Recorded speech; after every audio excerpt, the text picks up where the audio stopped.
Time is now 1:05. We'll begin our council meeting with a roll call. Madam Clerk. Councilmember Baines. Brandow. Bredefeld. Here. Capriolio. Chavez. Here. Vice President Soria. And President Olivier. Here. We'll begin our meeting with an invocation by Father Art Gramaje from St. Anthony Mary Claret Church. And this will be followed by a pledge of allegiance to the flag. Will you all please stand?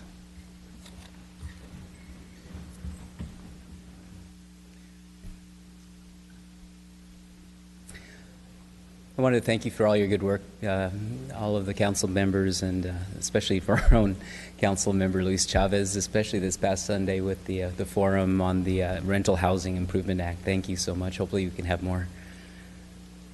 Let us pray. God of peace and justice, we thank you for your many gifts, especially the gift of this day, and the opportunities to serve you through your people.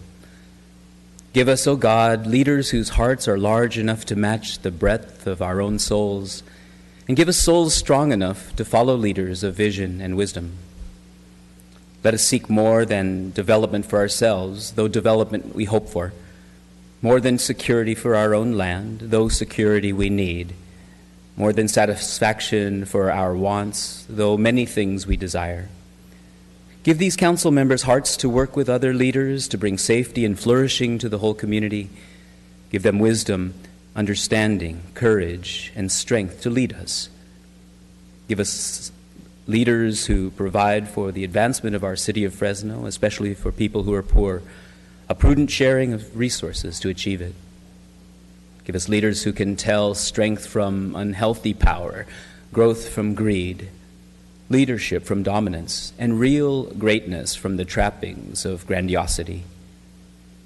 We trust you, great God, to open our hearts to learn from those to whom you speak in different languages, and to speak the life and words of those to whom you have entrusted the good of this wonderful city of Fresno.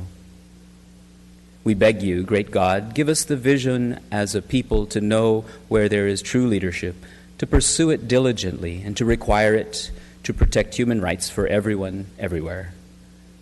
We ask these things, great God, with minds open to you and hearts that trust in your providential and eternal care.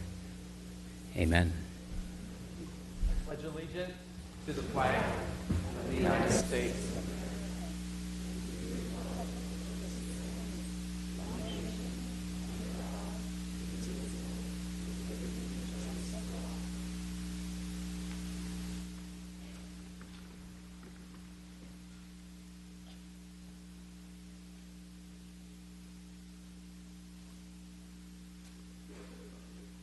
It's time to approve the agenda. Madam Clerk, are there any changes to today's agenda? Yes, the first change is 1G, file ID 171444, regarding a restated disposition and development agreement with the Cesar Chavez Foundation has been continued to November the 2nd, 2017 per staff. Item 3A is the next change, ID 171418, regarding amendment agreement with Enterprise Asset Management has been continued to 11/2/2017 per staff.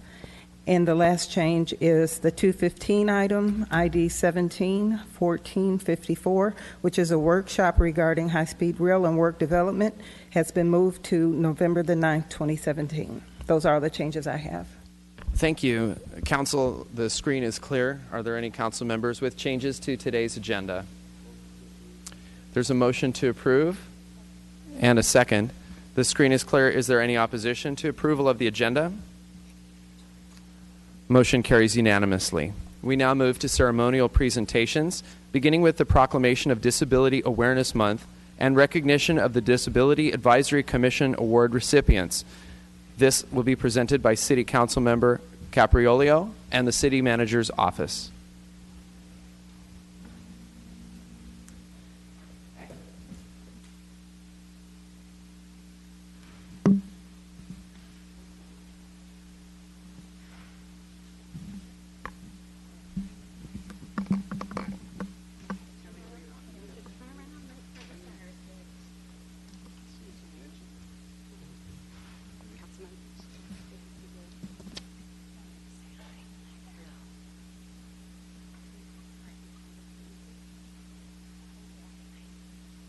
So good afternoon, everybody.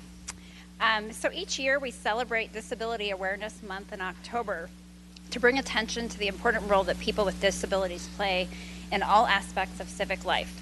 The city has partnered with people with disabilities for advising since the ADA passed in 1991, which was formalized in 2008 as the Disability Advisory Commission. The commission is a 7-member body made up of community leaders appointed by the mayor and approved by city council.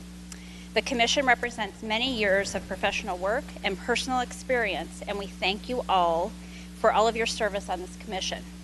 I would also like to take a minute to thank Shannon Mulhall for all the work you do each and every day for the city as the city's ADA coordinator, so thank you.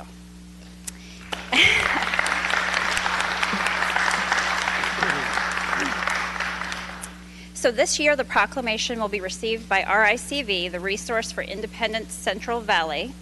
If you want to join us, come on up. But before we have the clerk, come on up. But before we have the clerk read the proclamation, we're going to have Councilmember Capriello also say a few words. Good morning, or afternoon. Good afternoon, everyone. Are we awake? Hello. Is this on? Good afternoon. Good afternoon. This is your final opportunity. Good afternoon. Good afternoon. Yes, that's that Fresno spirit. Heck yeah. Yeah, it is. My goodness. So it's an honor for me to be here and also recognize the contributions of persons with disability. And as our city manager said, the city of Fresno is proud to renew its dedication to fostering equal access and demonstrate commitment to full inclusion of everyone in our city. So with that, we have this beautiful proclamation, and our clerk will read that for us. Whereas every year since 1945, the President of the United States has proclaimed national observance in October to promote the employment of individuals with disabilities.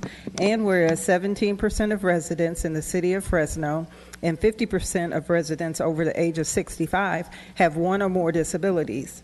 And whereas attitudinal barriers can hinder people with disabilities from being fully integrated into community life, and whereas the city of Fresno recognizes that people with a disability are a community resource which should not be overlooked or underutilized, and whereas the City of Fresno Disability Advisory Commission serves the citizens of Fresno by providing the city with a guidance on a wide range of disability-related issues, and through its annual Achievement Award recognizes an individual and an organization who have improved the quality of life for persons with disabilities in the city of Fresno.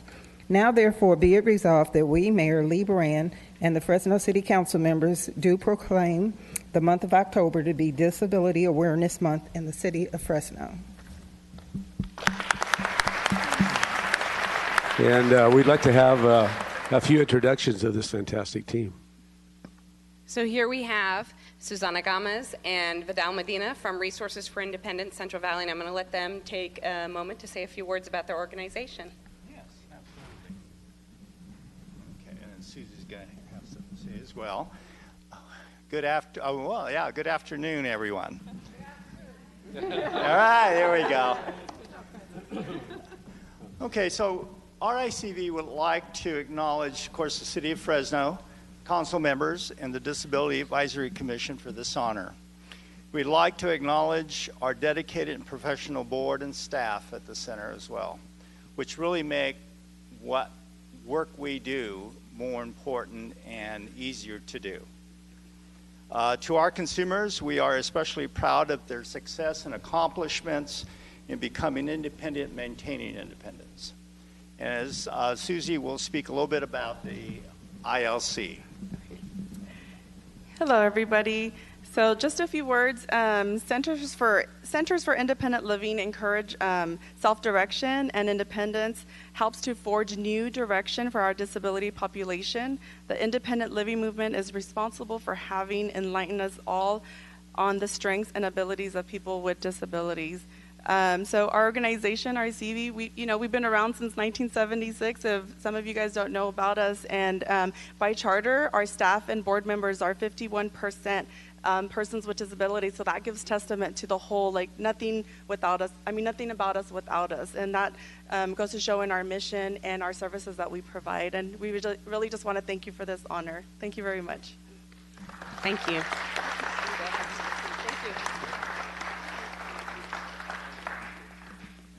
And before we move on with our awards, I want to invite our Disability Advisory Commission Chair, Francis Reyes Acosta, to say a few words about Disability Awareness Month, as well as the Commission. People with disabilities who are successful, athletic, employed, or simply good neighbors are often recognized as an inspiration to others. This year's Disability Awareness Month theme, I'm Not Your Inspiration, emphasizes that people with disabilities are people first. They are coworkers, classmates, and neighbors who are invested in Fresno and want to be fully included in our community, just like everyone else. On this day, the City of Fresno Disability Advisory Commission recognizes the individuals and organizations who, through their advocacy and actions, have served to improve the quality of life for individuals with disabilities in Fresno. The recipients personify the concept of inclusion drives innovation. They are important because they have put people first to promote Fresno as a more inclusive environment for the benefit of us all.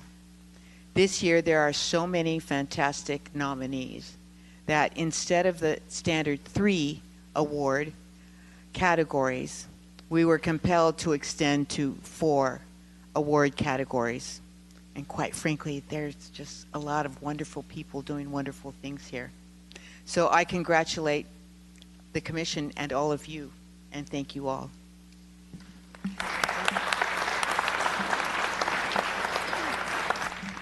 So the first category is the individual award recipient, and that's going to a gentleman by the name of John Bowers, who unfortunately is not able to be here today. He's being recognized because he does a unique boxing program for individuals living with Parkinson's disease. Now, unfortunately, the time of his program is exactly at 1 o'clock on Thursdays. So we'll be honoring him separately next week during their class. So a round of applause for Mr. Bowers. Next, I'd like to invite up our organizational award recipients, John and Vanessa McCracken of Sunnyside Bicycles.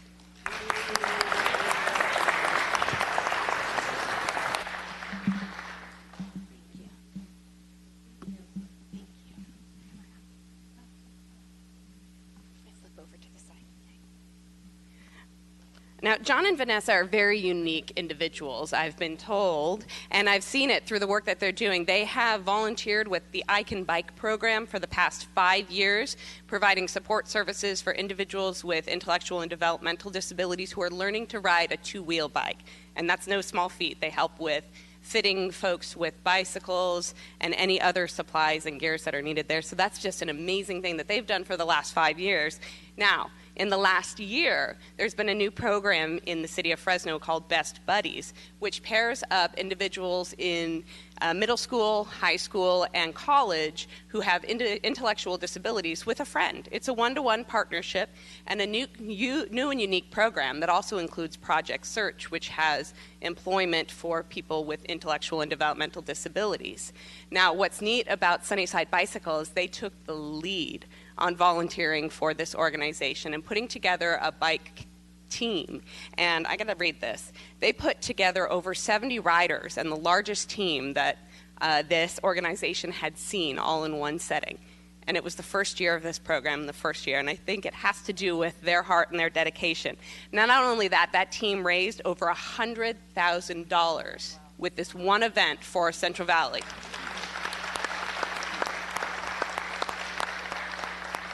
And I have to share this quote. I love this quote. It says, with the support of the McCrackens and their cycling community, Best Buddies has been able to positively impact the lives of over 500 individuals with and without disabilities in the Central Valley. That's pretty impressive. So thank you for all you do. Would you like to say a word about what you do? I would love to. Thank you. We're greatly honored. So first, thank you. Secondly, this was a team effort, so I really hate to stand up here and accept an award for what was 70 people coming together and really being dedicated to the cause. So it's humbling, and we are grateful, so thank you very much. The next thing I wanted to say is that we are putting together our team for next year. And so I would like to invite everybody to come to our information night at Sunnyside Bicycles. We're at Kings Canyon and Fowler. It will be Wednesday, November 1st from 6 to 8 p.m. We will have representatives from Best Buddies there. People are coming from Best Buddies California, actually, from the organization itself. We'll have speakers, we'll have food, we'll have wine, lots of stuff to celebrate and look forward to doing more in 2018. November 1st from 6 to 8 p.m. Sunnyside Bicycles, 6105 East Kings Canyon Road. Thank you. Thank you. Thank you.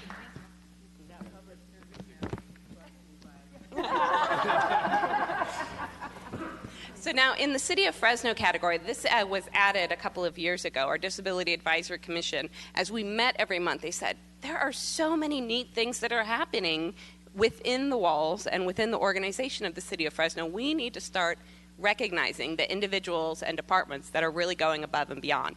And then we added that in, and it truly is the truth. We have so many amazing staff members doing amazing things. Now this year, the commission came back to me and they said, we can't decide.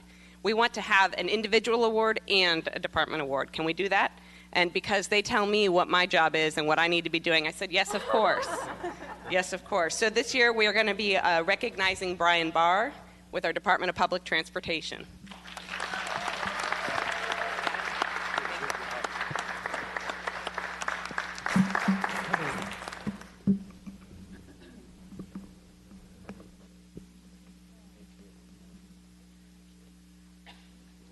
Now, Brian Barr is he's our capital developmental specialist in the Department of Public Transportation. And what Brian has done is when he came in, he said, what do we need to be doing for accessibility to really improve the accessibility of our bus stop? And from there, he got an earful from me, but he really did take the lead, and he said, you know what, let's talk about how to make our bus stops better. And he took the lead on a self-evaluation of any barriers to access in our bus stops and the transition plan of how we're going to bring those bus stops into compliance. Further, he has taken the lead on our courthouse improvements, and that was particularly what he was nominated for by a colleague, Lena Mendoza, who noticed deficiencies that were coming up. And I love her quote here as well. I'll share it. In the field of construction management, there are so many moving parts. It's easy to push along the project because it's not quite 100%. However, with the City of Fresno Department of Transportation, we do our best to cultivate the culture of excellence. This trickles down from our leadership. Brian Barr demonstrates competency in his field and a commitment to following accessibility guidelines. So thank you, Brian. Would you like to say a few words? Thank you. I just want to say I'm very humbled by this award. I appreciate it from my colleagues and the DAC. And I just want you to know that I'm committed, and I do promise to continue making our bus stops more accessible. Thank you. Thank you.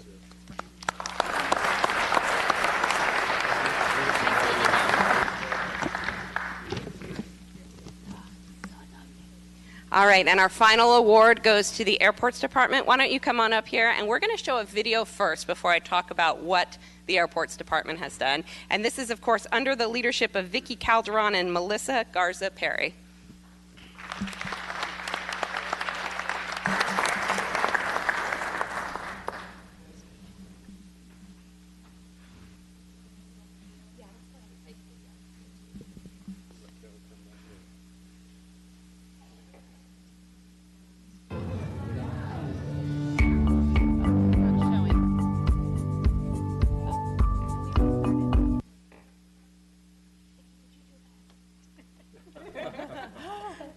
District 4, of course not.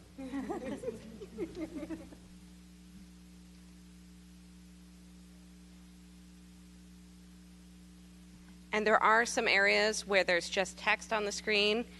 My friends who are blind in the audience, would you like me to read what the text says? You got it. I need to get a voiceover actor for that.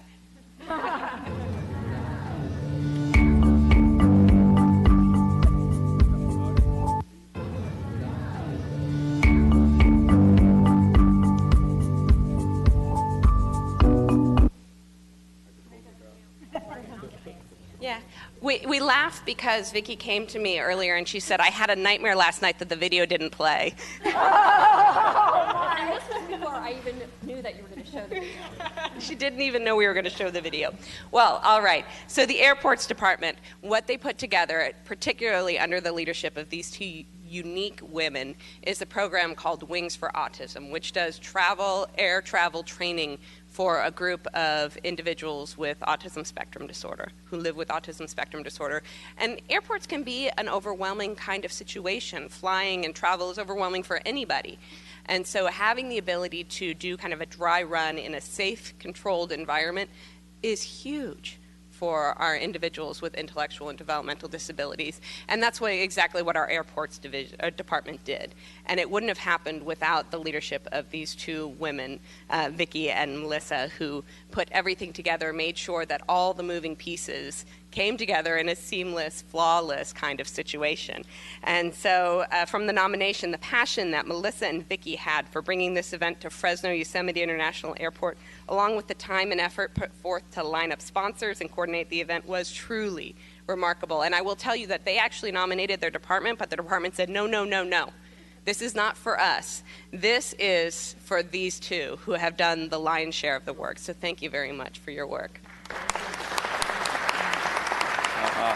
I just wanted to add that I was out there for that event, and it was SkyWest flew a plane in on their own dime to the airport, and we took the children all around the airport, got them very familiar with it, took them to the airplane, they got on the airplane, then they taxied the airplane for about 1.5 miles just around the airport, so they would have that familiarity and would be able to take a flight any place, anywhere, anytime, like any of us. It was a moving afternoon. And Kevin, you're the airport director, part of this team. Thank you guys. District 4 is much better than the city for what you guys do. So congratulations. Would you like to say a word? We would like to really thank the commission for awarding us with this recognition, and it was a completely department-wide effort. We had our staff members volunteer on a Saturday. They volunteered their time to come in and help the 50 families that were going to be navigating through the airport rehearsal experience. And we've also would not have been able to do this without the help of the ARC, Fresno Madera counties. Lori Ramirez is here with us today. And also our airline and airport partners who provided significant resources to make this event happen, and for the 50 families that were able to travel through the airport and have that airport rehearsal experience.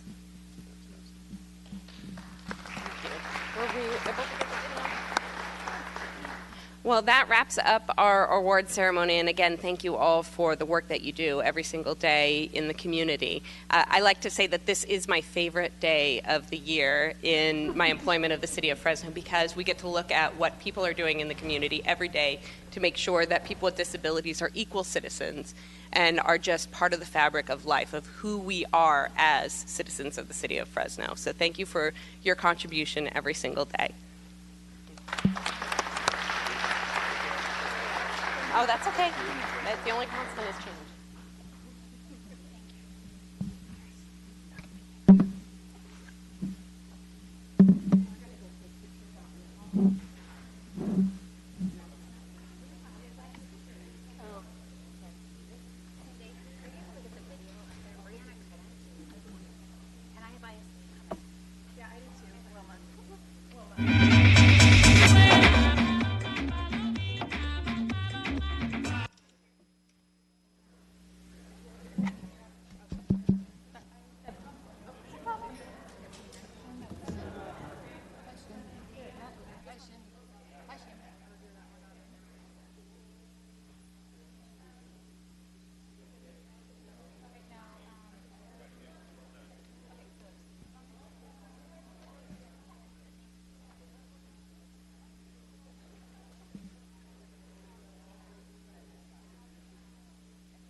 Our next proclamation will be proclamation of Lively Arts Foundation by City Council Member Bredefeld. Thank you, Council President. We're hoping to get our system working up here because we plan to show a video. First of all, let me just say this is really one of the great privileges that all of us as council members have. We get to recognize all the tremendous work that's being done in our community and the very talented people, and none manifested more by the Lively Arts Foundation. This foundation has been going on for 28 years, showcasing talent and entertainment in the city of Fresno. The first show was in 1989, which was held at the William Saroyan Theater. Gregory Hines was featured in the first inaugural sold-out concert for the Lively Arts Foundation. He made his final public appearance at the Saroyan Theater in 2003, but it wasn't only Gregory Hines that was there. Debbie Reynolds, 7-time Tony Award winner, former Fresno resident Audra McDonald. We've had the Shanghai Ballet, the Moscow Festival Ballet, stars of San Francisco Ballet, the Dance Theater of Harlem, Mystic India, Bollywood Sensation, Jose Portico, Flamingo Dancers and Band. We've had tremendous talent. And this is the 28th year. We kick off on November 4th, 2017 with the 48-year-old Ballet Hispanico New York City that will perform at the William Saroyan Theater, combining classical ballet with the exciting, colorful, dazzling dances of Latin Hispanic countries like cha-cha, salsa, merengue, and more. Now, I don't know, this is the cue where we're supposed to go to the video, but I don't think the video is working. Is it? Try it. Well, you say try it. I'm not sure what to... Okay, that's okay. I don't want to hit the wrong button.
Fantastic.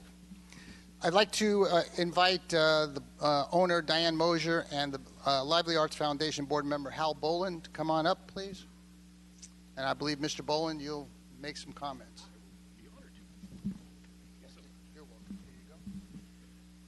There's Diane. Councilmember, thank you so very much for this unique and distinct honor, and all of the members of the council, thank you so very much. Thank you to the City of Fresno for supporting the Lively Arts Foundation. Nearly 30 years ago, as the council member said, the amazing Diane Mosier and the late, great Frank, her husband, had an idea. They were transplanted from New York, and their adopted hometown, they thought, needed a little something maybe to make it a little better. And the Lively Arts Foundation was born with two missions. One was to do what the council member said, to bring world-class entertainment here to Fresno, where normally you'd have to go to LA or New York or somewhere to see these folks. We brought them here and we kept it affordable, and so people could come and see it. And the second equally important mission was to introduce these people, kids, to the arts and culture. And we've done that through the Central California Ballet, where hundreds of young performers have had the opportunity to perform on the Soroyan Theater and other stages, several of whom have gone on now to professional careers in dance. We're very proud of that. And the other way that we do that is with outreach to dance, with the Discover Dance program.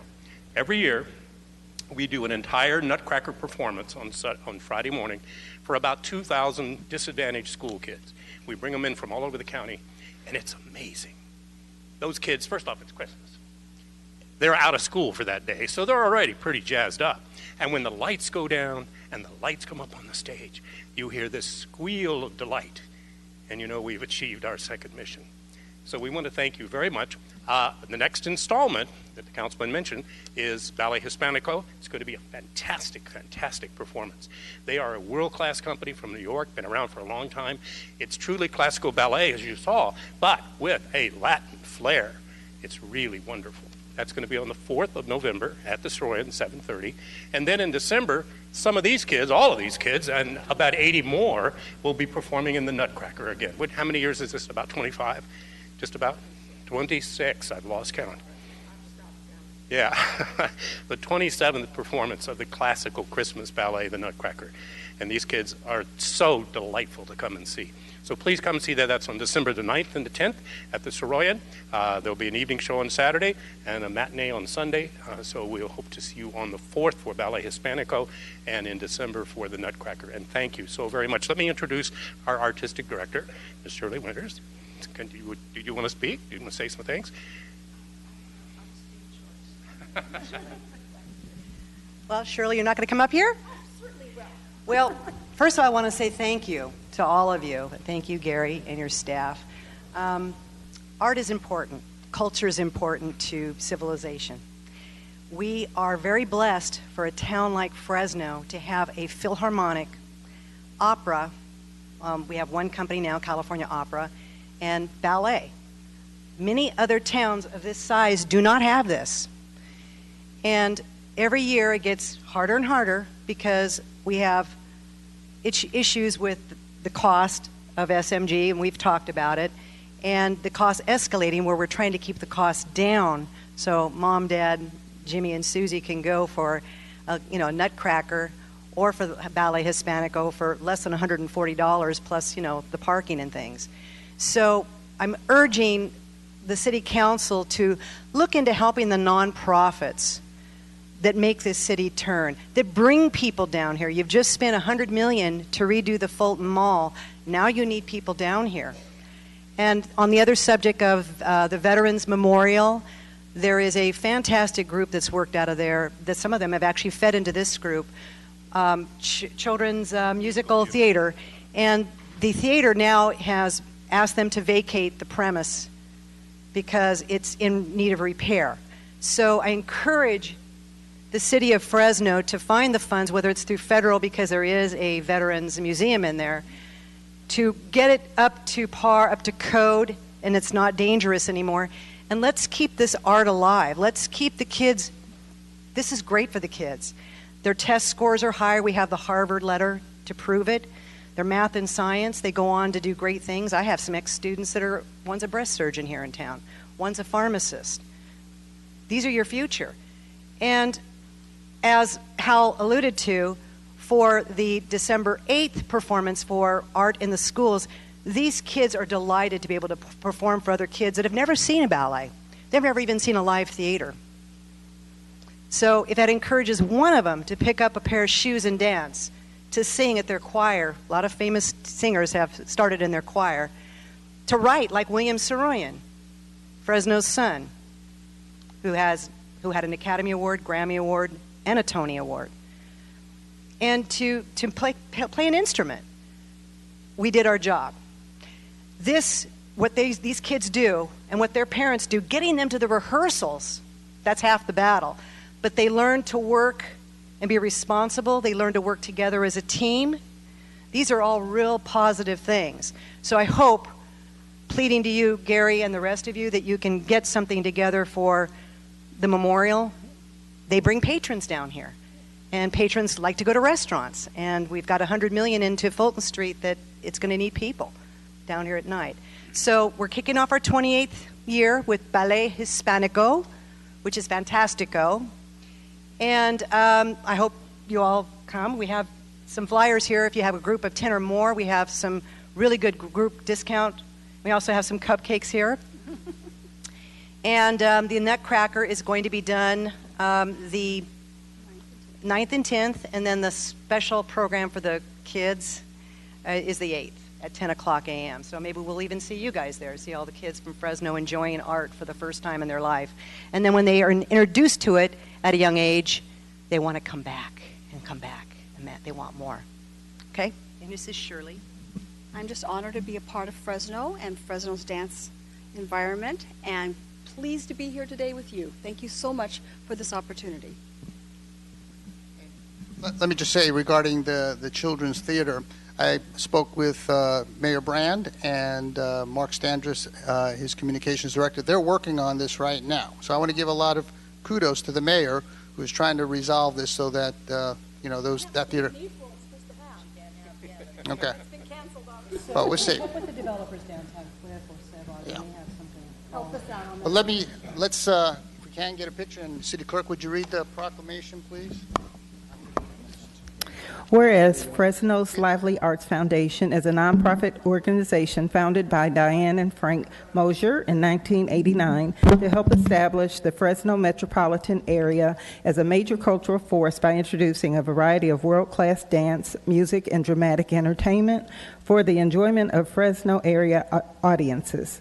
Through its Discover Dance project outreach, Lively Arts introduces the performing arts to the community's underserved children and family.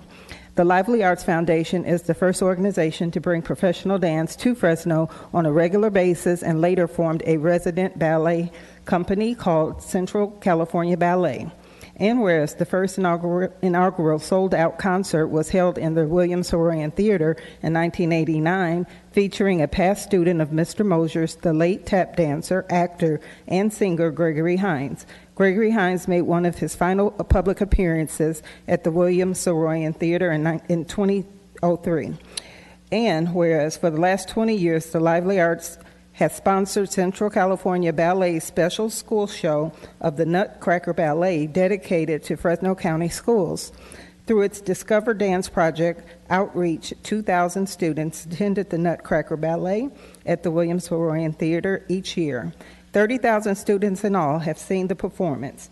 And whereas for the last 28 years, over 150,000 Fresno audience members have attended one or many performances of the Lively Arts Foundation and have included the late Gregory Hines, stars of Belushi Ballet, 7-time Tony Award winner, and former Fresno residents Audra McDonald, Shanghai Ballet, stars of the San Francisco Ballet, Dance Theater of Harlem, Mystic India, Bollywood Sensation, Ballet Flamenco, Jose Porcel, and many more.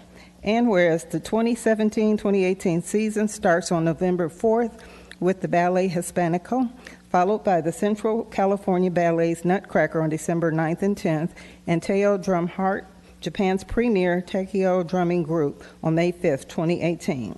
Therefore, be it resolved that on this day, the mayor and the council members of the city of Fresno wish to show their pride and gratitude to the Lively Arts Foundation by declaring today, October 26, 2017, to be Fresno's Lively Arts Foundation Day.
Chris Mabe, it's always good to see you at council.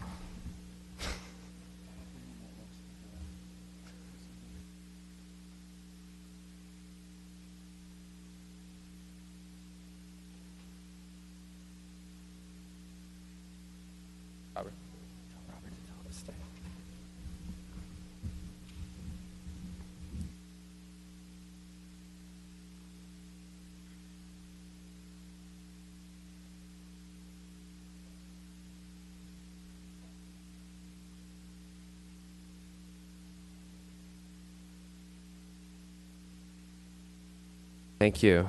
That concludes ceremonial presentations, and now we move on to the approval of the minutes from October 19th, 2017's meeting. Are there any changes to the minutes, Council? Okay, the screen is clear. The chair will entertain a motion to approve. Motion to approve. We have a motion to approve by Member Capriolio and a second by Member Brandow. The screen is clear. Is there any opposition to approval of the minutes? Seeing none, the minutes pass unanimously. Moving on now to council member reports and comments. Member Capriolio. Thank you, Council President. I wanted to thank the solid waste team, Jerry Schuber back there, and your great guys for all the illegal dumping you've been taking care of. It's really appreciate it, sincerely. This week is, and next, is National Red Ribbon Week. I was at the Fresno Adventist Academy passing out certificates to the students K through 7, and it was a great experience. Kids really got involved. Officer Taylor from CHP was there as well, and I think the kids truly felt special after our presentations. Next, I want to thank again Scott, Brian, and all those on the paving team for taking care of our streets in Sierra Madre, and we were walking that yesterday and Monday, and it's underway and it's beautiful. The residents are so thankful and responsive to that improvement. I also want to thank Officer Rubin, Detective Kim, ASI students, as well as the mosque for all their participation in the survey. Speaking of the mosque, at the Sierra Madre Community Picnic is this Sunday from 12 to 3, some of the best food you'll ever have, from 12 to 3. So please come out and join us. Or bring your kids. We got games. We got the fire truck out there, police cars. It's just a great event. And finally, Steve, we're ready. Red Wave, right? Red Saturday. Wave. Yep. Keep it going. October 28th, UNLV Rebels are coming to town. So we're going to keep that record going. So I hope to see all of you out there. Thank you. Member Soria. Thank you, Council President. Just two quick announcements. The RICV Resource Fair will be taking place this Saturday at Inspiration Park. Our office will be there with a booth from 10 to 2 p.m. And I also just want to invite everyone out to the Tower District. We have our annual Tower District Pooch Parade, which is this Sunday. And it is from 1 to 5 p.m. Folks are meeting on Olive and Yosemite in the Tower District, so please come out, bring your dogs dressed up, dress up yourself if you want, but come and join the fun. Thank you. Yeah. Member Brandow. All right. I have a couple of fun things that I'd like to talk about today to go over what have happened in our city. It's a story of two T-shirts.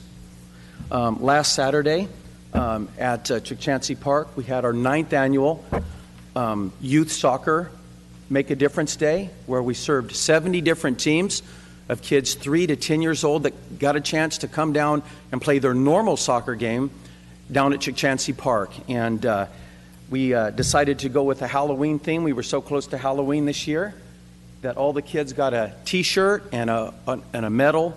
Yes, we still give medals to everybody.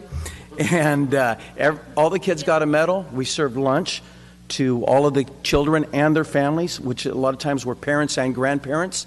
And we gave them a team photo, and it's just always a great thing. I took this over from Councilman Blong Zhang. He started this, initiated it, so now we're in year number 9, and I think we're going to keep going with it. It's a lot of work, and I've got to give props to my Chief of Staff, Lindsey Barsamian. The second T-shirt I received yesterday at the Raise the Roof event at the Poverillo House. The Poverillo House was able to increase their warehouse space in the city of Fresno with a magnificent new building. And the ribbon cutting was yesterday. The mayor was there. Many of us from the city of Fresno were there. But it was a wonderful event to serve the needs of many people in our community that have needs. And so it was a great addition to the Poverello House, and I want to give my congratulations to Cruz Avila and everybody. And I want to mention that the whole day was filled with warm thoughts over Papa Mike, who had started the Poverello House in Fresno. And so those were great events. I do have a serious note I want to talk about, and I'd like my council colleagues to hear me on this one. On March the 2nd of this year, we passed a resolution 2017-61. It's a resolution of the Council of the City of Fresno to initiate an amendment to the Fresno General Plan Policy RC-9-C pursuant to Fresno Municipal Code sections, and I'm going to skip that for right now. It has to do with farmland mitigation, which is a conversation we've had multiple times at the City of Fresno, and we've talked about it multiple times. On March 2nd, by a majority of council vote, we passed a resolution to put that into effect. Inside the resolution were included timelines to make this happen. For instance, it was council ordered on March 2nd. It was supposed to go to the Airport Commission on 30 days later, on the 2nd of April. The 2nd of May was supposed to go to Planning Commission and return to council June 2nd. And if those timelines were not met, we were supposed to get an update every 30 days until they were met. They absolutely were not met, and so here we are on October 26th, months and months and months away from a council resolution that was passed by a majority of this body. And I take that real seriously, and I will say that this is not something that the mayor of Fresno can veto. And pausing for effect, it's not something that the former mayor of Fresno can veto. So it's passed by this body, and I would like an explanation why we haven't done anything about that. So, City Manager, apparently that falls on you.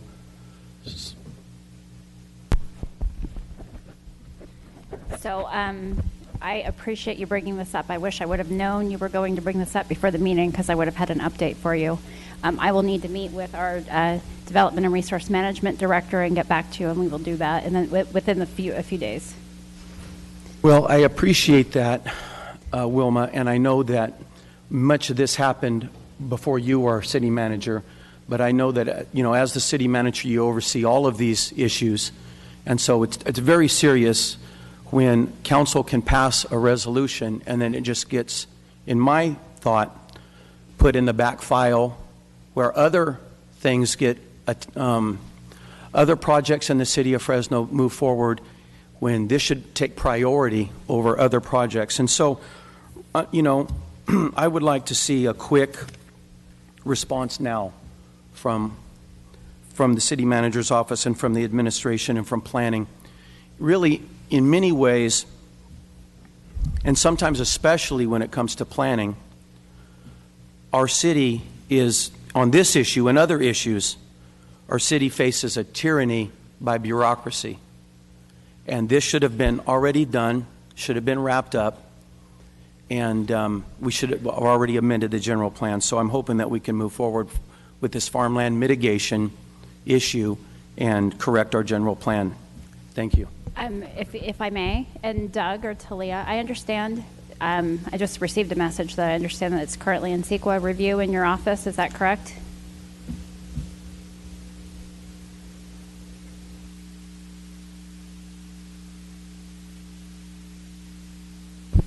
No, we haven't received anything. It's in Durham. So Councilmember Brandau, I appreciate you bringing this up. And yes, it happened earlier before I became city manager, but I will follow up with staff, and I appreciate your concern, and we'll get back to you. Thank you, Wilma. Member Chavez. I got a quick question for the city attorney on items like this that might be helpful for what I hear what you're saying, Councilman Brandau. I brought that forward with you. I do recall that conversation. Back in I think it was the late 90s, and this is part of the benefit of having worked with Councilmember Quintero. He's been here for 30 years or longer. I do recall that there was a process for, in case Durham got super busy or swamped or something, we were able to send some of that work out. Is that still available, or is that something that went away, Doug? I don't think that's been at least implemented in a long time. Councilmember Bredefeld may be familiar with that because he was here then. He hasn't been here that long. But I'm not aware of that being implemented in quite a while, although some, at least CEQA consultant work is sent out on a routine basis. Okay, because I know, and look, I appreciate Durham sometimes gets super busy and swamped and all that, so maybe we could look at what that was back then and see if it might apply today. We can take a look. Thank you. Thank you, Councilman Chavez, and good question to the city attorney. So, Doug, are there any other avenues to get this done if it doesn't get done soon? This particular matter? Yeah. We will work with Durham and help shepherd it through as quickly as we can. And so we need a CEQA attorney to review the document? I think the CEQA document would need to be prepared. We can assist with that. Possibly we could take the lead and try to do it ourselves. All right. Well, if you'll have that conversation with the city manager's office and planning, then we can move forward. We'll do that. I'd like to really see this thing wrapped up by the first of the year. We have a lot of new business to approach, and it's a little bit embarrassing that it's taken this long. So, thank you. All right. Thanks. Okay, the screen is clear. Thank you, council members. We move now to the consent calendar. Are there any items that council members wish to pull from the consent calendar?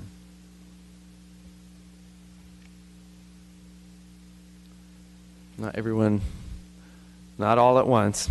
All right. We'll go ahead and go out to the public. Are there any members of the public who wish to comment on any item contained in the consent calendar today? If so, please come forward. Okay, seeing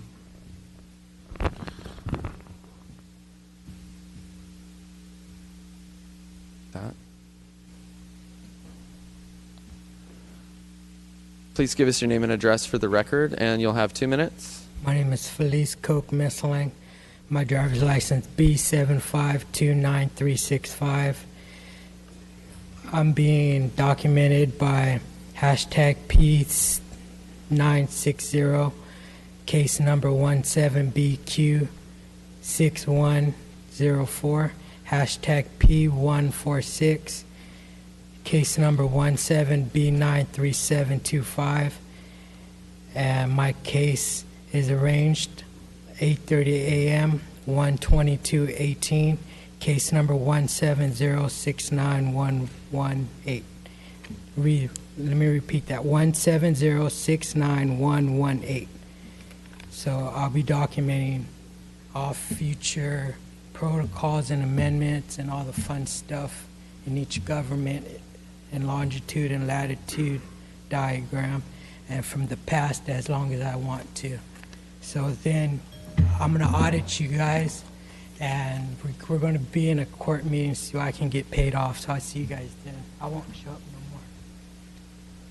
Thank you. Is there anyone else who wishes to address the council on any item contained in the consent calendar? Please come forward. Seeing none, we'll close public comment and bring it back to Council Member Bredefeld. Yeah, I'd like to pull 1A. 1A? 1A has been removed. Anything else, Council? Motion to approve the balance of the...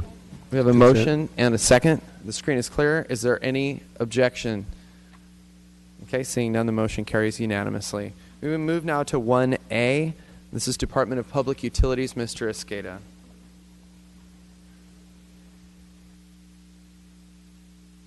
Hi, Tommy. I was just wondering, you allude to a number of defaults. Why the defaults?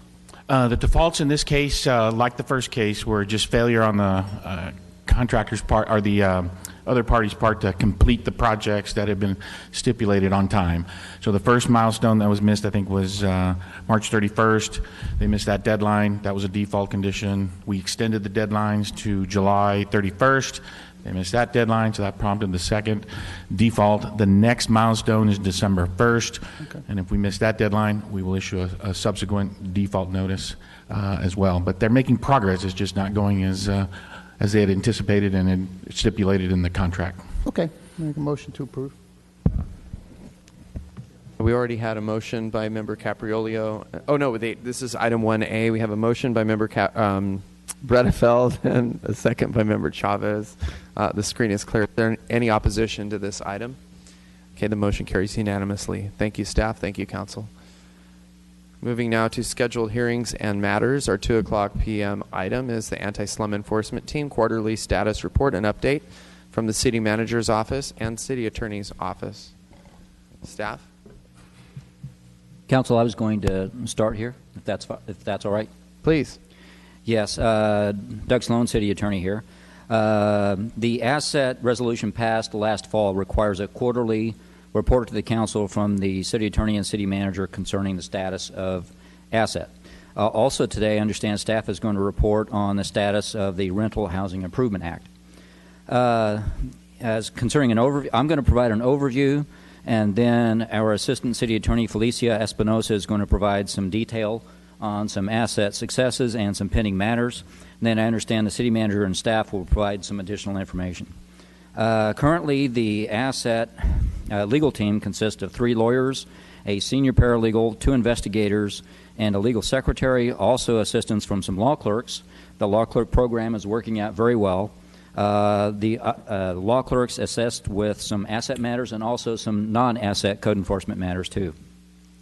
The council approved hiring 2 legal investigators, and we've done that. Aaron Martin is a former lawyer, and also here Homer Montalvo, who is a former deputy sheriff that completes our legal investigator team. We understand that DARM is staffed up too, and I think they will be explaining that.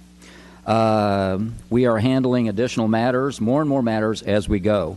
We are gaining efficiency in handling things such as receiverships, which are fairly new to the city, adding personnel on our side and on the staff side. As staff adds more inspectors, and of course there's more properties we can cover and bring more properties into compliance. We are taking advantage of many training opportunities throughout the state, and we also will be, I understand we'll be doing some training in-house too, and we are also working with other agencies and learning from what they've done in the past. We are working alongside the DARM staff. I think we are at the point where the boat is planing out. We are establishing our division of labor as we are being integrated into DARM. We are cooperating well. We are rebuilding our unit based upon what works best, not necessarily how things were done in the past. The asset resolution asks that we provide some recommendations at this point. The primary recommendations I wanted to focus on are training. Training is absolutely essential. We are doing that, and we will be doing more. We are refining our collaboration with DARM and mainly the police department and the fire department. As you know, a lot of these properties, the problems are not necessarily just the building itself, but there are policing issues, crime issues, and then the fire department has issues, for example, with squatters getting into vacant buildings and starting fires and that kind of thing. We are also focusing on some vacant properties. It's much easier to bring a vacant property into compliance that needs a lot of rehabilitation than it is to potentially move people out of an occupied property to get the work done.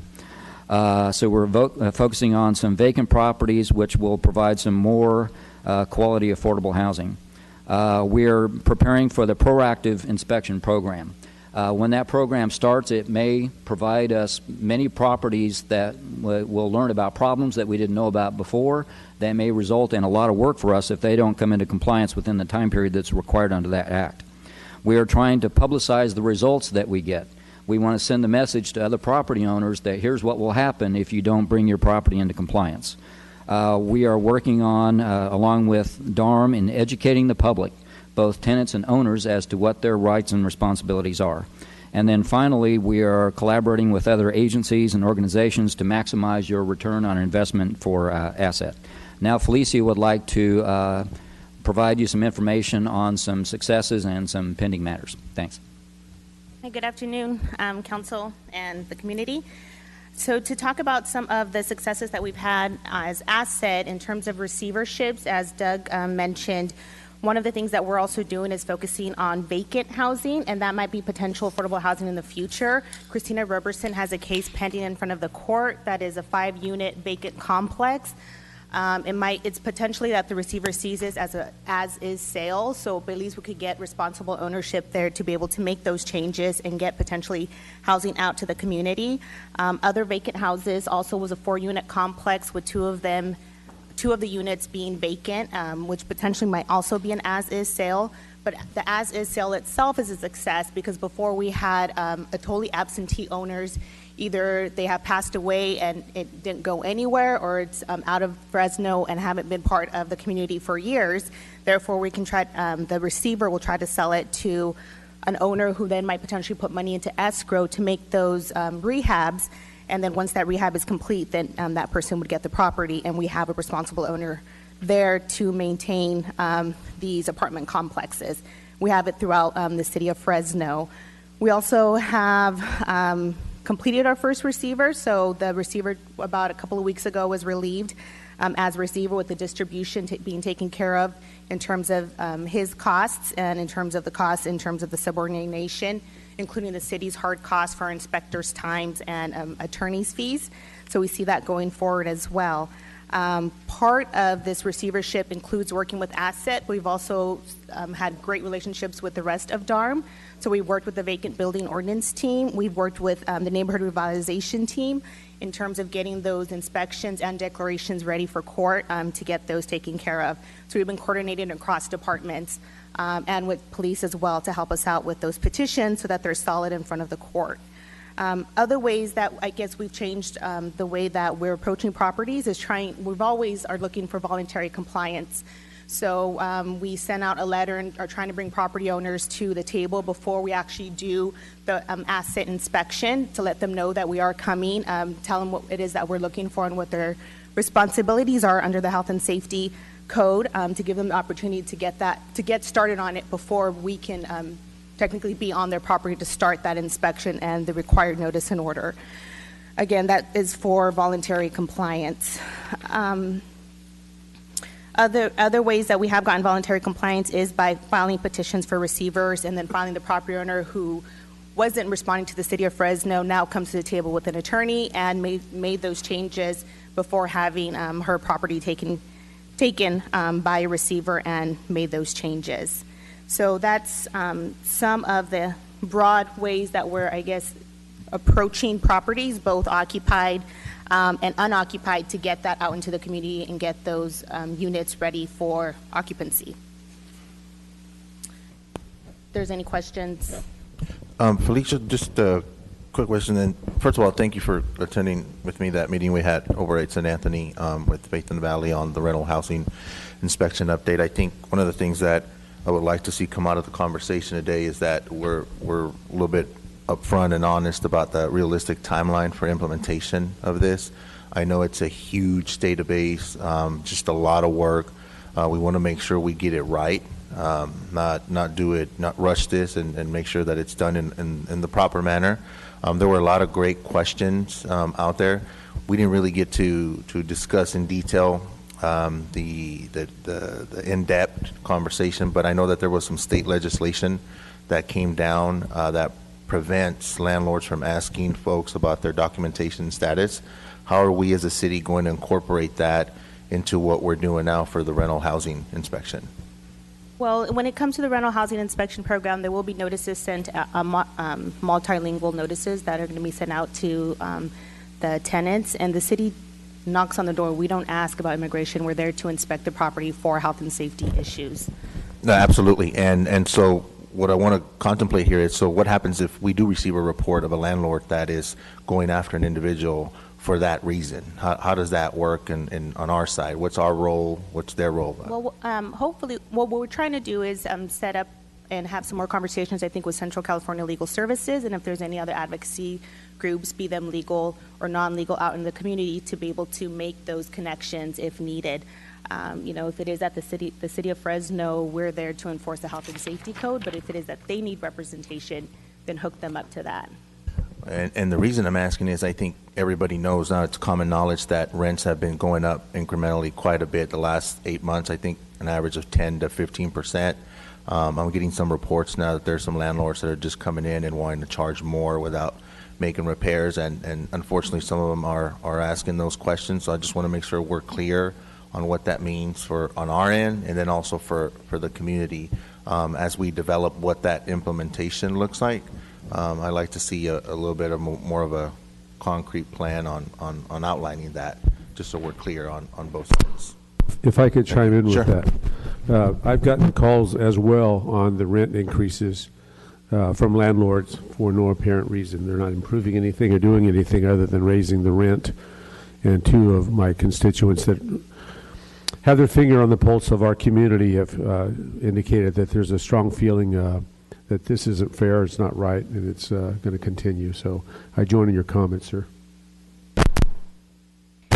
And if I could also just, to piggyback on what Councilmember Chavez is talking about in terms of the length of time, even with an asset case, it's possible that it's not going to be immediate results, right? So it does take time to get us out into, on the property, get the inspections done, get the notice and order ready, and then potentially give them the required time frame to cure before the city then can take the potential next step, be it litigation or administrative penalties. So it does take a while, even for those properties where asset is aware of and doing the work. Sure, and I want to make sure that folks understand that it's not that things are standing still. We still have the asset. We're trying to address this short term and long term. Long term is obviously the rental housing inspection program. Short term and now is the asset program, and we've been going after that, and Councilmember Browndale brought that forward. But I want to just make sure that we're clear on what that looks, because I think from what I'm hearing, there's going to be a big push, obviously, to increase rents. And I mean, Fresno's just a hot market, but we need to make sure that it's incorporated into what we do. I also want to make a point that I did place a call to the California Apartment Association and want to know what they were doing, because they agreed to help. And Greg informed me that they were actually facilitating and the training of our staff, the inspectors, on what that criteria would be like that we're developing. And from what I understand, there's been already some preliminary trainings going on what they're going to look for. Is that correct? That's correct, and I think Letty Sharma's team has been out to some of their properties, to California Apartment Association's team with her inspectors. So they have been offering them to get those initial preparation ready for when it is going to be rolled out. Okay, thank you.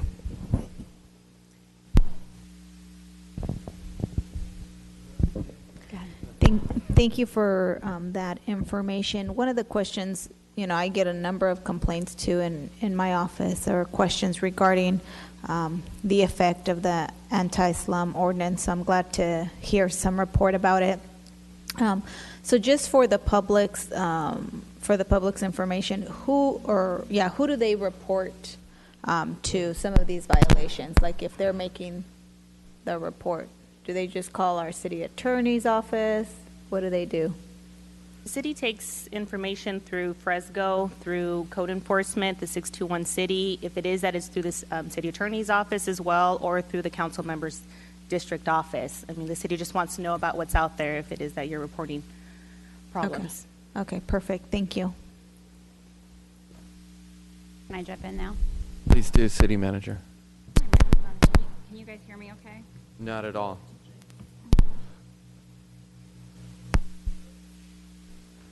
Okay, how about now? Is that better? It's better. Okay. So, I'm not going to touch it, I don't think. Can we get the City Manager a handheld microphone, please? Yeah. And maybe someone from city staff to come and repair. I think they're doing this on purpose. I think they may be. Okay. Okay. Our apologies. Thank you, Brianna. Thank you for... Steve, did you do that? No, it would have been much worse. Okay. Just checking. Okay.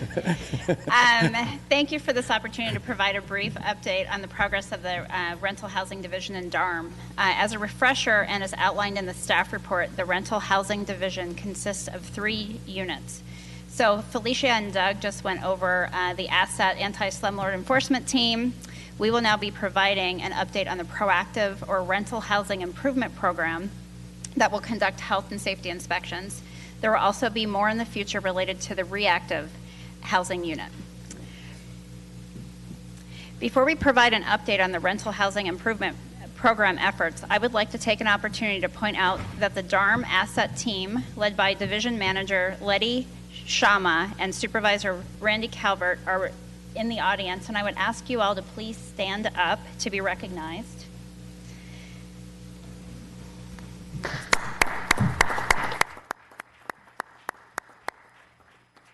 So for some of you, welcome to the city, but for each of you, welcome to this division, and know that we are looking forward to the great reports to come now that the full time is in place. No pressure. So pivoting now to the proactive or rental housing improvement program update, the council report covers staff's progress on the website, the database and registry development with Bitwise Industries, the planned communications and outreach efforts, an update on staffing, policies and procedures, training, and the inspection program itself.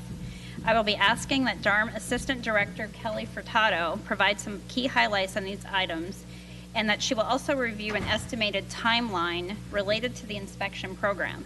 So while she's making her way to the podium, I would like to recognize that many are anxious to have the inspection program fully operational. And please be assured that we are also operating under the same sense of urgency, but our highest priority is ensuring that it is rolled out as efficiently and as effectively as possible. So setting the program up to be successful, that's our number one priority. And before I turn it over to Kelly, I also want to recognize Jennifer and Kelly. So I know the time that you're spending on this day and night to get this division and advance this team up and running. So please know that we also recognize you, and we were lucky to have you. So thanks. Good afternoon, Council. Kelly Furtado, Assistant Director in DARM, and today the hat I'm wearing is on the new rental housing division that we're standing up here at the city. Please, the microphone is working here. So I wanted to not necessarily reiterate what is in the council packet or the staff report, but I'm happy to answer any questions that has generated for you. I wanted to just go again over the updates, the most current updates since that report was written and put into your council packets. As you can imagine, standing up a new division at City Hall is not an easy opportunity. It's been riddled with new cubicles, getting enough electrical cords, vehicles, tools, boots, all kinds of good things that we don't think about whenever we make great policy, but we are spending our time implementing the policies and procedures. So I'm not going to get into all the minutia, but please know that we are definitely working with a sense of urgency here.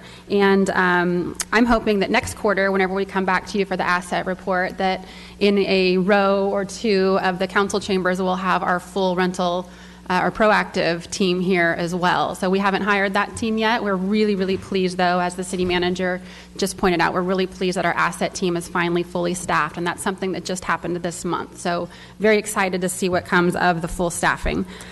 The database and the registry. So I wanted to just really focus my comments on an update for the database and the registry. I know some council members get contacted by members of the public. Do we have to register? Is it time? Are we late? Are we going to be notified? So I wanted to spend a little bit of time talking through that process, and then as the city manager outlined, I'll go through some timelines.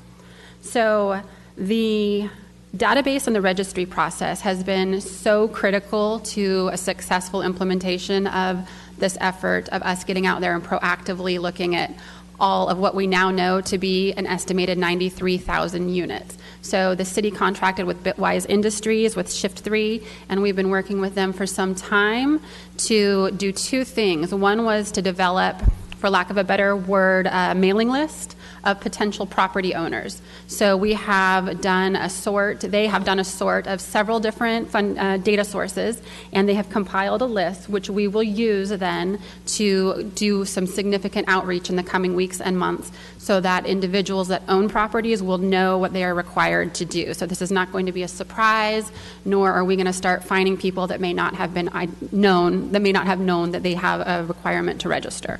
So just last Tuesday, the city was provided with the first iteration of our database and our registry and the public interface system. And I think 3 of us logged on at the same time, and it froze. So this is why we wanted to do beta testing. This is why we wanted to not go live immediately.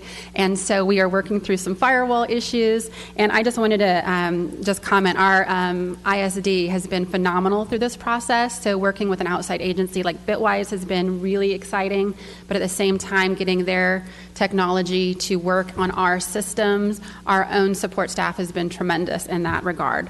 And I always joke that it looks so simple, and they tell me, they assure me, and I believe it, that all of the work that goes into making something seem simple on the front end requires hours and hours and hours of coding on the back end for them. So it's just something I really wanted to comment on and appreciate in this setting. So the next steps as far as the registry go involve us working out these final bugs, and Letty, who stood up a little bit earlier, is working with some folks with the California Apartment Association to get some beta testers. And one of the features of this new database will be that we can upload multiple properties at one time. So some will be mom and pops that have one property, some will be property management companies that have hundreds, if not thousands, of properties. So what we have built in is a mass upload opportunity. So we want to try everything. We want to have users working on this system and make sure it's ready before we launch it to the public, work out any remaining bugs, and at that point, we will then start our more massive public outreach efforts. And that will include a lot of workshops, and we will be contacting agencies and speaking to their groups, neighborhood associations.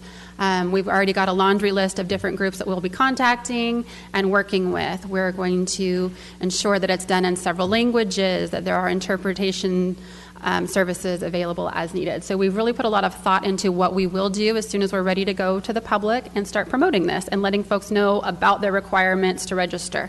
So I wanted to just let you guys know that, because I know that the council has expressed a lot of interest in the past in our outreach efforts and ensuring that the members of the public are aware of what we're doing.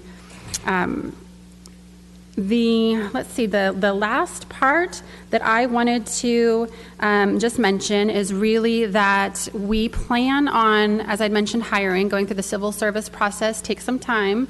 As many of you know, we plan on starting the hiring process, and my goal is to have a soft launch of the inspection program long before we do the full launch into the community. So we're developing policies and procedures. We're up to page 70, I think, the last one that I looked over, and we're adding more and more in pages as far as how we're going to do this work. But we want to have our crew, our inspectors out there doing a couple of examples.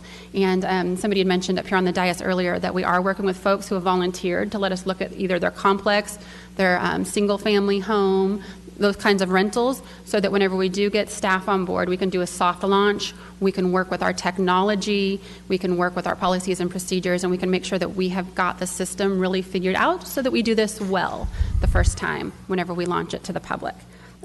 And I will wrap up on that and let you guys know that, again, a plug to ISD, we also are working on an app. So we think that they're going to get an app for us. We've already seen it demoed within a couple of days.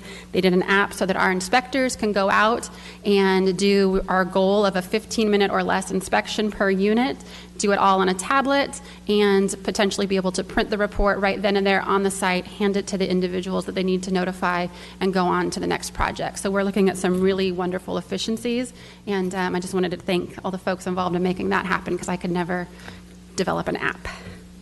With Kelly, that, I'll take a breath. I got please. a quick question for you, Yes. Kelly, before you Sure. step down. So on the interior part of the dwellings, there's a criteria with regards to the heating system and the cooling system. Is that something that we've adopted as statewide standards, or is that our own internal standard? So what we have done in our internal checklist that is in a draft format right now, whenever we go in, we're trying to model it after the state habitability laws. Okay, and I think that makes sense. And the reason I'm asking this because on interior section C, it says the cooling system in good working order if part of the original construction. So that means that if it was not, so older homes, that which we have a lot of in specifically certain neighborhoods in certain parts of the city. Why can't we adopt that requirement? I mean, it gets up to 110 here in Fresno sometimes. That might make sense in San Luis Obispo or San Francisco, but certainly not Fresno.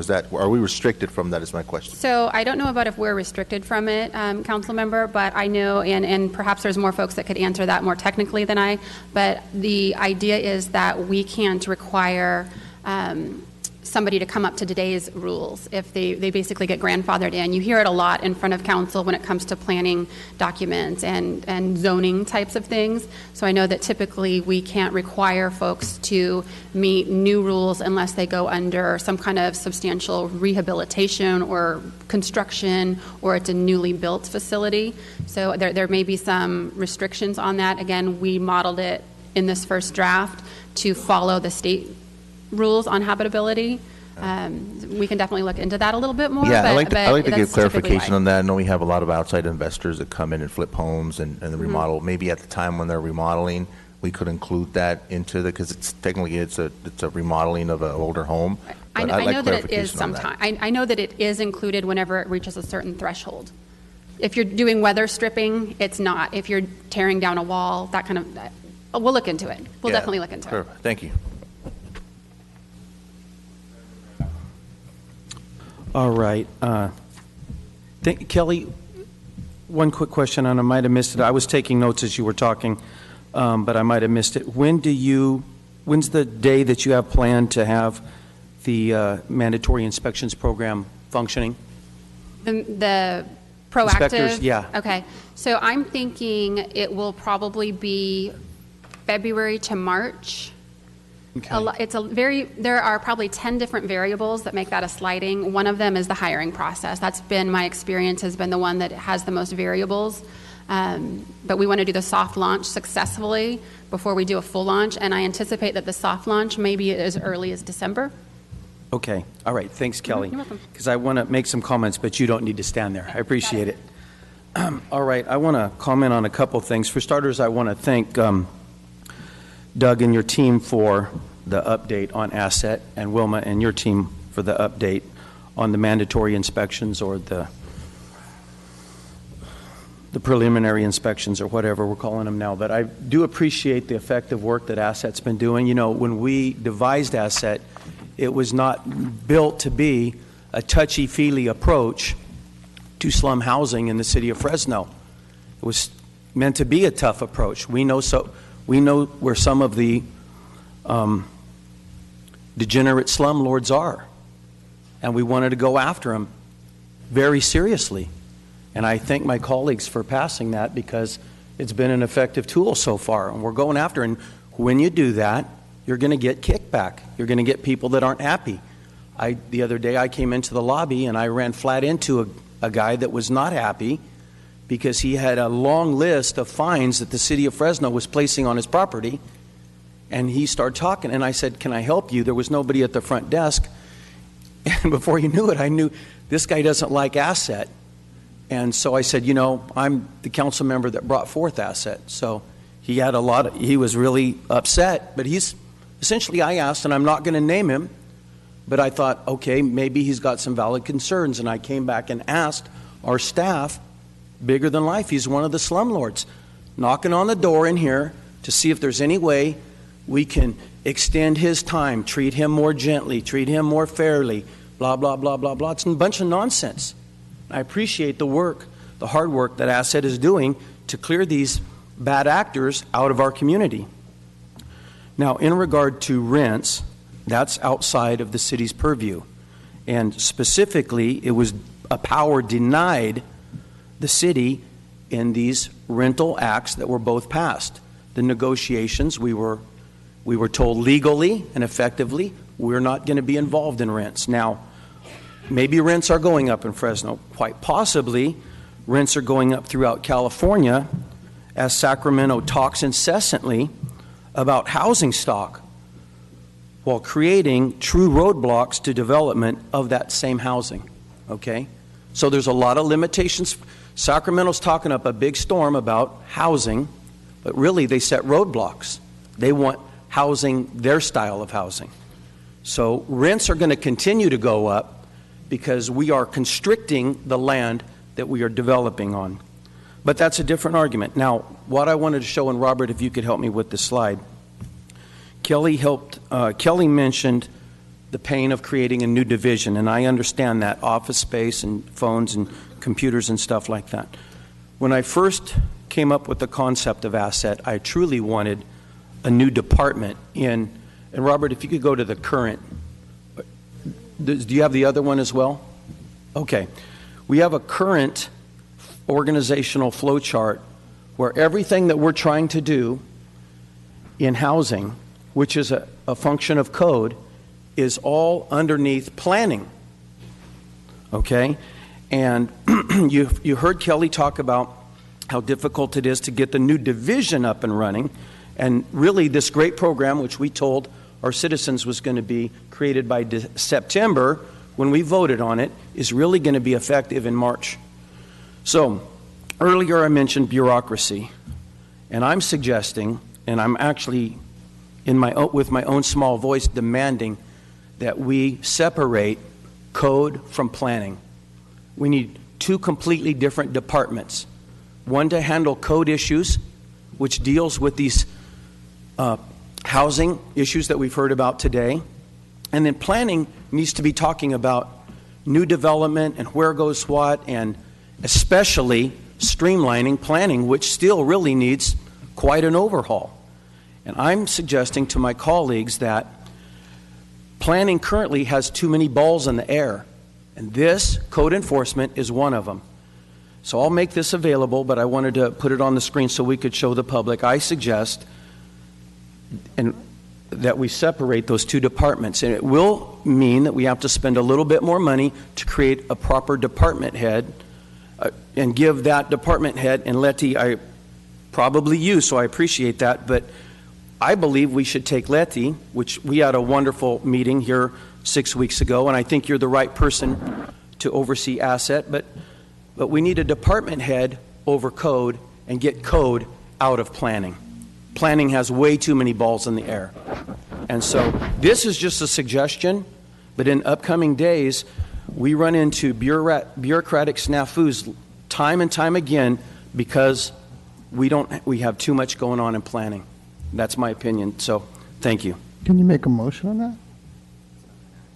It's not an action item? No, it's not an action item, but it could be. The screen is clear. Do council members have any more comments or remarks? Go ahead. Yeah, I just want to say I think this is a very effective program, and I know you and Councilman Olivier both worked on it, and I think it's proven to be an effective program.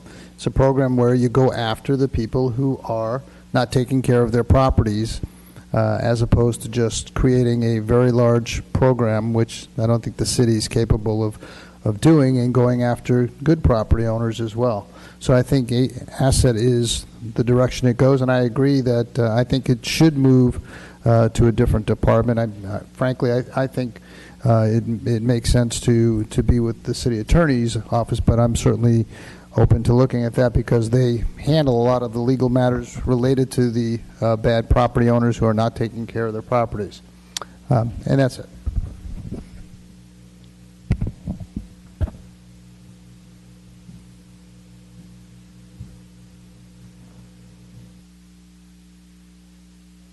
A quick question for staff or for city manager. One of the critical elements of this program, I believe, should have been the Office of the Ombudsman.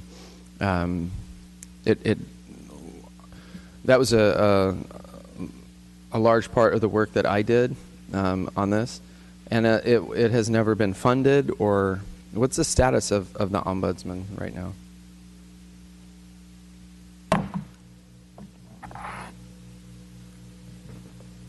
Because the council voted to approve it.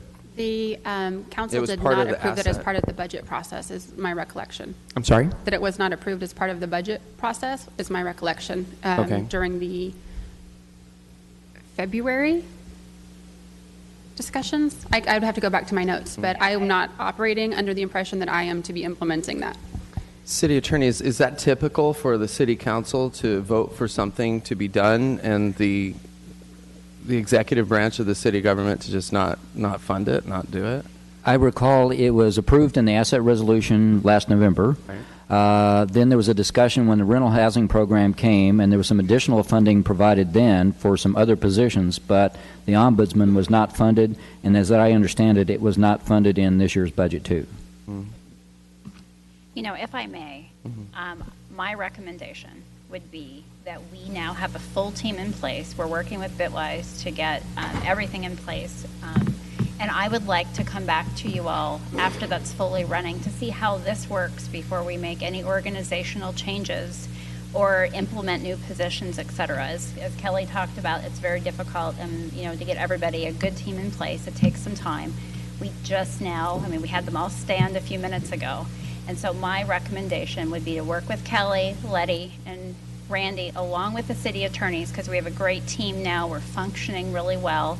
We're meeting on an every other Friday basis with my office and the attorney's office.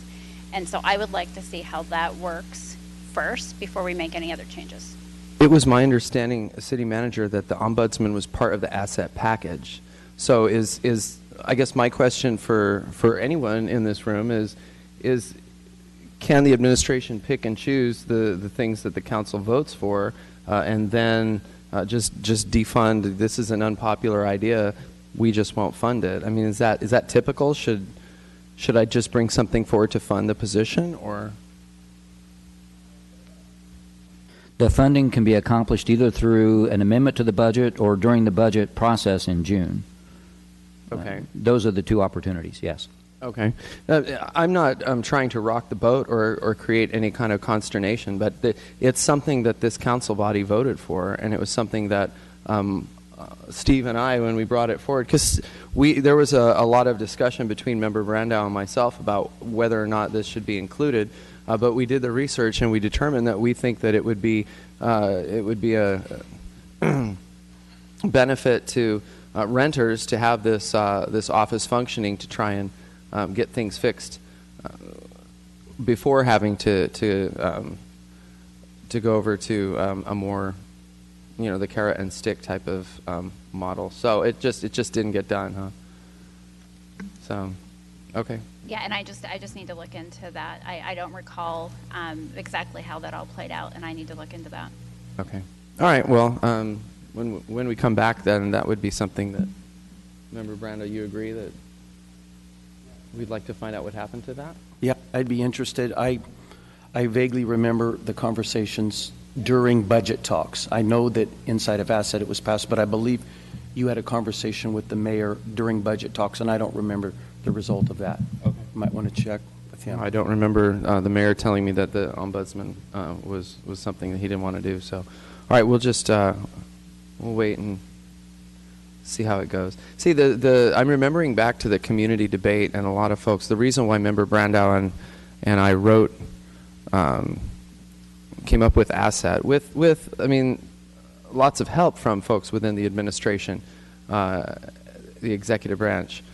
The reason why we added the ombudsman element was because of the community's request to have better communication with the city and to also try and solve problems before it requires even more city resources. And so that's why we believe that was an important element of it. But if we're not going to do that, then we'll have to see how it all plays out. So thank you. All right, the screen is clear.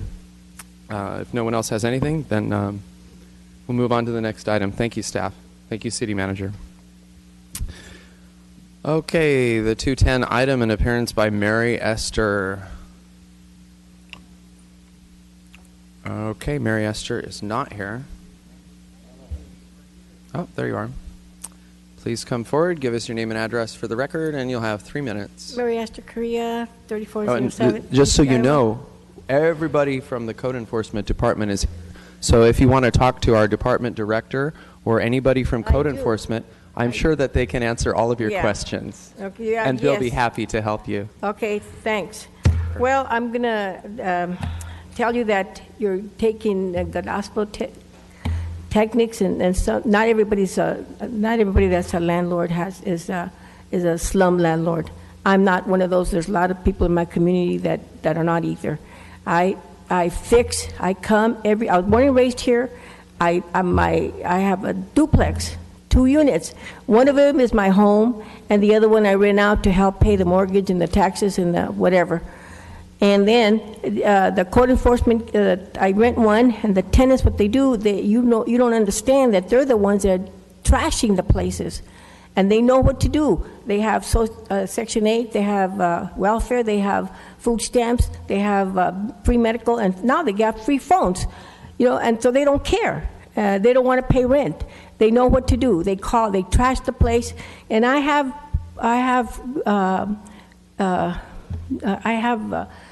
inventory and condition statement every time they rent in. They trash the place, so they don't want to pay rent.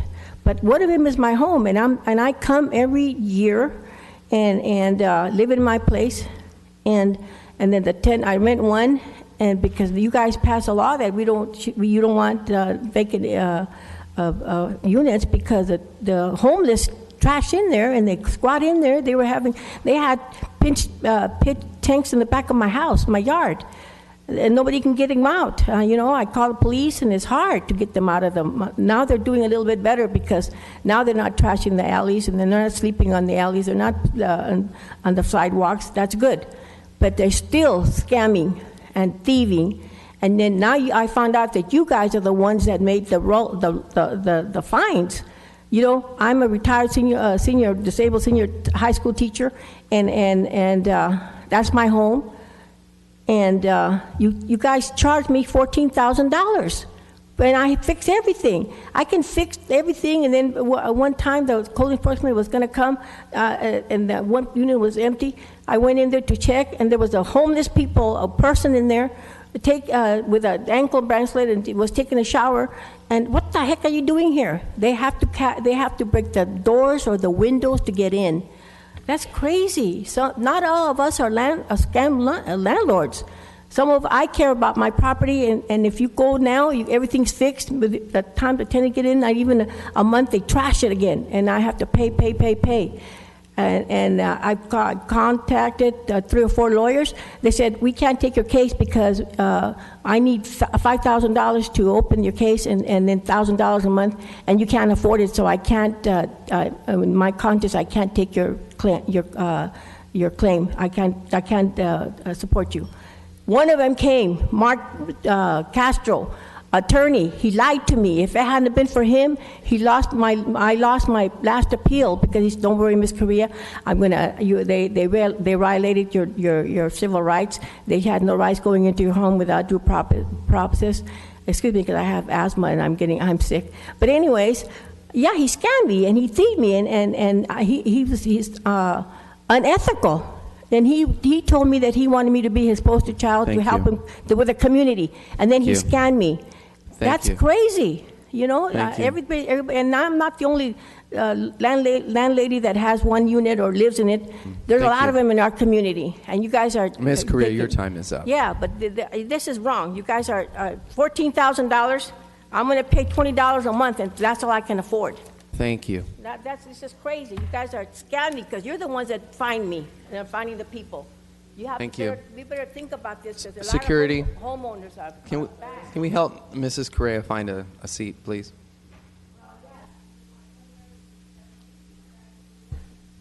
Thank you.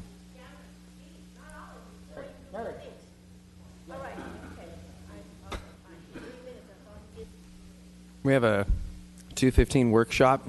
Councilmember Brandow, are you here? Oh, that's right. That was removed, right? Okay, so let's go to general administration, shall we? Item 3A. Has that one been removed as well? Yes. Kind of a short meeting. Item 3B. Okay, this is 3B, has not been removed. Okay.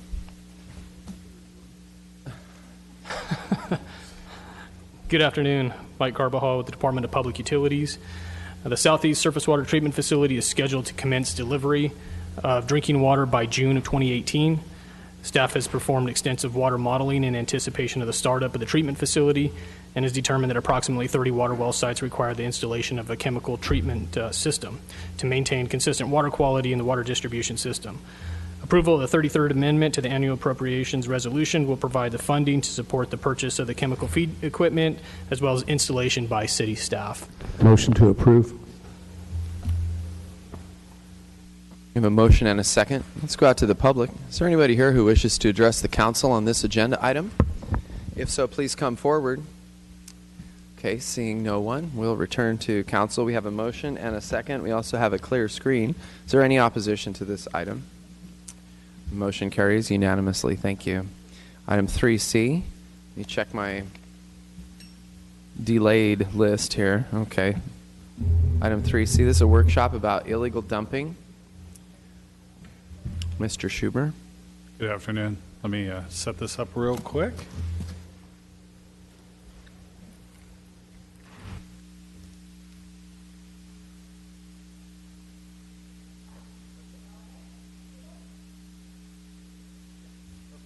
Thank you.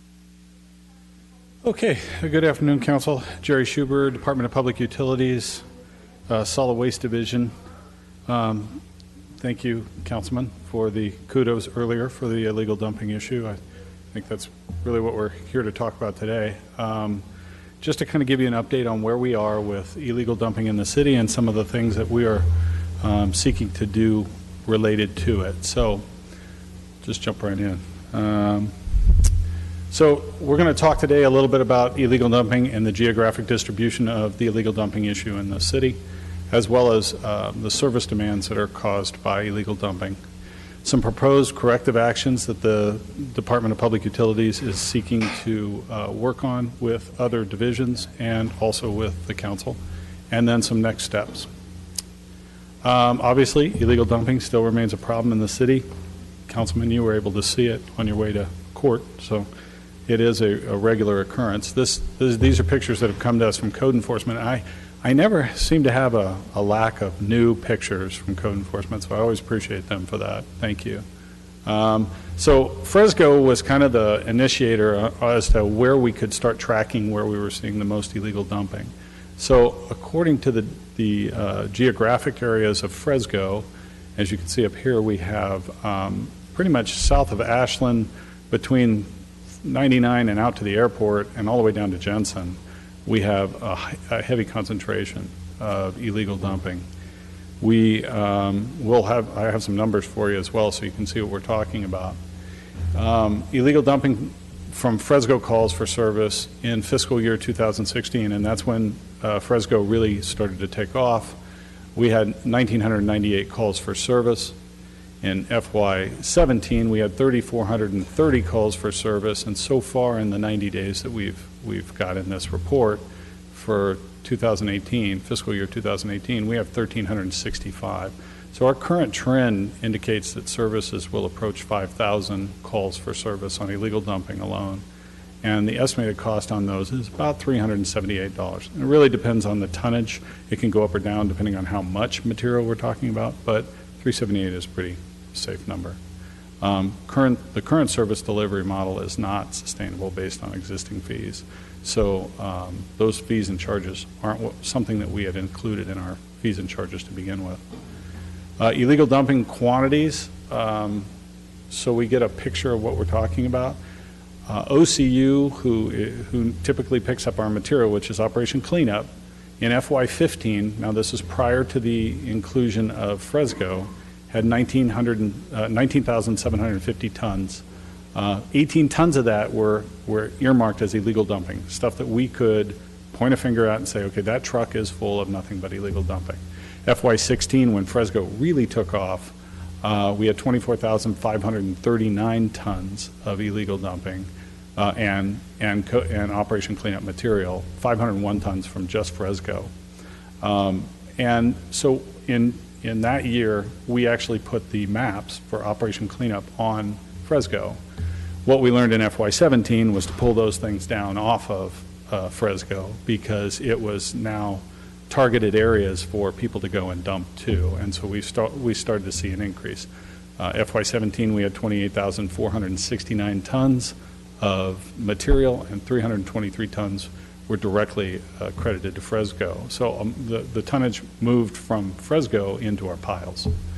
Litter collected tons was 291 in FY15. FY16, we collected 307 tons, and we also collected 217 tons in FY17. Single-family residential generates about a ton per year per home, solid waste. So part of our resource usage is overtime. Obviously, when we have that much material, we're going to have to reallocate some resources. So overtime for the OCU program, the Operation Cleanup, in 2016 was 1,001 hours of overtime. In FY17, it jumped to 1,244. We added some OCU services, which 2018 we will see the difference in. One of them was an alley maintenance program so that we could get through all the alleys in the city and give them a cleanup. For those of you who have alleys in your districts, I am sure that's going to make you very happy. And then, and then for the homeless task force, because of the anti-camping ordinance, we will be working with the police department to expand our hours. And so our working hours will start at 6 a.m. as usual, but we will have crews going to midnight. So that is going to expose us to a little bit more of a resource use. And then the current service levels for OCU, again, the program's not it's just not sustainable based on the existing fees and charges. We haven't changed the fees, but we've changed the services. So some of the proposed corrective actions really have to do with code enforcement and code changes that we're going to be looking at, because we've been partnered with code on a lot of these things, as well as the homeless task force and our recycling police officers who work for us. So the FMC section 10-611 will be looking to enhance the authority of the city attorney's office to prosecute illegal dumping, just as if they were a DA. Illegal dumping violators will be prosecuted maximum extent permissible by law. So we're going to throw a book at them if we can.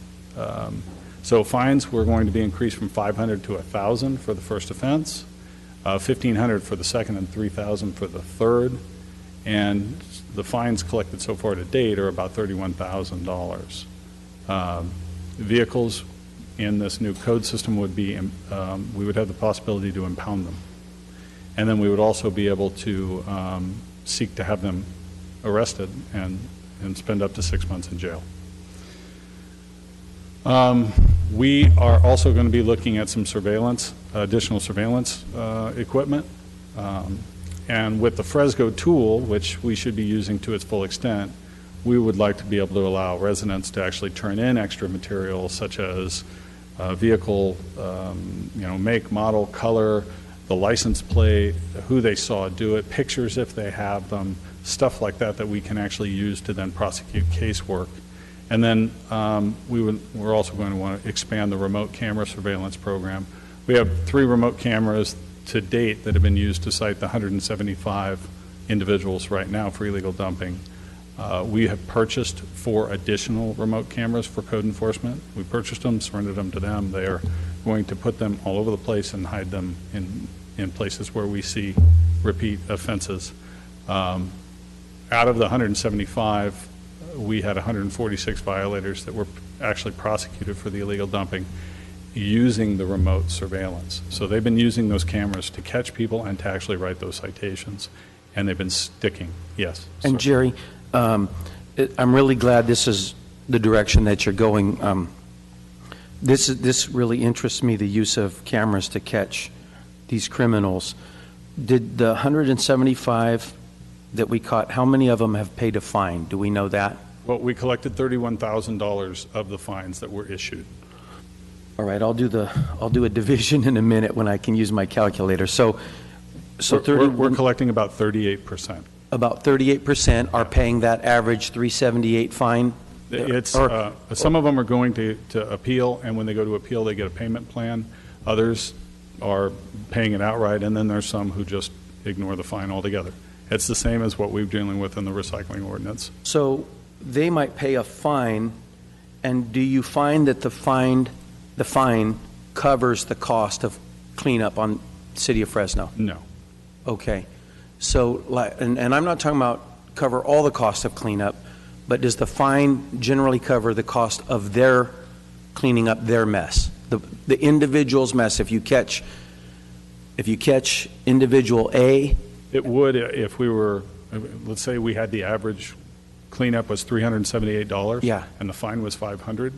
It would cover the cleanup, plus it would cover any additional management time that we would have to put into it with, staff or any of that. And off the top of your head, do you remember the cost of the cameras? $48,000 for 4 cameras. $48,000 per camera. Those are digital cameras with Wi-Fi in them, so that the inspector doesn't even have to go to the camera. They can upload the material from where they are in their office. Fantastic. I love those cameras. It takes a lot of time to go through all the video. So yeah, big brother. Yeah, bigger brother coming. Okay, so all right, I really like this. To my colleagues, I've been talking to a private company that installs a traffic light with a camera involved in the traffic light. It's all LED. It reads colors correctly on vehicles and so forth. I know that same company has talked with the mayor and the administration. I don't know where that conversation's gone yet. I know those cameras are a lot less than $48,000 per camera, but I'd be very interested. Could we go back to the heat? Sure. The slide with the heat map on it. There you are, sir. Yeah, now I'm just going to say, notice none of the real dark spots are in Northwest Fresno, but my colleagues can see that we still have an illegal dumping problem. I just saw one the other day on my way to the gym, and it stayed there for several days. A couch and love seat just thrown out, crumbled, junk. Nobody was going to pick it up because it was beyond value. Did you put it in Fresco? No, sir? I didn't. All right, well, I got to tell you, you got to tell me I can't don't do it. text and drive. Yeah, Schubert. okay, all right, I'll give you that one. I'll give you that one. Okay. That's how we get our responses from the public as well as council, one call center, UB&C. Everybody puts it in one call in the Fresco app, and that Fresco app is where we track the material, also get it out of there. So, I think I'm going to begin working on a resolution that might spend even a little bit more money on cameras, because if they're what's really effective, I mean, that's where technology is really coming in to be helpful. I think one of the things to consider in that as well, and code enforcement has done just an exemplary job in trying to get these cameras. You got to watch the video, right? So right. You got to go through it, see what's there, and then prosecute what you can find. John Luttrell is their inspector right now, who is working on that. He's doing a bang-up job, but one person with 7 cameras is going to be difficult. Speaking of bang-up jobs, they may need additional resources. Speaking of a bang-up job, are any of these cameras like mounted with tasers or anything? No. Okay. Well, I don't think we've been able to developed. go that route. We're trying to create jobs in Fresno, right? For the lawyers at that point. All right. Hey, I appreciate that. Thanks, Jerry. Okay. I'm going to just swing through this real quick and get to the end of it. So we had 8 violators that were repeat offenders just this last year. And then, so a couple other things that we've already brought one to you, but I'm going to go over them real quick. We talked about a convenience center for a place for people to bring their material and drop it off. And we have hired that consultant who was working within that parameter that we gave to them. One of the issues was existing city-owned sites, those properties. We were having a very hard time citing something in any of the districts that would work because of traffic constraints, because of, there's a lot of that kind of NIMBY pieces that go along with it, not in my backyard, right?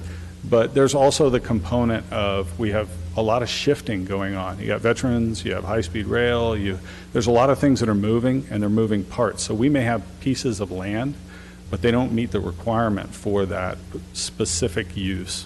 And so we've now come to the conclusion we're probably going to have to be purchasing a piece of land that is sited and specific to what we want to do with it, and that would be the convenience centers. We believe that that's going to help us manage some of this a little bit better. Jerry, how could you distinguish on a convenience center a builder who brings over a load of residue from constructing a home or a shed or something like that as compared to very good question. literally would have to have somebody at the front gate who would monitor who's coming in, what they're bringing, that they're a utility bill customer to begin with, because they need to be, and then the material itself would then be subject to what we are allowed to accept and process and move, as the majority of this would have to be materials that we could move without us being a transfer station. So I could see that happening. Oh, They would, there's always abuses. Every good deed goes unpunished, you know. That's how it's been for us as well, yeah. So that was one element of it. Some other things that we're just entertaining and that we're having conversations about now could possibly be OCU on demand. In my research with other cities and other jurisdictions, I talked to the city of Stockton. And city of Stockton, because they are close to a waterway, we're told in 2015 you can no longer do operation cleanup at the curb because whatever washes through those piles ends up in the water. So they told them, you're going to have to change your methodology. So to change the methodology, they did OCU on demand. So you would call them, they would schedule it, then you'd put it out a few days before, they'd go get it and take it out of there. And it meant that instead of dealing with all of the city, they were only dealing with those people who actually generated waste. So the first year, they generated 4,400 stops that they had to go out. The second year, they did 7,100. So they've seen some success in this process. We're always willing to entertain best practices. If we can find one that we don't have, we certainly want to look at it. And so those are conversations we're having. Also, voucher program. Other jurisdictions do this. I know the city of Sunnyvale, where I'm originally from, we had an operation cleanup that used to do this curb to curb, and eventually when they built their own transfer station, they would give out vouchers, or you would just bring your utility bill to the transfer station 2 times a year, spring and fall, and you would get in line and you could bring as much material as you could carry in a 1-ton truck as often as you want for those 2 weekends in spring and 2 weekends in fall. So voucher programs work in jurisdictions that don't want the material on their streets. So we're entertaining those conversations as well. Nothing's off the table. We want to make sure that we're looking at all best practices. So illegal dumping still remains a problem in the city. I told you, I can get a picture in any area and I can find it. You obviously have all seen it. So our next steps are going to be to return to you in December is what we're shooting for, with some FMC changes that you've all had a chance to peruse and then speak to. We're going to enhance enforcement actions for illegal dumping violators through those codes, expand the authority of the city attorney's office to prosecute illegal dumping. We're going to try to purchase some additional remote surveillance cameras to deploy in hotspots.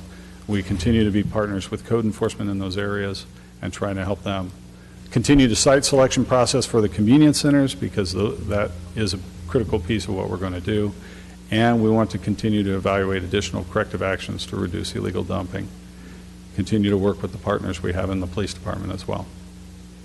So that is the end of my workshop. I am here for any questions, and please feel free. Jerry, I think that if you rose those fines to 3 times the amount, you'd get council support. I really do. I appreciate that. I think baby steps in this case, because I think we can make the push for this, but I think that the public might be a little more concerned with the fact that they're not paying them now. So remember, only 38% are being paid. We make them higher, it might be harder to get even more. So well, it may be so, but then we'd have to increase our enforcement or collection practices. Agreed. To do that. So it's a little bit of a domino effect, but I think though, when the word gets out that it's a $5,000 mistake you're making and you're on camera, yeah, word spreads pretty quick. I've seen other jurisdictions do the whole Facebook thing, social media to use for shaming people into behaving. We literally have video of people dumping and folks just driving by watching them do it. And so I think there's an element there. That probably I remember one story, I think it was with when Bruce was here, that they found caught the guy on the camera, went to his house, said you can pay the fine, you can go over there and pick up all that and sweep it clean, and he went and picked it up. He picked it up. Yeah, he swept it clean. absolutely. It wasn't, I was there when Councilman Olivier let somebody have it. Yes, I am the only person. That was verbally, right? Up here. Verbally only. To have actually confronted and stopped and arrested an illegal dumper in person, just with my bare hands. Yes. I yes. wasn't. It was very manly. I didn't have to use a baton or anything. Was it a relative? No, it wasn't a relative. No. Elementary students don't count. Elementary I students was actually don't count. impressed with his. It was fantastic. His Spanish. You did quite I well. was I was very sick that day, but we were able to enforce the law and protect neighborhoods. Who's next? We're so Community proud of you. Policing at its finest. Member Baines. Yeah, really quickly, I wanted to talk a little bit about the fines, and I like where you were going with Councilmember Capriello. I like the idea of putting the video folks up, and whether it's social media or up on the news or something like that. Here's our illegal dumper for the week. Is there some reason we can't do that? I would have to refer that to the city attorney's office. I think we can. I would, So I would suggest that when you bring some recommendations to us, that we try to incorporate something like that as far as most wanted dumper or something like that. Well, you could always also make them work off their fees picking up the litter. I don't care about that. I'd love to see that. I could care use the about them being workforce. embarrassed for dumping on TV. Well, I like the idea. Yeah, do both. Yeah, why not? Well, it's not either or, it's and. We put you on TV and then we make you go clean up other folks dumping. So I like that idea, actually, Councilmember. I think that was really good. And my the only real question I had, when I like everything that I'm hearing with this, was for the repeat offenders.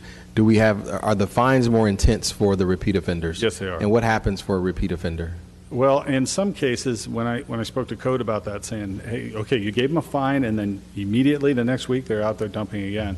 Sometimes the repeat offender is someone who they've given a fine to, but as they're going through the video, they find that they've done it 2 or 3 times that weekend. So they give them the fine, then they come back a couple of days later when they've gone through the video and found them again, and they're just returning with another fine. And in other cases, it's just they don't care. Vehicles not registered, they get smart and start covering license plates. I think that's an element of the Fresco piece, then why it would be so important for us to get vehicle information from people who are witnessing it as well. Right. But do we have an enhanced fine? I mean, is the fine higher for a repeat offender? It is. It is. Right now, it's $500, $750, $1,000. We're imposing from $500 now to $1,000, $1,500, $3,000. So repeat offenders. We're adding quite a bit to those fees. Okay, thanks. To those fines. Sorry. Yeah, and the impound piece. And Tom's right. The impound piece for a vehicle is huge.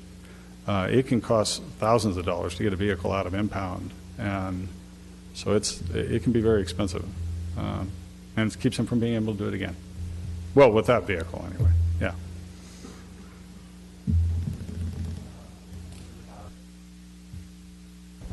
Just one quick question.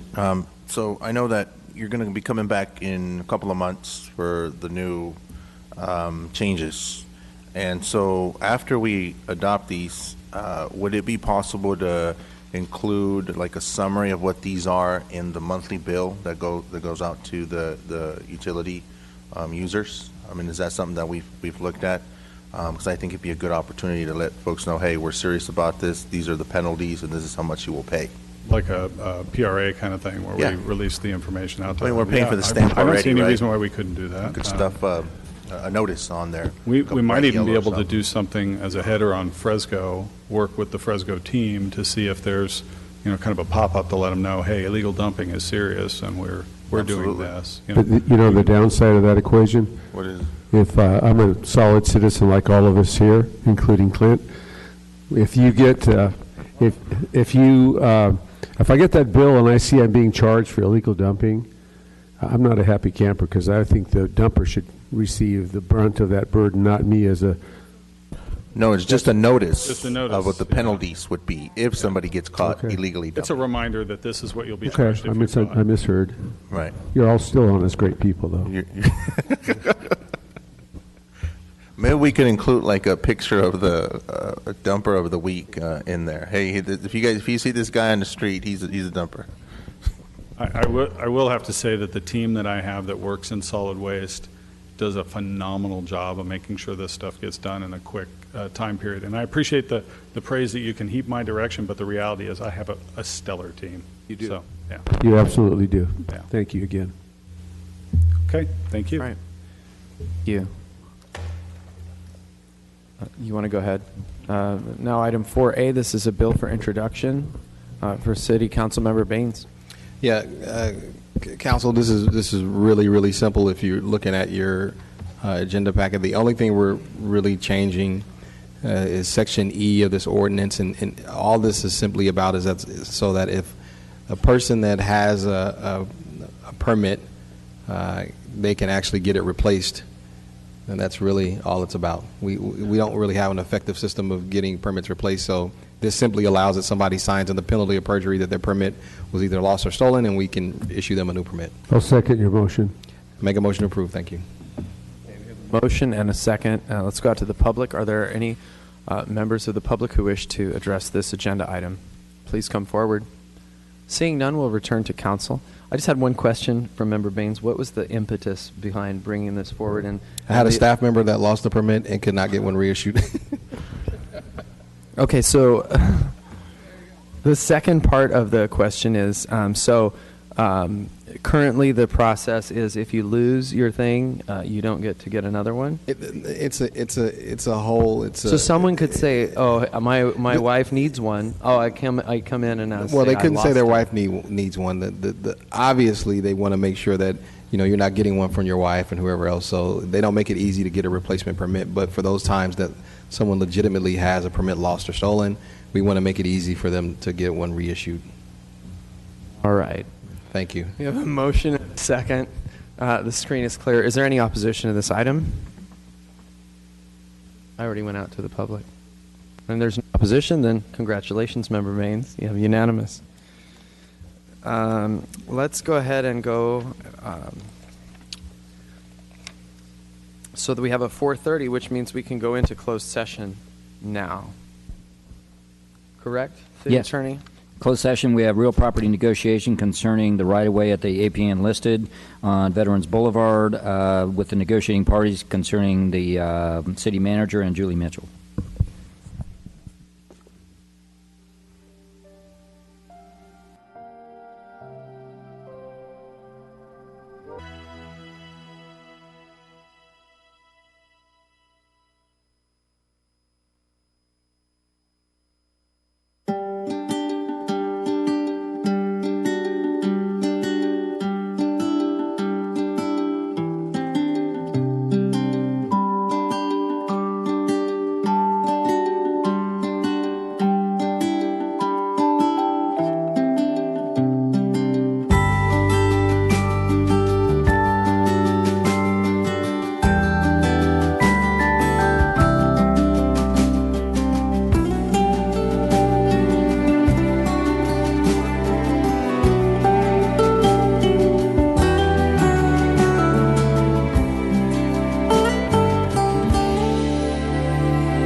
Council is now back in session. We'll be hearing our 4:30 p.m. number 1 item. This is a hearing to consider plan amendment application. And for that, I will turn it over to the Development and Resource Management Department. Or we can begin by turning it over to Councilmember Baines. Just a quick item of housekeeping, folks. I have a number of yellow cards, and here is how tonight's meeting will work. What we will do is hear our presentation from Councilmember Baines from District 3, and then we'll hear from staff, at which time we will go out to the public. In the interest of time this evening, public comment, if you have a yellow card, You can either turn that yellow card in to the clerk sitting here, and then you'll be given 2 minutes to speak. At the end of, once the cards are exhausted, then we'll go ahead and call for anyone who hasn't turned in a card who wishes to speak to also come forward. So you don't necessarily have to turn one in right away if you're trying to decide if you wish to speak. And this will be the same for both of those items. I'll call your name and ask you to give your name and address for the record, and then you'll have 2 minutes. Halfway through your remarks, you'll hear the machine make a tone noise, a chime. That doesn't mean you have to wrap up. It just means that you have 1 minute remaining on your time. So we'll go ahead and begin, and for that, I will turn it over to Councilmember Baines. Thank you, Council President. I appreciate you allowing me to introduce the item. It's been a long time coming. So I'm still in a little bit of shock about introducing this item this evening to you all. I think Councilmember Olivier, you may be the only council member that started with me on this back 6 years ago, and Luis Chavez's staff 6 years ago. But for me, this has been a very, very long process, and it started extremely contentiously. And so to be to this moment today where I'm going to be asking my colleagues to approve a number of items, and the main one being the development disposition agreement with Darling International, is an important moment. This issue in the Southwest Fresno community has been the issue that has highlighted the disparity in treatment of one community over another. This is the single issue. And tonight to move a step forward, a step toward resolution of that issue is monumental, and it's historic for the city of Fresno and for the residents of Southwest Fresno. And so I am truly humbled here tonight to be asking for you all support that I certainly am hoping that I'll be able to get. The community has been engaged in this issue for close to 20 years. Just this set of community members close to 20 years. There's a whole host of people that have been involved in this issue for close to 60 years. It's a long-standing issue. It's a big deal. But tonight I think represents the best of what should be and what is, in my opinion, a win-win scenario. Our community wins, the business wins, and our city wins. So there was a tremendous amount of effort that went into this. Tremendous amount. It's impossible to put into words. It's been going on for the better part of 6 years since I've been here. Just with me and this staff, it's been going on the better part of 6 years, and the countless number of hours and legal teams, staff time. It's tremendous. And so I'm very, very grateful to staff and all of the work that they put into this, all of the creativity and ingenuity that they had to put into this project to get us to this point. So with that, I wanted to just take a moment and introduce it, Council President, and ask my colleagues to pay close attention. And I'm happy to call up our development resource manager, Jennifer Clark, who was just such a key person in this entire process. And take us home, Jennifer. Ms. Clark, before you begin, one more item of housekeeping. For folks who require Spanish language and Hmong language interpreters, they are available in the back of the room. So Spanish and Hmong interpretation is available at the back of the room. So we'll turn it over to staff. Thank you. Great. Thank you, Council President. Good evening, Council. Jennifer Clark, Director of Development and Resource Management. Tonight, we are contemplating and considering a general plan amendment, a rezone, and a disposition agreement and development agreement. If approved, it will allow a business to expand and to continue to grow and prosper in our community, and it will allow a neighborhood and a community to continue to grow and prosper and to expand and develop also in our community. So as the council member said, this is a win-win. While I have not been involved in the process for as long, over the past 4 years, we have certainly seen a very positive move towards collaboration among a neighborhood and a community and a business, along with our institutional partners.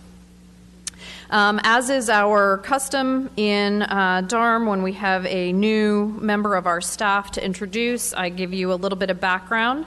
And so for a very momentous project, I'd like to introduce Ricky Caperton, who is coming to us with 5 years of experience in the private consulting industry, but previously to that, he has a Bachelor's of Arts in Environmental Studies and Planning from Sonoma State and a Master's of Environmental Law and Policy from Vermont Law School. He's a director at large on the State Board Association of of Environmental Professionals, and so he comes with a wealth of experience, and I'd like to introduce Ricky to present the item to you for consideration. Great, thank you. Good evening. I was going to say Council President Olivier, but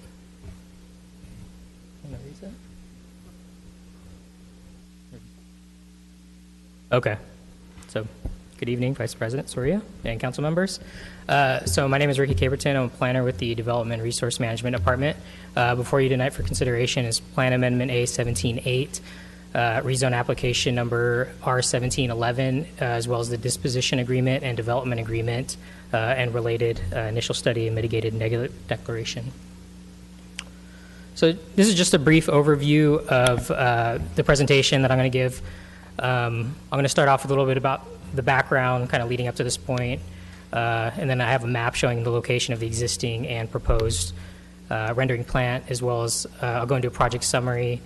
I'll then call up our environmental consultant, Ascent, to go over the environmental assessment, and then I'll go into public comments, followed by the staff recommendation.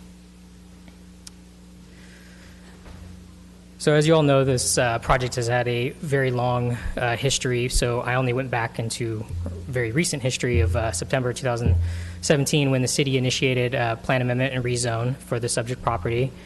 September 7th, 2017 is when the initial study mitigated negative declaration was released for a 30-day public review period. That was noticed in the Fresno Bee, as well as with the Office of Planning and Research State Clearinghouse, as well as posted on the city's website.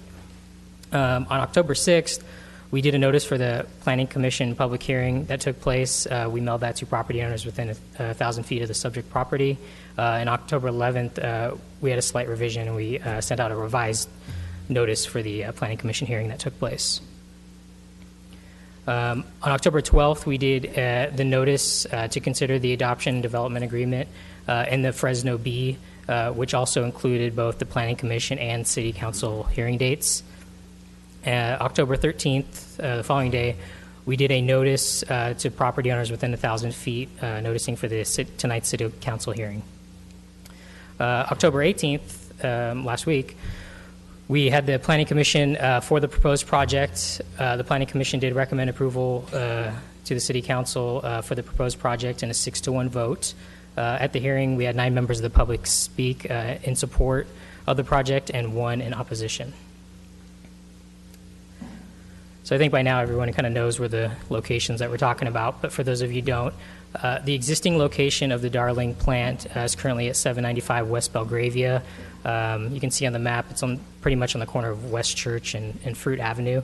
The proposed project location is on the corner of Jensen and Cornelia, just south of Jensen and west of South Cornelia. This slide right here is the aerial photograph of the proposed site. As you can see, the red outline indicates approximately 40 acres at 5449 West Jensen Avenue, where the proposed project is hoping to go. And in general, I included some land uses currently around there. As you can see, it's mostly ag land. There are some utilities. There's the wastewater treatment plant. directly adjacent to the west, as well as a PG&E substation to the east of the project site. Okay, and again, for consideration tonight is a plan amendment application A178, which proposes to amend the Fresno General Plan from public facilities to heavy industrial. Rezone application R1711, which proposes to amend the official zone map from public institutional urban growth boundary to heavy industrial, as well as the disposition agreement, development agreement pertaining to the relocation and transfer and development of real property on the southwest corner of Jensen and Cornelia Avenues. And with that, I'm going to turn it over to Mike Parker from Ascent, who was the environmental consultant doing the initial study.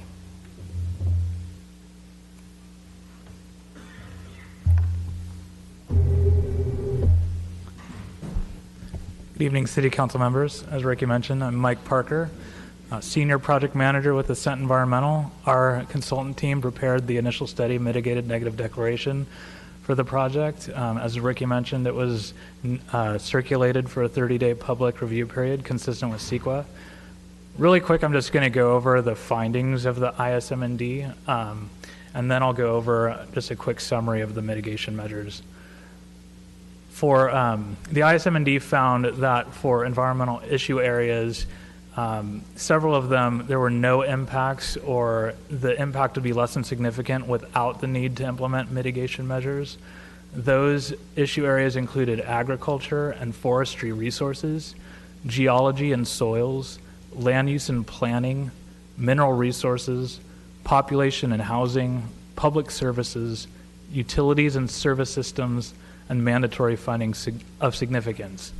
There were other issue areas that the ISM&D identified were potentially significant that required mitigation measures to minimize those impacts to a less than significant level.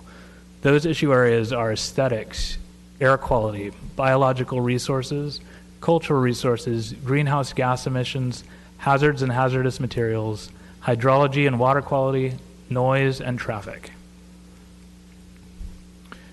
So for the items I just mentioned, where the initial study mitigated negative declaration identified potentially significant impacts, we included several mitigation measures to reduce those impacts to a less than significant level. Without going into too much detail over what the specifics of those mitigation measures were, quickly for aesthetics, the ISM&D required a lighting plan to reduce light impacts at night.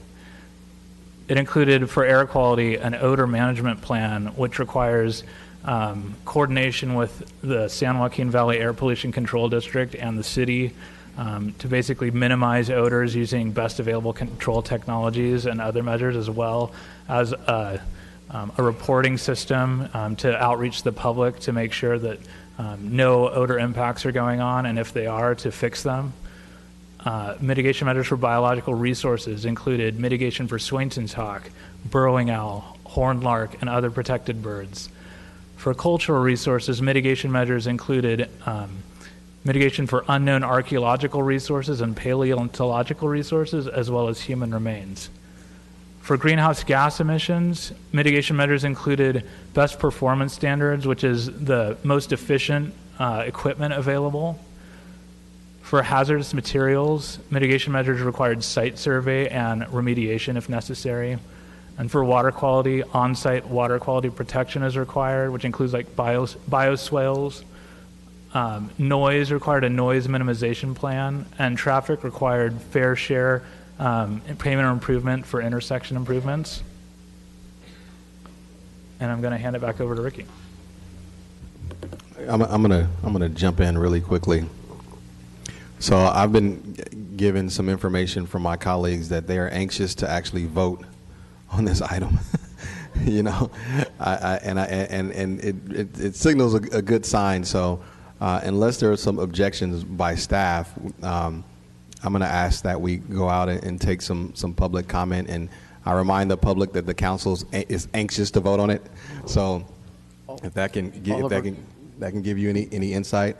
And I'll make a motion to approve staff's recommendation. I'll second that. Okay, we have a motion by Councilmember Baines and a second by Councilmember Brandow. I do have can I ask one question first? Sure. Okay. Before we go out to the public, I have a question about, and it looked like it was coming up in the presentation about Jensen Avenue.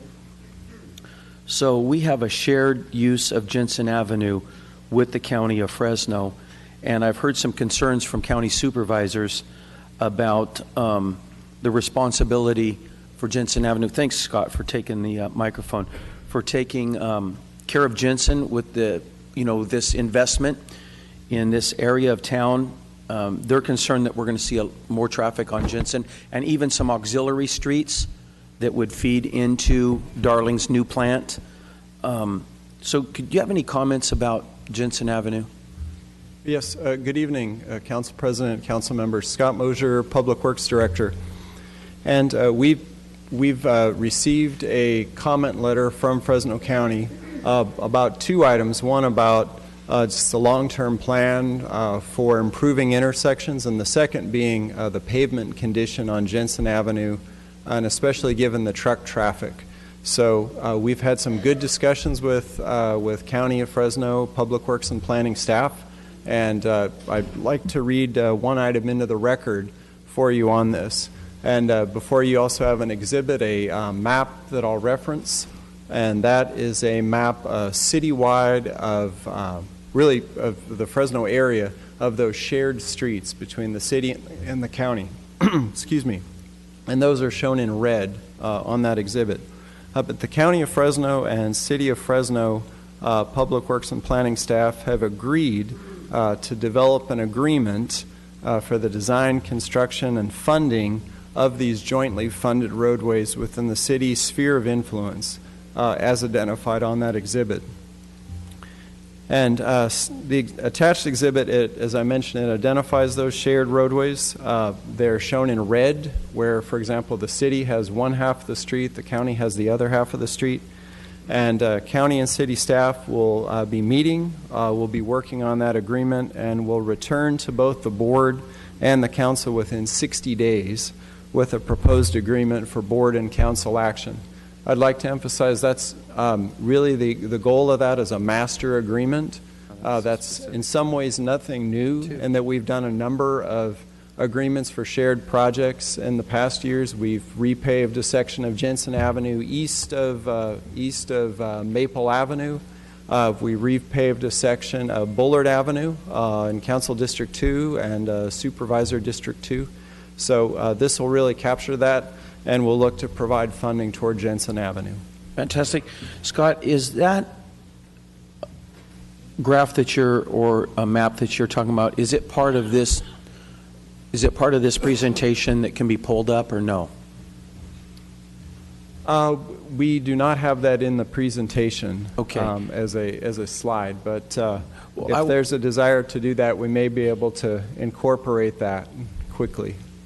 And Scott, and I'm fine. I probably don't need to see that slide today, but I would be interested. I'm glad to hear that you're working with the county on a comprehensive guide to these streets that we share. And I appreciate you mentioning that we repaved Bullard Avenue. And Scott, we had several meetings. It wasn't really easy. It's not really easy to work with the county, not for any reason. It's just you have two different jurisdictions. And to repave Bullard took quite a while, and that's just one street. And so now there's interest on improving Jensen and these other streets that you mentioned. So I'm very happy that you're working on a comprehensive guide for all of the streets that we share with the County of Fresno. The Prop 1B money that's coming in, whether it stays or not is a different argument, but let's just consider that it will be here. So I think that we need to upgrade, we need to look at a quick way to upgrade many of our streets throughout the city that we share with the county. And I learned firsthand through repaving Bullard Avenue that it's quite a process when the city of Fresno has a half mile and then it shifts to the county and then it shifts back to the city. And we have many streets like that we share with the county. So if you could just make a mental note to take a meeting with me in the next couple of weeks and we'll go over that map together and you can show me that's good enough for me. Absolutely. Be glad to do that. Thank Steve, just further clarification, having these joint meetings between the city and the county, I'm fortunate to be one of our delegates, And we've discussed that in detail, and we have a detailed map that shows all the overlaps and everything else. I didn't know you were interested. I would have shared that with you before the meeting. Well, I learned a lot through the Bullard experience, and so now that I heard about Jensen, I mean, and I think it's wonderful. I think the agreement that we're talking about today is wonderful, but there's a street that needs some serious upgrade to take care of the trucking that's going to come in and out of that area. So, yeah, thank you. Thank you, Councilman Capriolio. You're welcome. Okay, Council, at this time, what we will do is go ahead and begin. Clint, could I just ask Scott a quick question? Sure, go ahead. Scott, on this agreement that you have with the county on the roads, I'm just curious. So is it a shared cost between the city and the county to do these roads? And if so, who does the actual work on the roads? Will it be the city, county? What we're proposing in the master agreement tentatively is it'll provide an overall framework for that, and specific projects may be implemented by either the city or the county, depending upon who makes the most sense to take that lead role. In the past, we've made that decision on a project-by-project basis and had a specific cooperative agreement for just that project. So this would provide a better framework for that. In regards to Jensen, I'd want to mention this council actually previously authorized a grant application for improvements on Jensen for repaving between Cornelia and Chateau Fresno along the frontage of the plant. So we do have some dollars that the council has approved and adopted in the budget for that purpose. Okay. All right. Thanks. Public comment. Council President. Yes. I'd like to ask, just as we move into public comment, that there is a particular person that I would like to personally call up and ask to have the first comments on this item this evening, if it's okay with you. Absolutely. And of course, she didn't know I was going to do this, but because I have the microphone, I can. And I'd like to ask Mrs. Curry to come up and really be our first speaker on this item. Many of you know Mrs. Curry. She has fought for many years and has been the tip of the spear. And I felt as though if we're going to move out to the public, that Mrs. Curry, you should have the first words on this night, as we anticipate it to be historic. Thank you, Mr. Baines, and thank you, Council.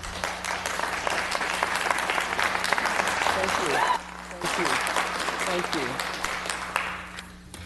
I'd like to thank Mr. Baines, our council member, and all the council members and president here today. I'm going to tell a story that I've told before, but if you're telling the truth, it bears repeating, so I can say it again and again.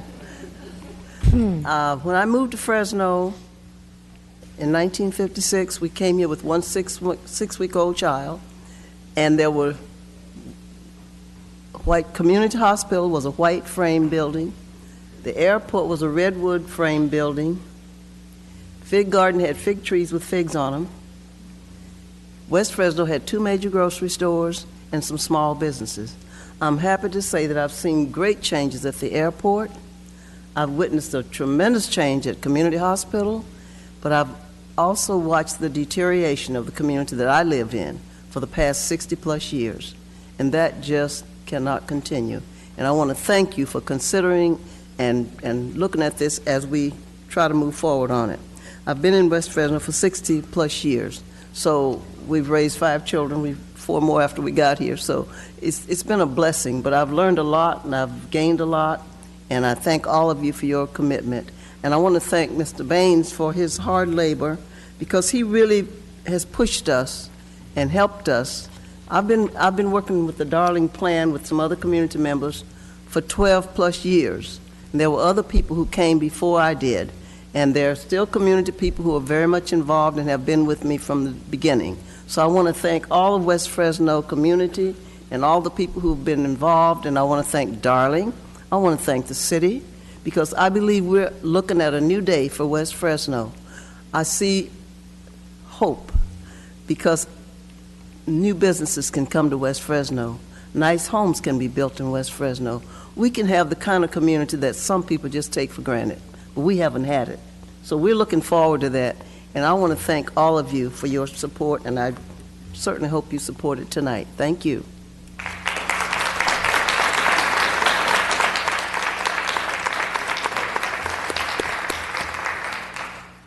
At this time, we'll begin public comment. I have 4 yellow cards, so I'll call everyone. Typically what we have folks do is people line up to speak, and then that way, as one speaker is walking away from the lectern, then one of them can come up. We have a couple of items this evening where there's going to be a lot of public comment, and we want to be respectful of everyone's time. So our first speaker will be C. William Brewer. Oh, and there are a few more cards that have come in, so I'll just call 3. Chris Mendez, James Koch. Please come forward, give us your name and address for the record, and you'll have 2 minutes. C. William Brewer, appearing on behalf of Mr. and Mrs. James and Lisa Quist. And in the public interest, I'm with the law firm, Moschler Firm on West Shaw Avenue at 1690 in Fresno. 2 minutes is a short time, so I'll just move into the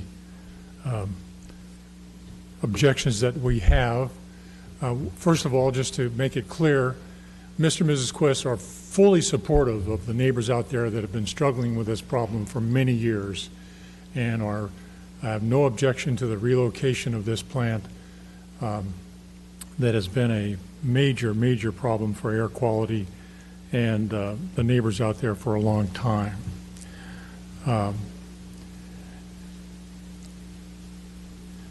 We do, however, object on some legal grounds to this project, and generally there's a failure to comply with non-discretionary, straightforward statutory provisions and case authority under California law.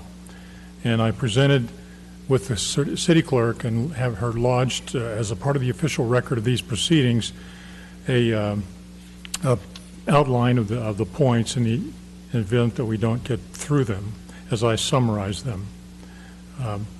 What is happening with this project, it is effectuating a de-annexation of the property, which I'll refer to as the subject property, that's marked for sale and conveyance to Darling Industries. What that means is that when that conveyance occurs, that property is no longer going to be in the city. It's going to be in the county. And why is that an issue? Well, one, CEQA requires that a de-annexation or an annexation be assessed environmentally because it's a project when it involves land use development issues such as this one. It was not assessed. Mr. Brewer, your time is up. We thank you for your comments, and if there's a council member that has questions or wishes to hear the side of Mr. and Mrs. Quist, then they'll be sure and call you up for extra time. All right, I'll make reference in the record then of my documents. Thank you. Thank you. Our next speaker is Mr. Chris Mendez, followed by James Koch, followed by Ivanka Saunders. Please give us your name and address for the record, please, and then you'll have 2 minutes. Chris Mendez, I reside at 1264 North Van Ness Avenue, Fresno, California. I'm here in a very confusing, neutral position. I too agree with the fact that that plant's got to get out of West Fresno. They've lived with it for 60 years, and it's bad. But the thing that's bothering me is the fact that we're relocating a problem that will affect fewer people, but still will affect people. We've got a traffic issue that has not been looked at properly. I've got a letter from the County of Fresno requesting that issues be addressed, and as of this afternoon, the county had not received a response to that traffic issues that they were concerned with. Also, from the standpoint of the 1,000-foot rule, I realize that is state law, but if I hadn't seen a Fresno Bee, because I don't take it, with a headline on it today, I wouldn't have known about this, and I scrambled to get copies of the presentations.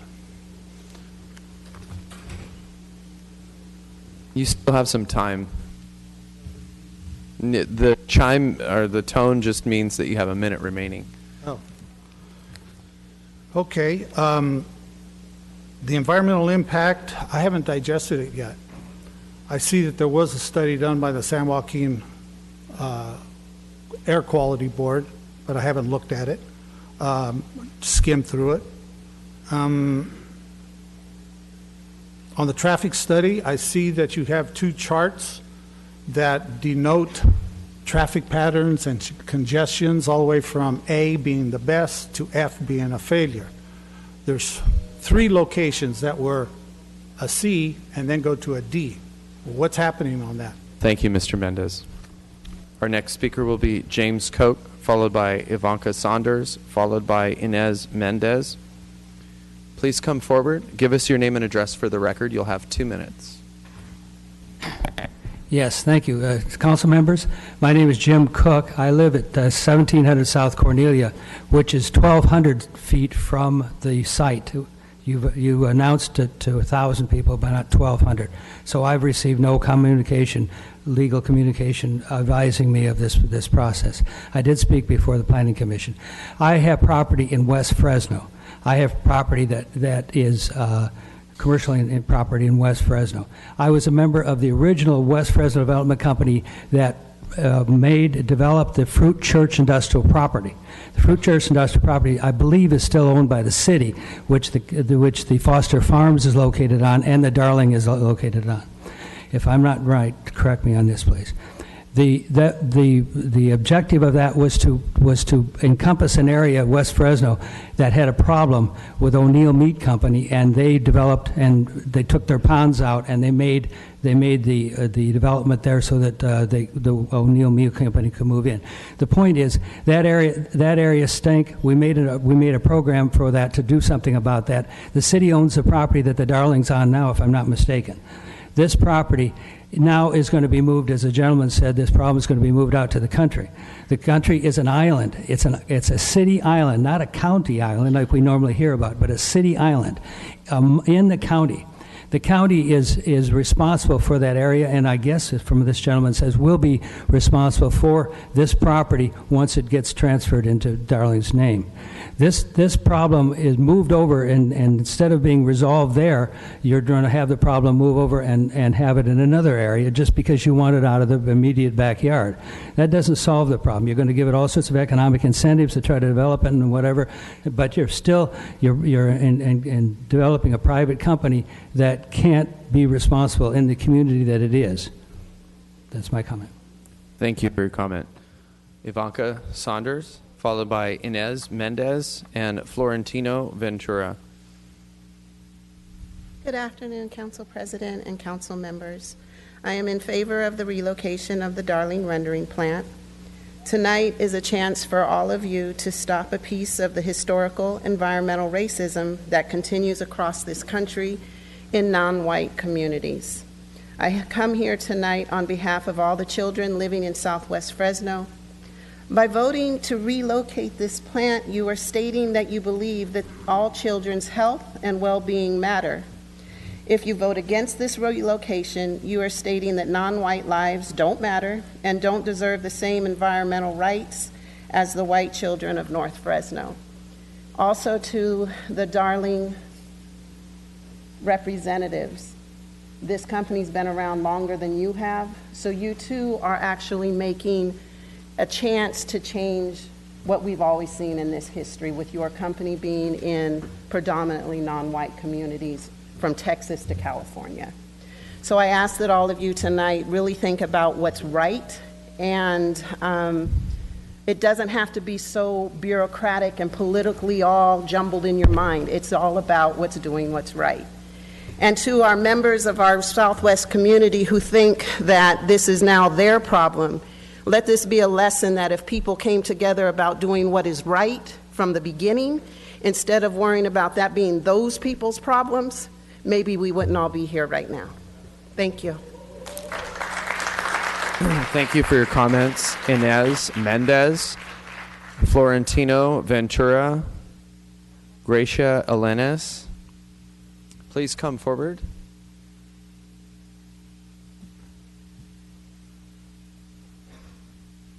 Mi nombre es Florentino Ventura. Yo vivo a 339 West Roy, Avenida Fresno, 93, 706. I'll be translating for him. Hi, my name's Florentino Ventura. I live at su dirección? 339 339 West Roy, West Roy, Avenida Fresno, Roy Avenue, Fresno, California, 93706. 93706. Mi presencia es que ese lugar ya vivo más de 11 años y está afectando mucho olor del carril, que todo el tiempo huele feo ahí, a ver si hay un puesto para mover ahí o que... So I'm here to speak on Darling. I've lived there I lived at my home for 11 years, and it's a horrible smell, and I'm hoping that something can happen today to remove or change the location. Por eso, porque no puede salir los niños, se afecta mucho el olor, todo el tiempo huele mal. Esa es mi presencia aquí ante ustedes, autoridades. Gracias. Yeah, because my kids can't go outside and play, no one can go. It's a really bad smell, and my presence here is to ask before all of you guys with authority to make a decision to help his community. Thank you. Thank you. Inez Mendez. Inez, are you here?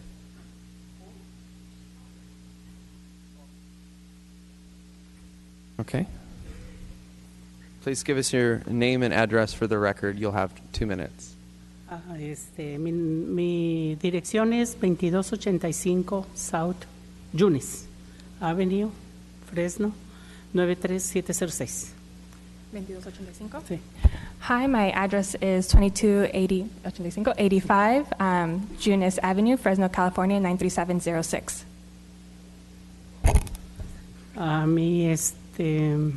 Mi comentario por el día de hoy,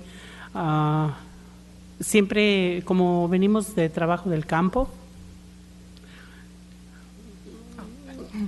My comment for today is always whenever we come from the fields, pasamos por ahí, por el lugar donde está la compañía de la carne, y olía muy feo, y yo comenté a mis amigos, compañeros de trabajo. and every day we always pass by that meat company, and it's just a horrible smell. And my coworkers who live there. Ajá. Que veníamos todos juntos y ellos quedaron ahí en ese lugar. And we were all carpooling back together, and we were dropping them off. Y olía todo muy feo. Y olía muy fuerte el olor de la carne o la industria o algo que le ponen, no sé, la verdad. And the smell was just very, very strong of the meat company. She was not sure what they put in the product there, but it was just a very, very strong smell as soon as her coworkers left the vehicle. Pues yo pienso que para la salud no es nada bueno, para los niños, el ambiente de nosotros, no sé. And so for the sake of our health, especially for the children's health, it's not good, it's not safe for them, and then for our environment, it's also not safe. Y pues yo pienso que es todo lo que les puedo decir, y pues analizando ¿verdad? La compañía, no sé. Yeah, and so that's all she'd like to share, and just really to make sure, look at the company and analyze it to elsewhere. ¿Está? Thank you. Sorry por no hablar. No, perfecto.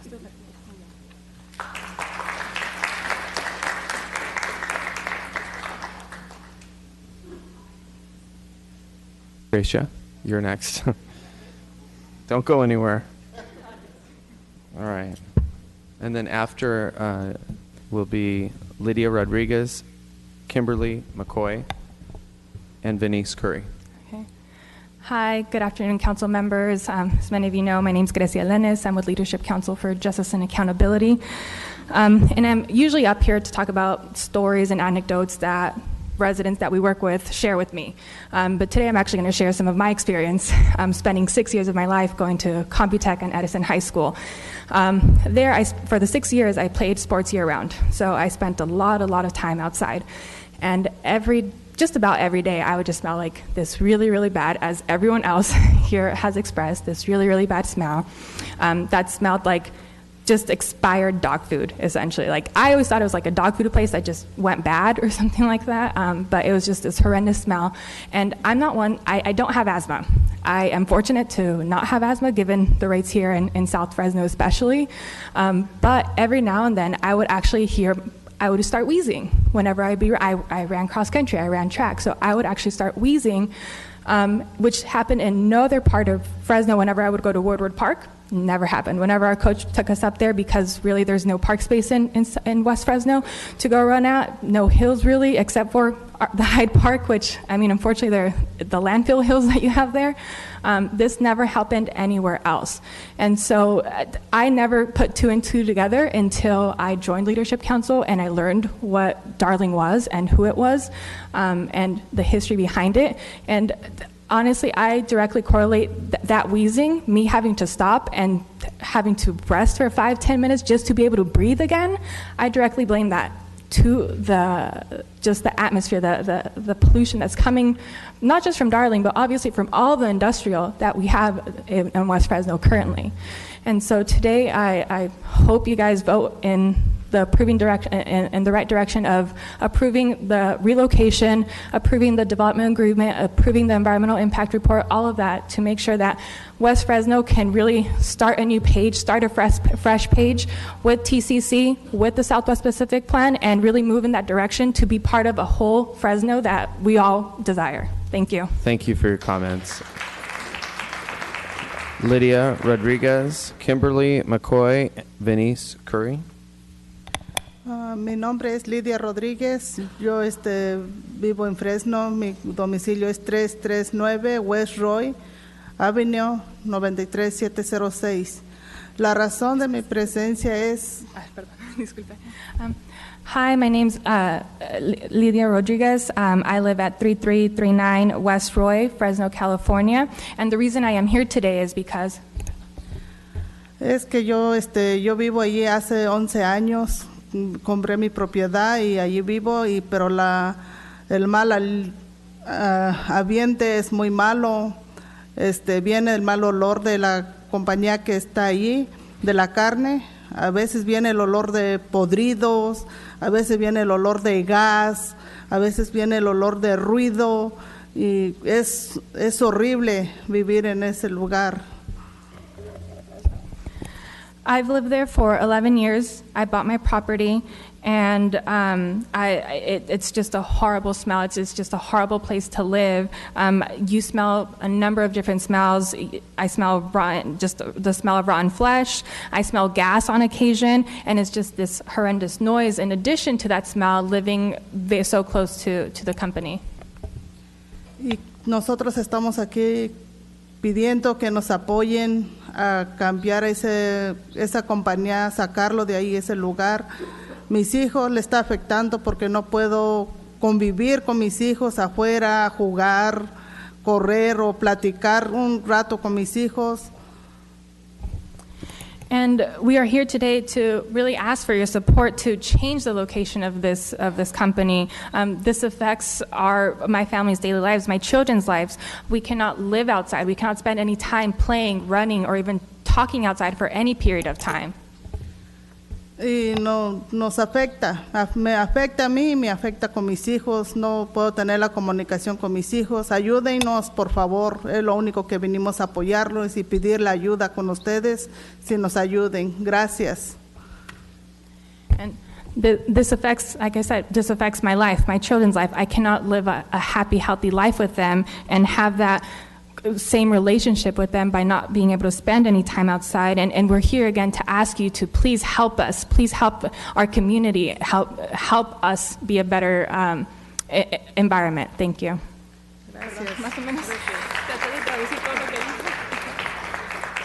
Kimberly McCoy, Venice Curry, Tate Hill, Hi. Give us your name and address for the record. You'll have 2 minutes. My name is Kimberly McCoy, and I'm here as a community resident and also representing CNC Education Fund. I was born and raised in West Fresno, and as a child, I suffered from asthma. I lived at 395 East Cavalin, not too far from the Darling plant, and I caught pneumonia 2 times in the summertime. One time, when we went to the emergency room, I stopped breathing in my mom's arms, and the nurse snatched me out and took me to the back. I am in favor of Darling relocating because it was a hardship for my mom. She was a single parent with 2 kids, and she was faced with a tough decision on does she quit her job to take care of this sick child and move out of West Fresno, or does she still stay in West Fresno and have the possibility of losing me? I wouldn't be here today if my mom didn't make the decision to move out of West Fresno. She didn't want to, but she did. Being hospitalized, I was placed in a oxygen bubble. They had to put their hands in the gloves to touch me. I was hospitalized 2 weeks for the first time, 4 weeks for the second time. The last time I remember, I was about 7 years old. Can you imagine being left in the hospital for 4 weeks, 6 weeks without your parents being there, and the only communication you have is them putting their hands through a glove touching you?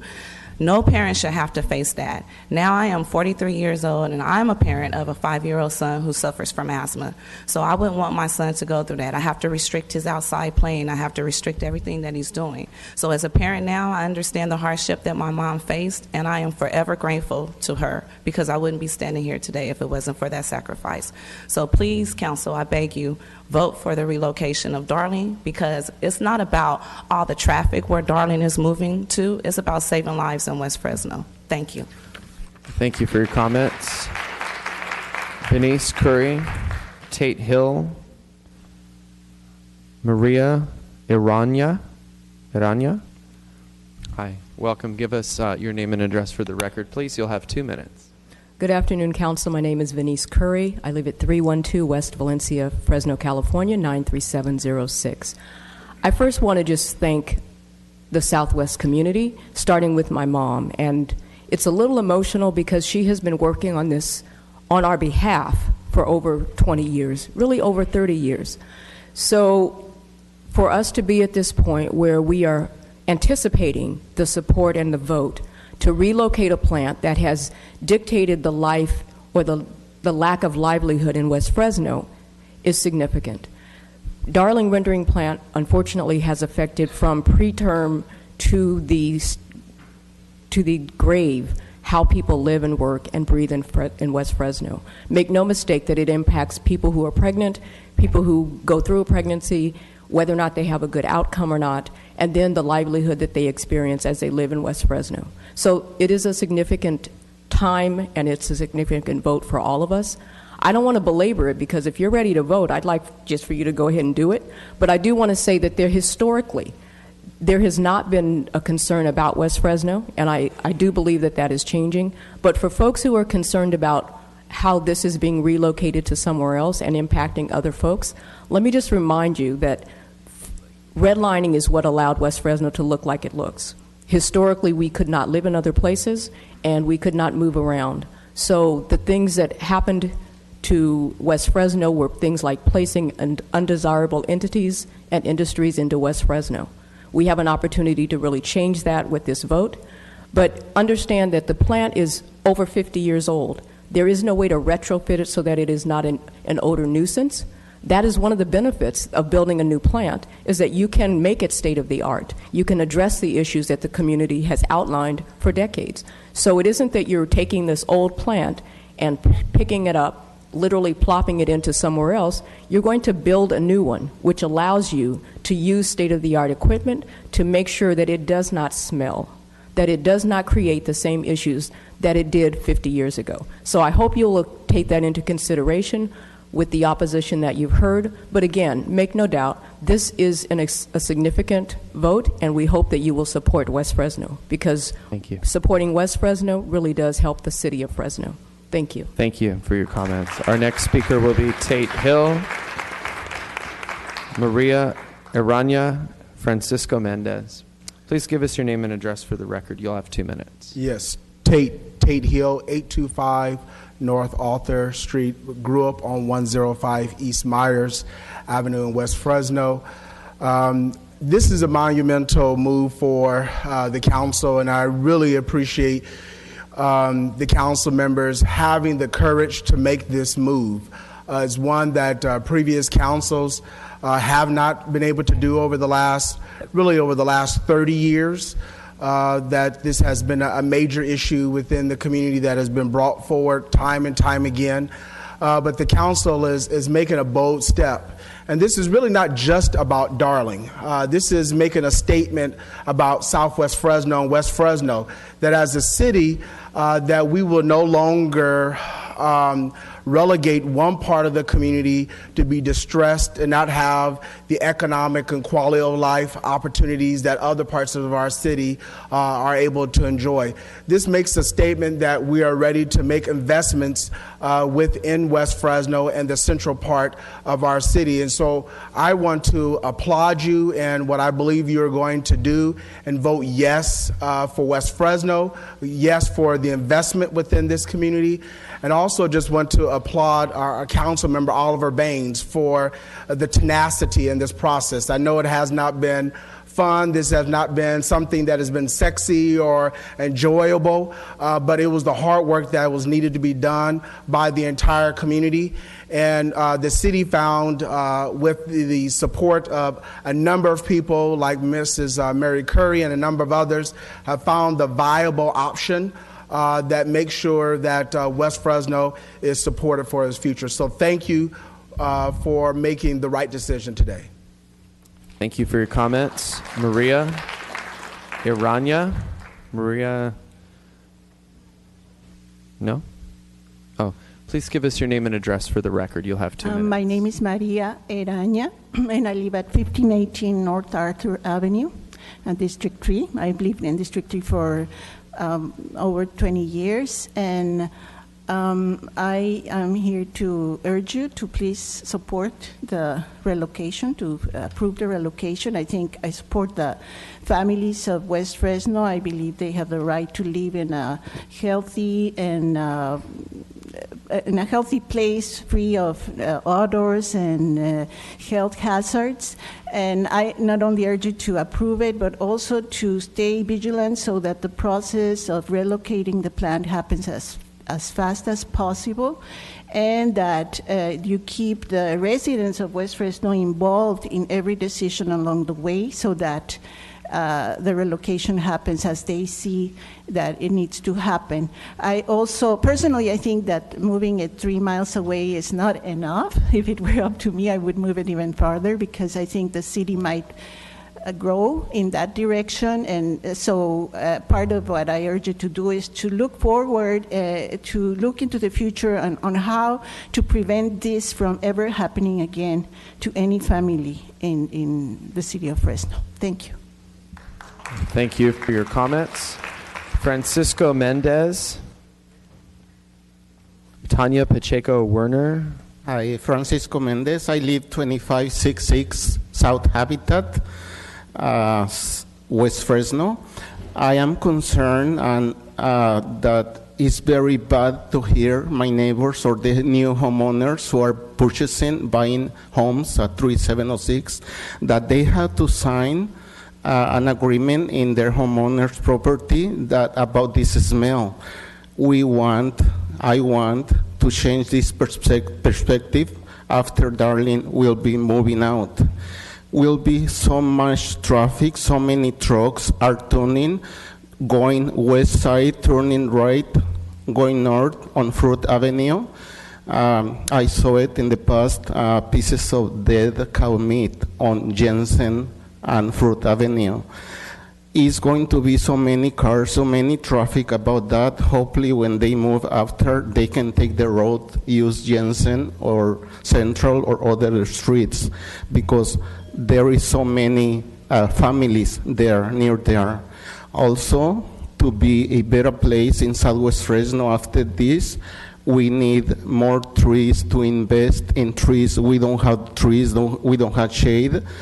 We have the West Fresno West Park, Orange Center, Orange School, also the high school, and we need so many kids so many shades for the kids to play. Also about the parks, Hyde Park, a sport complex need to be leveled and need to fix so the kids can go and play so they can pass their test. Thank you. Thank you.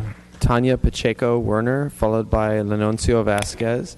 Please give us your name and address for the record. You'll have 2 minutes. Tanya Pacheco Warner. I work at 1625 East Shaw, and wanted to bring a little bit of context, and I wanted to thank you for moving this and also letting you know, as someone that looks at health outcomes on a daily basis, this city council here is going to be able to really celebrate in a couple of years the positive health outcomes that are going to come as a result of this positive vote. Annexing islands isn't new, and our gentleman that spoke from North Van Ness, actually a lot of the Fresno's history has been annexing islands, so this is nothing new, this is nothing exotic. Also, traffic mediation should already be happening along those areas because of communities like Kerman that live out there, and that there is Measure C funds among other sources of funds that should be going to help those communities connect to the broader metropolitan area anyways. And also wanted to bring a little bit of historic, that this process has been open to the community for a while, and I've personally seen emails from numerous organizations talking about this issue, such as Leadership Council for Justice and Accountability. So thank you for your time.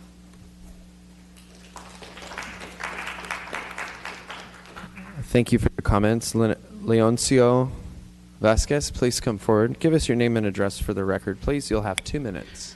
Yes, good evening, City Council members, Council President, and the public that are here with us today. Leoncio Vasquez, I live on 1019 Santa Clara Street, 93706. I have been a resident of West Fresno since 2004.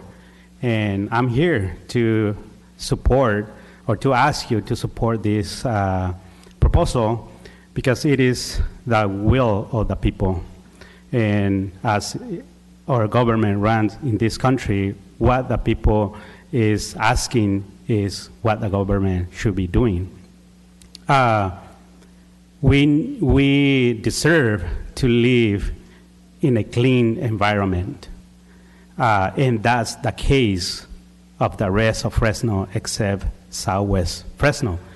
And my understanding is that it has been that way for a very, very long time. This is the time, this is the moment for you to take action that will really support people that have been requesting for this for years. You are in this position, and it is historic, and it will stay that way if you take the right decision today. Thank you. Thank you. Okay, I have exhausted the cards. So at this time, do we have a couple more cards? Can you bring them up? Okay, we have a few more cards.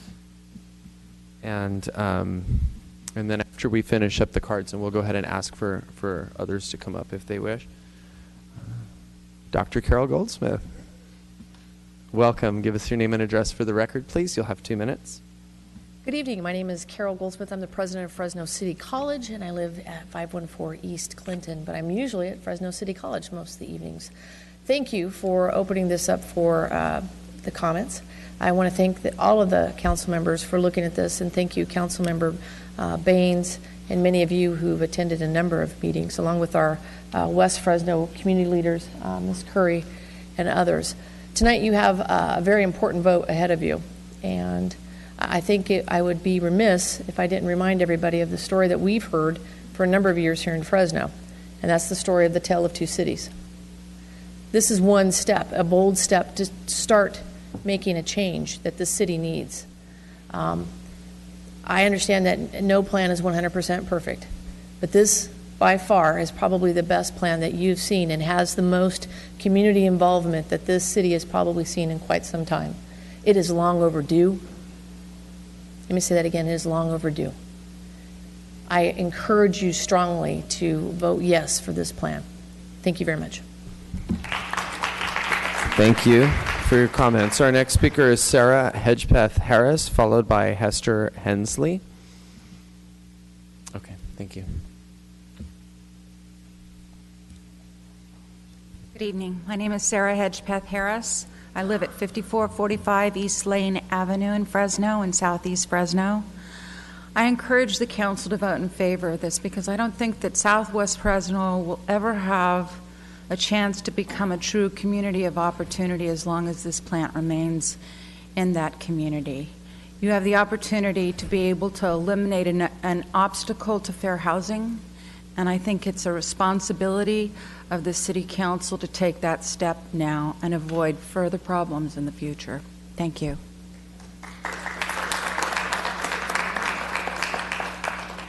And now Hester Hensley. Please come forward, give us your name and address for the record. You'll have 2 minutes as well. It takes a little longer, but good afternoon. My name is Hester Hensley, and I reside at 1122 Martin Avenue, Fresno, California, 93706. And at this point, I am really kind of disgusted in our leadership in Fresno totally because of the things that go on in Fresno. We think of back when we said, Ms. Curry said back 20 years ago, this actually started 40, 60 years ago, trying to get this plant out of Southwest Fresno. What I'm disgusted about is that our leaders look and you see where you moved everything out of Southwest Fresno that benefited us.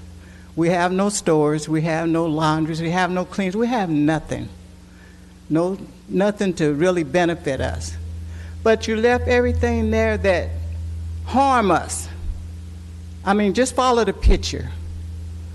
You know, just follow the picture. What we have is all of the industry, stuff that don't benefit us, nothing that we can get ahead on. But everything is in North Fresno. The lady spoke of the tale of two cities. And now at this point, you have the opportunity to correct all of that. So we're bringing it to you, hoping and praying that at this time in God we trust that you do what's right. I need to get 30 seconds of his. Also, while I'm here, I want to say we respect the flag because it's a part of the American. But what happened is that the flag is taking preference over prayer in school. You know, one person stopped prayer in school, which we need, and the country turned flip-flop all the way around ever since prayer came out of school. But you want to respect the flag. We do that. Respect everything. But we want to respect you also. You are leaders. You're the ones that make the decision on what goes on in Fresno. So we want to thank you, and hopefully that you do what's right. Thank you for your comments. Okay, at this time we have exhausted the stack of cards. Anyone else who wishes to address the council, please come forward.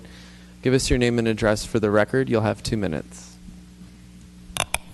Good evening, everyone. My name is Margarita Rocha. I live at 4818 East Grant, zip code 93727.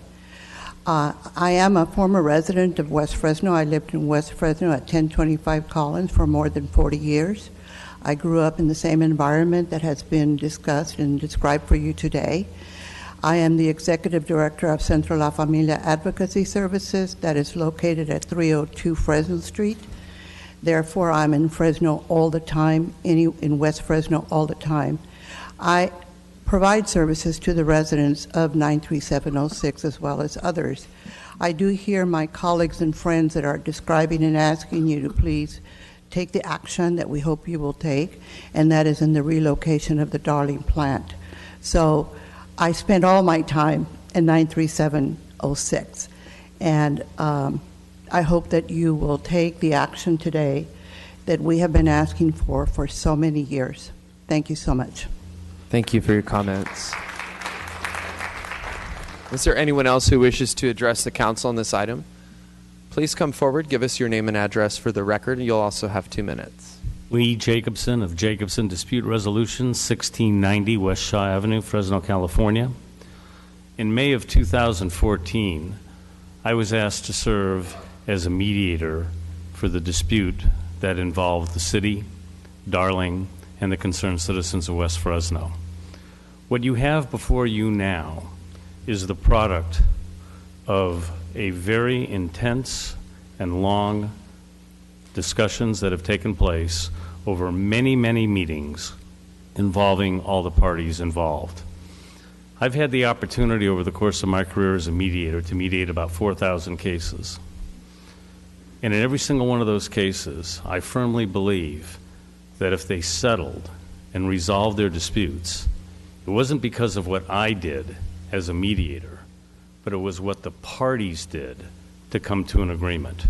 And what you have before you now is certainly a product of the intense efforts made by everybody involved in this process, from Doug Sloan and his team at the City Attorney's Office, to Ashley Werner and her team of lawyers for the concerned citizens, for Jeff Reed and Chris Hall, who represented Darling. All of them put forth tremendous effort to come to the point in time that they are right now. And it's been a fantastic experience for me. I am humbled. I've been honored and privileged to work and assist the parties in getting to this point. Thank you very much. Please come forward, give us your name and address for the record, and you'll have 2 minutes. My name is David Bolinek, 6715 West Calamina, North Fresno. I'm the general manager for Darling Ingredients, and just wanted to come forward and say a little bit about the odor abatement equipment. It will be new, state-of-the-art, the highest technology that's out there. A letter's been submitted to the council members in regards to that.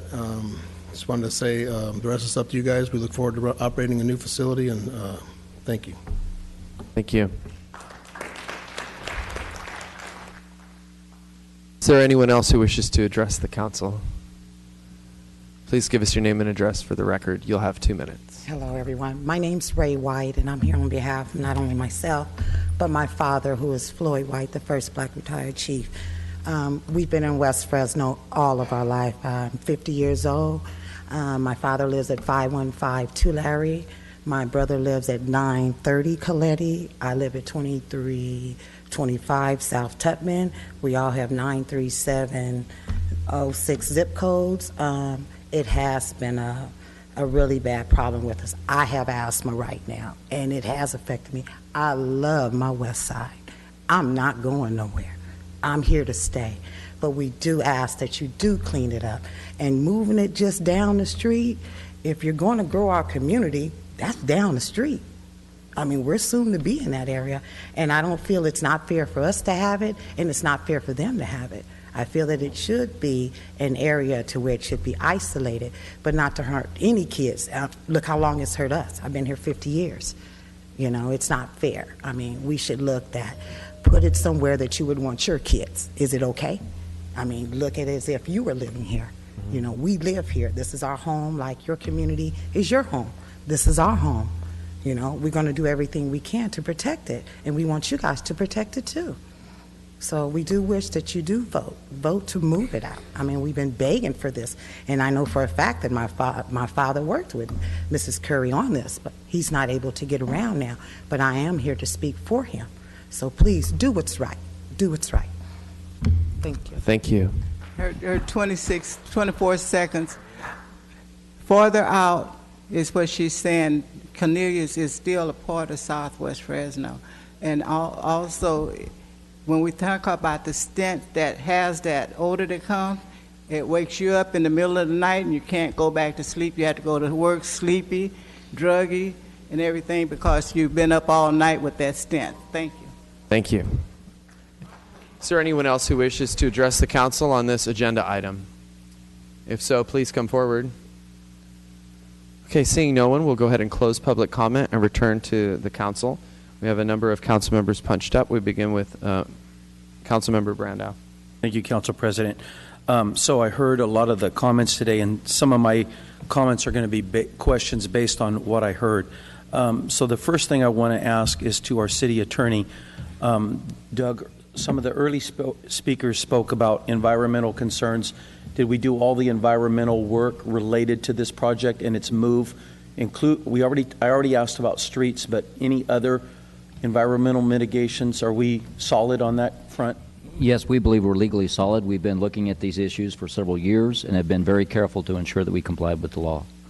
All right, thank you. So I know there were some folks with environmental concerns, and so Doug is our professional. We have to, we'll pay a lot of attention to. He spent a lot of time vetting those issues. Then my next question is there anybody on our staff that has a list of the cost of the services to the city to make this move? So, for instance, moving a water line, moving a sewer line, moving an electrical line, all these things have costs. The city of Fresno's probably incurred some of those costs. On behalf of making this happen, is there any net figure for these costs?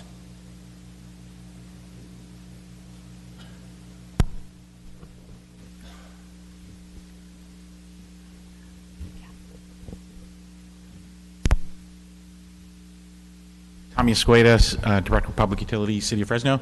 So with this approval of this agreement, we have started some preliminary analysis of the water, recycled water, methane gas, and the wastewater discharge line. So we've got some preliminary numbers from those, but it would be irresponsible to give you those right now, because with this we can go ahead and finalize those and get engineers started to do them. I can tell you the well we kind of estimate that'll be a redundant well for the treatment plant plus us is about $1.5 million. The natural gas pipeline from PG&E that'll also serve us, so it gives us some reliability and redundancy, we've kind of pegged that at about $2 million. The recycled water pipeline, we've already spent that money. We've already built it. We've made some connections with folks, so that's going right across in front of the Darling site. So it's just a 12-inch line connection. So it's probably about $100,000. The trunk line where the wastewater plant already comes into the treatment plant, there'll be a short 500-yard line. A stub we'll have to put into there. That's probably another $500,000. So those are the things we're going to go through and commit to. What we've committed to in the development agreement is to deliver those. Now we're in the process of doing the detailed design, and the cost estimates will come out of that. So it's probably in the $5 to $6 million that we're looking at. Okay, Tommy. So it's in the $5 to $6 million range, but many of these costs were things that help the city of Fresno in other areas as well. So it should be like a shared cost. Not only the costs were incurred because of the plant being moved, but some of these things needed to be done anyway. Right. We needed some water supply reliability out there, so that helped. There's a mutual benefit for that. On the digester gas pipeline, we have problems right now disposing of all of our methane gas at the plant. So the Darling plant gives us an outlet so that we can always make sure we've got a place to burn it. Right now, we're renting a standby flare to run the gas, and it's just not a good viable solution for us. And we're always looking. The recycled water line's there. We are currently working to get as many customers as we can get tied to that. So that's part of, great, we got another customer we can add to that system. So it's been a mutually beneficial public utilities exercise that we're going through and making this work for them. Well, I appreciate that report, Tommy. And then are you available, is staff available to, as these costs, as we get hard costs, to make them available to the public? Correct, yeah, and we'll have to bring those to you because those will be public contracts that we'll have to bring to you to award them as construction contracts. So those will all come out here for everybody to see. Okay. All right. Thanks, Tommy. One of my reasons for bringing up the cost, well, there's a couple reasons. One of our job is to talk about costs, and because everything has a cost, and that weighs into your decision. But one of my other reasons for bringing up the cost is it also shows that the city of Fresno is pot committed to this project, that we're spending dollars that are valuable to make this happen. So that was another reason I wanted to talk about costs for a little bit. So there's going to be, as you heard, $5 to $6 million of cost. Some of it shared, some of it needed to be done anyway, but now we're going to get to do it because we have this project coming. And so I want to commend the administration and my colleagues for spending money on a valuable project when the time calls for it. I wanted to say that I served on the negotiation committee. A few minutes ago, we had Lee Jacobson who was essentially our mediator, our facilitator between both sides of this item. And I served on that committee with Councilmember Soria and Councilman Baines. And those were a lot of meetings, and I think you went to twice as many of them as I did, maybe more. But there were a lot of meetings. For folks that haven't heard, you have sides that are almost polar opposites. And I appreciate what our administrator from City College recognizes, that no plan is perfect. And when you have sides that are polar opposites, I know there's still people that think, well, why don't you just move this thing like maybe out of California, you get it somewhere. But, that's not really an option, because both sides have valid arguments. And one of the things that happened with this particular project is, long ago, there was a CUP issue. So really, Darling had standing, the community had standing. And we had to spend many hours at the negotiating table to make sure that we could provide what I call a win-win. And so I want to thank my colleagues. I want to thank Councilman Baines and Councilmember Soria for being at the negotiation table with Wilma. I saw Mayor Brandon there several times, Tommy, many of our staff members, Doug, of course. So there were a lot of people on the side of the city of Fresno listening to both sides, listening to Darling, listening to the community. I appreciate both sides. I appreciate the community's strong and continued strong stand, and I also appreciate Darling's flexibility when they heard opportunity, okay? So I appreciate both sides.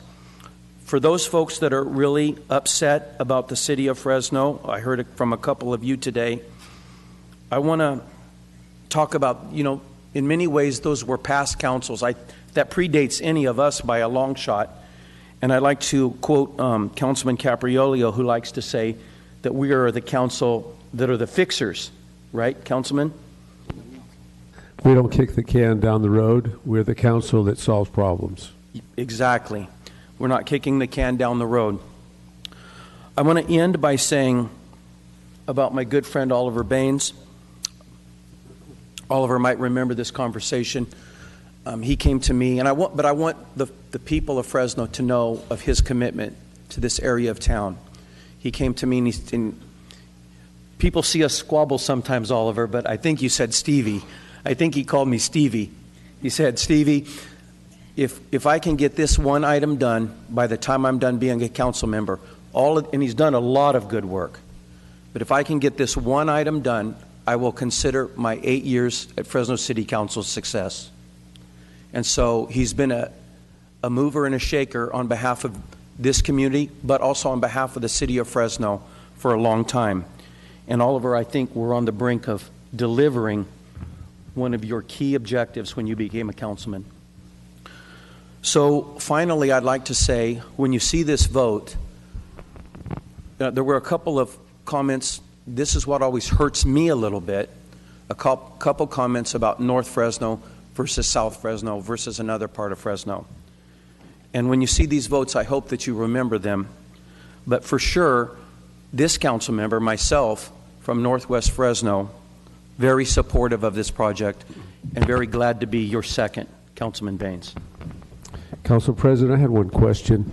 Would all you like to have us vote on this issue right now? Would you like to have that? All right. I would like to call for the question, Council President. Okay. With no objection, then.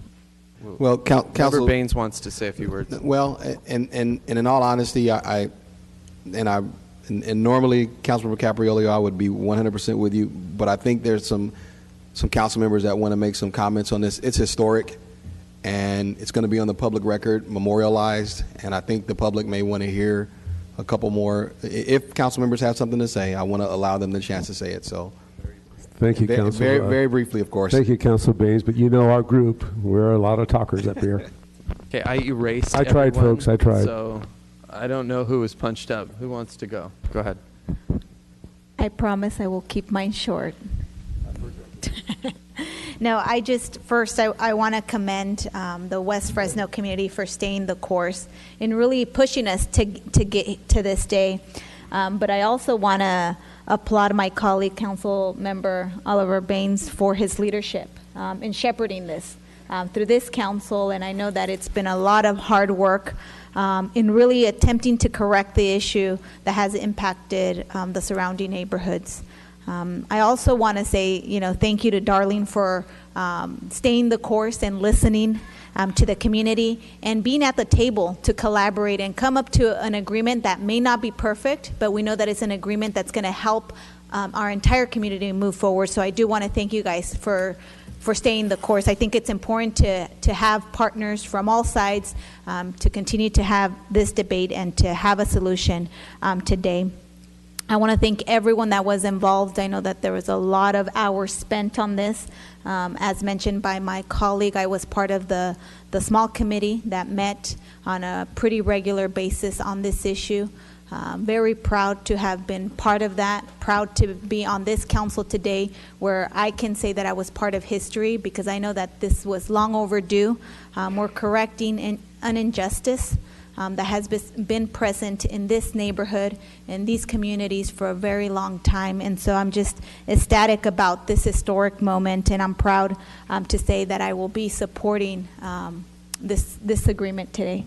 Thank you all for the hard work. And I know that Oliver is feeling very warm inside because he knows that this is going to be a great vote today. Thank you. Chavez. I'll be brevity is my friend, Councilmember Capriolio. We take a lot of tough votes up here on the dais, and I'll be honest with you, I think for me this isn't really a difficult vote. I've been very lucky to have been part of, this will be the second historic vote for Southwest Fresno. The first one was when I was over at the Fresno Unified School Board, and we voted to make Gaston Middle School happen. And I want to publicly thank Fresno Unified for really taking that first step in investing in Southwest Fresno. This will be the second big historic vote that I'm a part of. But I was listening to the comments that Councilmember Brandow make about the cost of that, and I know we're going to have this conversation later, a little bit down the road. But I also want to put in the conversation that there's also a cost to doing nothing, especially for the residents that live there. And so I know we'll go through that, but the times they definitely are changing. I think we'll send a strong message tonight. Actions speak louder than words, and I think we're making South Fresno a priority again in the city of Fresno. And so with that, before Councilmember Capriolio punches up again and rushes us, I'm ready to vote. All right, Member Bredefeld was punched up, and then Member Capriolio. Yeah, a few comments. First of all, I will of course be supporting this. This is like Councilman Chavez said. This is an easy vote. There's nothing complicated about this. I have some questions though for staff. Who would I ask about the project and moving this facility? Right now, the facility, Jennifer, is how close distance-wise to the residents currently, and how will that change when this facility moves? Councilmember, currently the closest residence is 800 feet. In our analysis, the closest residence in the new analysis is 12. Okay. So 1,800 from the actual plant location would be the closest home. There are two houses within about 2,000 feet proximity. So right now it's 800, and you're saying it's going to be about 2,000. Correct.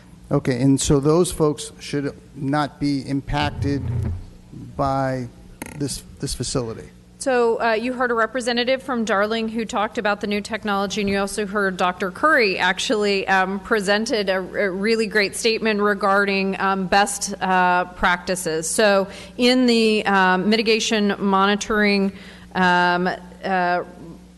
reporting plan, it very specifically calls out that an odor mitigation plan is required, and an odor management plan must be submitted to and approved by the air district.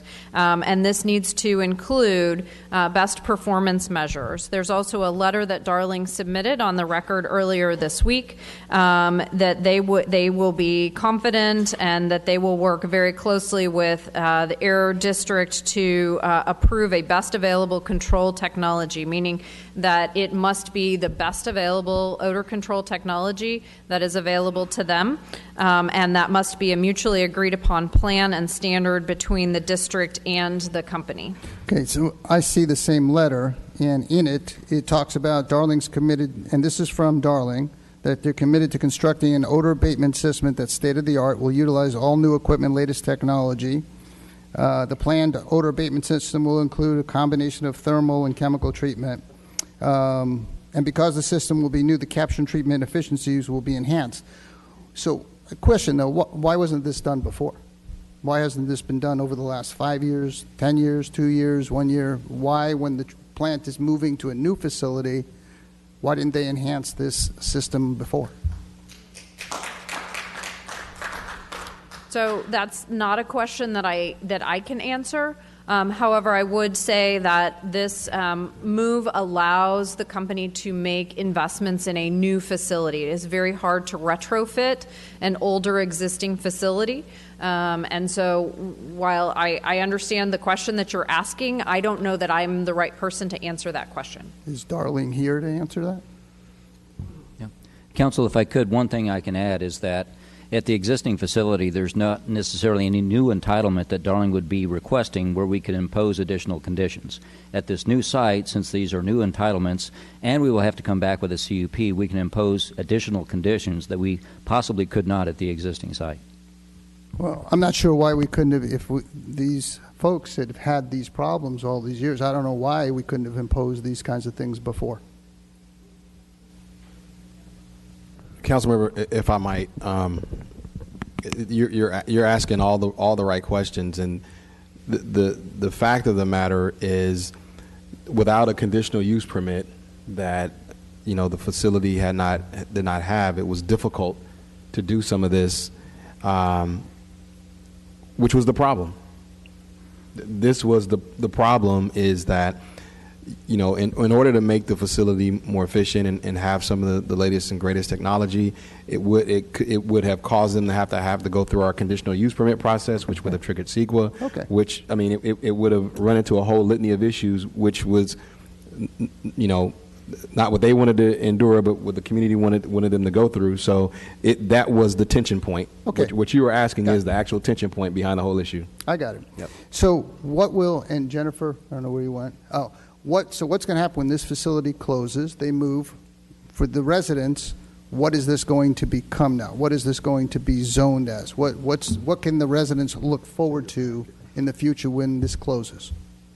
So per the agreement that is part of the package that you are approving tonight, within 6 months after the new plant is operational, this facility will close. There are certain mitigations that the company will do. They'll essentially strip down the facility, they'll clean the facility, and then as part of your next action tonight, you'll be looking at how do we address land use and how do we address land use in neighborhoods in Southwest Fresno. So how they move forward will be through the new zoning in the Southwest Specific Plan. Okay, and I assume, of course, the residents are going to be very actively involved in this and what the future will be. And, I'm not meaning to sound critical of Darling. I'm just, I guess I'm annoyed that I hear people have struggled with this for 60 years and nothing's been done. Because they're right, everybody deserves to live in a very clean, healthy environment. And so I'm just troubled when I hear this. Having said that, this is a positive thing. We're moving this forward. This is going to come to an end with the problems that they've had. I also want to commend all of the community leaders that have made this. Councilmember Baines, who's been working on this forever. I didn't know this was the signature thing, but it's a good signature thing to have. The mayor, the city council. I think it's a fantastic thing. I think West Fresno is obviously on the move. TCC is happening. And when I was on the council before, about 17 years ago, I remember many folks from West Fresno coming on the Kearney Palm Shopping Center.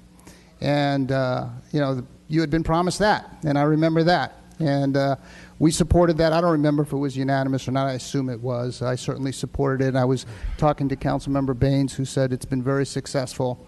And so that kind of brings back my memories of people being here, saying don't leave West Fresno behind. And we supported Kearney Palms, invested a lot of money. And the $5 or $6 million, I suspect it's going to go to $6 to $10 million, but it is money well spent. That's the way it should be.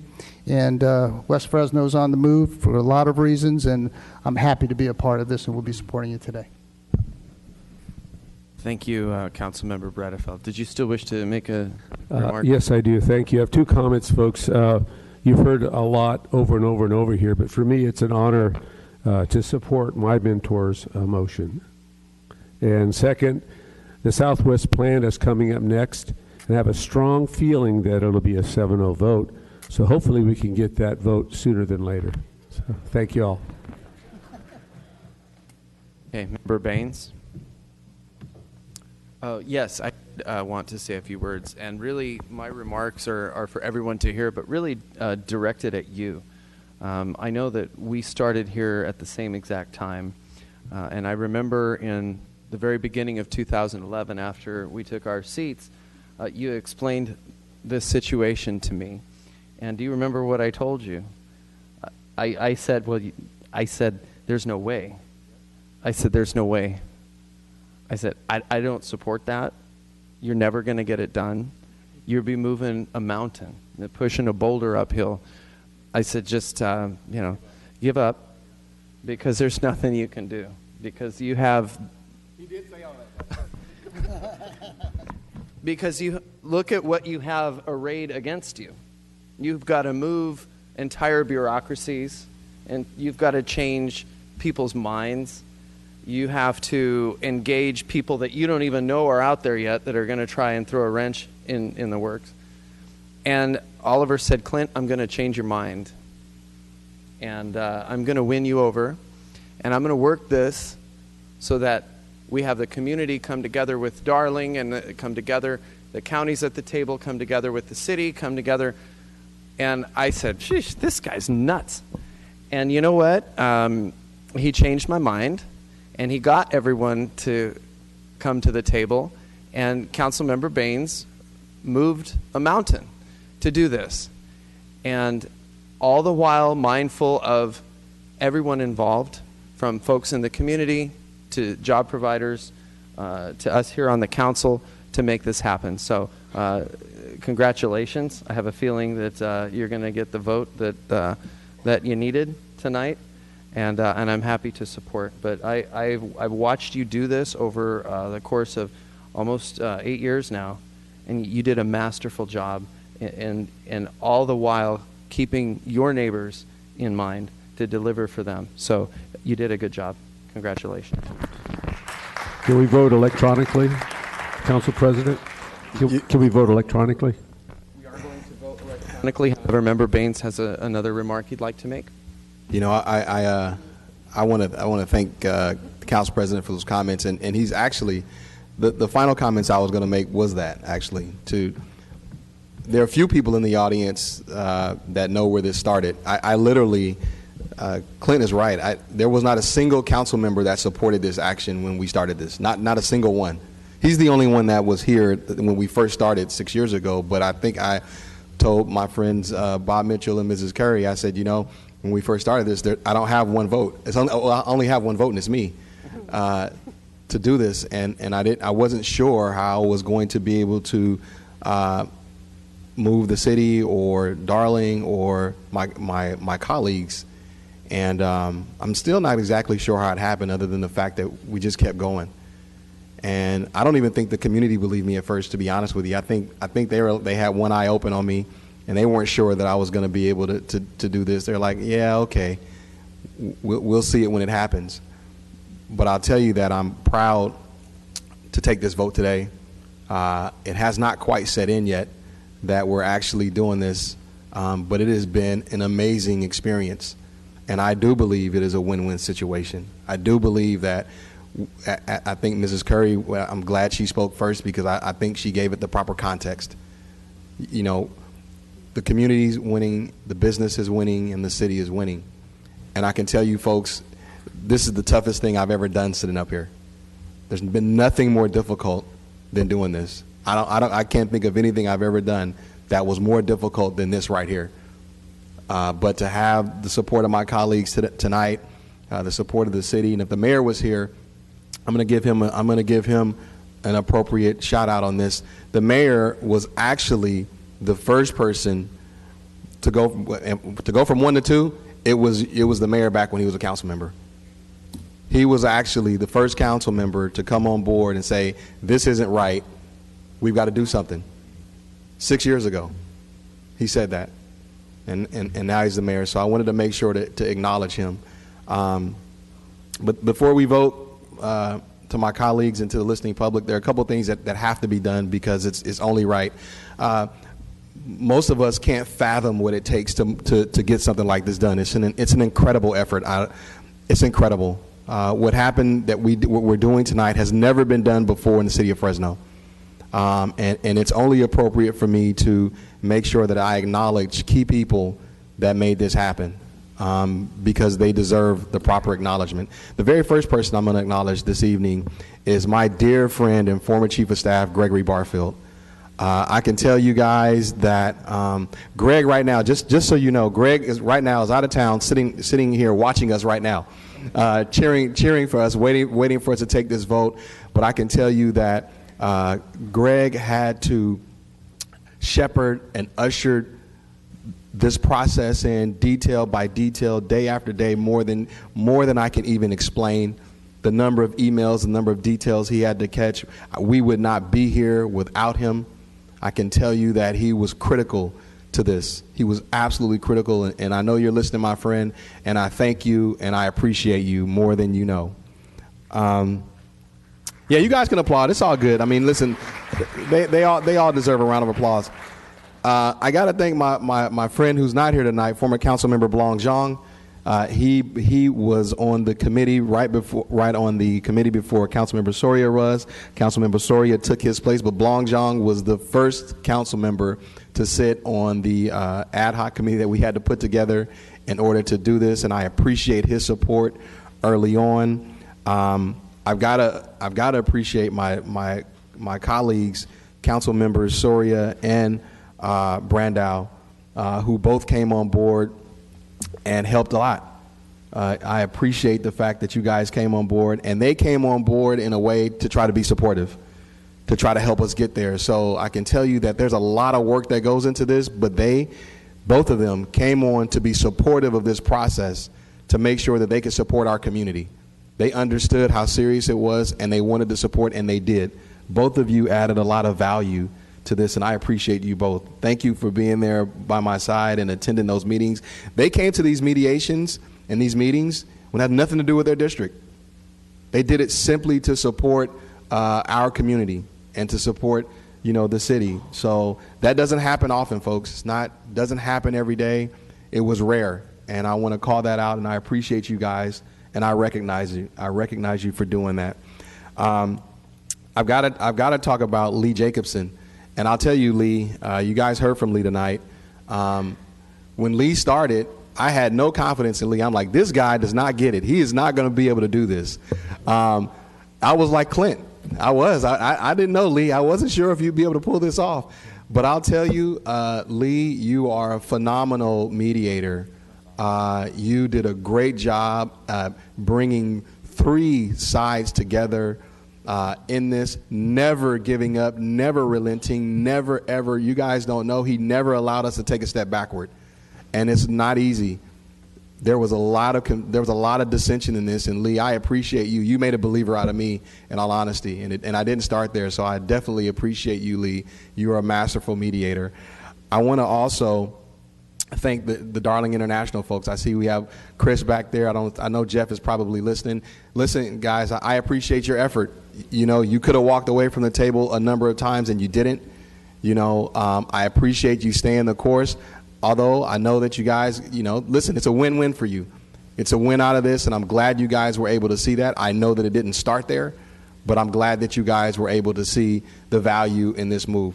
And I must thank our community, particularly Mrs. Curry and concerned citizens of West Fresno, Bob Mitchell, Venice Curry, I see you guys there. The fight that you all have been fighting for so long on behalf of the community, it is That does not happen in this city many places other than West Fresno. And I am proud to be your representative.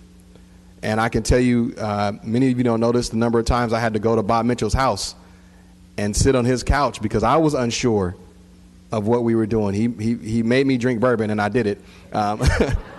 But you know, that was how we got through some nights together. And Bob's laughing, but I'm being completely honest. There were a number of nights where going through this process, I wanted to believe I was sure, but I wasn't sure. But it was Bob. I appreciate you letting me, always providing that encouragement for me, staying the course. And of course, Mother Curry, you always gave me a positive remark and encouraged me to keep the faith, even though you weren't sure if you had the faith. So but you found some kind of way to give me faith even when you weren't sure. So I appreciate you for that. A lot of folks don't know what kind of leadership we have in this community, but it's phenomenal.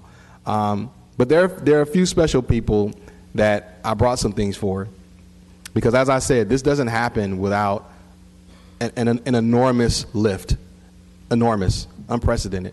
And so I have got to take my hat off to the staff of this city. You all knocked this out the park. And it would not have happened without your creativity, without your ingenuity, without always finding a way to get to yes, despite all of the number of obstacles and hurdles that came up. The staff of our city, I have a lot of adjectives, and I don't have one to describe how great that you guys were. And I appreciate you guys more than you. This community owes you a debt of gratitude for the work that you put in on this project. We owe you that. And because I'm their representative, I'm going to give you a little something. And I'm not going to go in any particular order, but I'm going to tell you a little bit about some of the key players in this process so our community knows the kind of effort that they put in. I'm talking not just 8 to 5 effort. These folks went above and beyond to make sure that we would be here today. And it doesn't happen without them, because I surely couldn't have done this stuff. And in no particular order, I'm going to start with Jennifer Clark, who is our planning director. Stand up, Jennifer. Come down here. My staff has something for you. Jennifer Clark is our planning director, and the number of hours she whipped her staff into place. She has a phenomenal staff.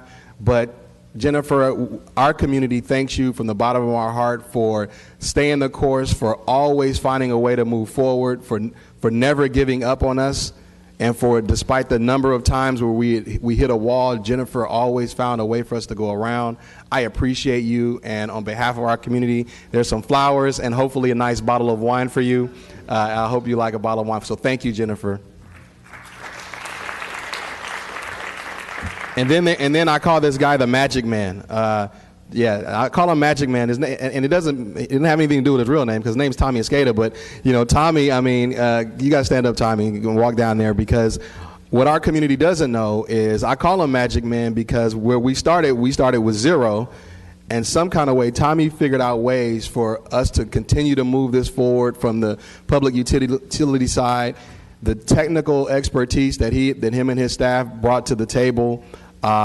Were I can't even put into words, having to coordinate with the Darling International people. Tommy, you are magical, and I appreciate you. So we heard you like beer, so we got Tommy a gift card to Taigo Sequoia. So enjoy a beer on us, Tommy.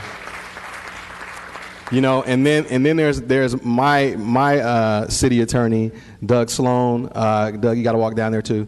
So I'll tell you that if you all can appreciate the amount of legal work that goes into this, it is an extraordinary amount of legal time and hours that are spent into this. And Doug, again, you guys have worked with lawyers. Lawyers can tell you no a whole bunch of times. It's not always easy to find a way to yes. And Doug, you on a number of occasions found a way to get to yes. And again, our community appreciates you. We thank you for always moving forward and never keeping us in neutral, for always moving us forward, Doug. So we appreciate you. And then I've got to have Scott Mosier. Is Scott still here? Okay, there he is, Scott. Yeah, this is our public works director. I mean, again, the number of departments and intersection that has to occur for this to take place is a lot. And Scott, again, had to be magic sometimes. He had to figure out ways to get to yes. He had to figure out ways where it seemed like we were at a roadblock. Scott and his team, time and time again, Scott, you found a way to make this work, to make it move forward, to make sure that we were okay. I appreciate you. Our community appreciates you. Thank you, Scott Mosier. And then a couple, and I want to acknowledge a couple key support people right now.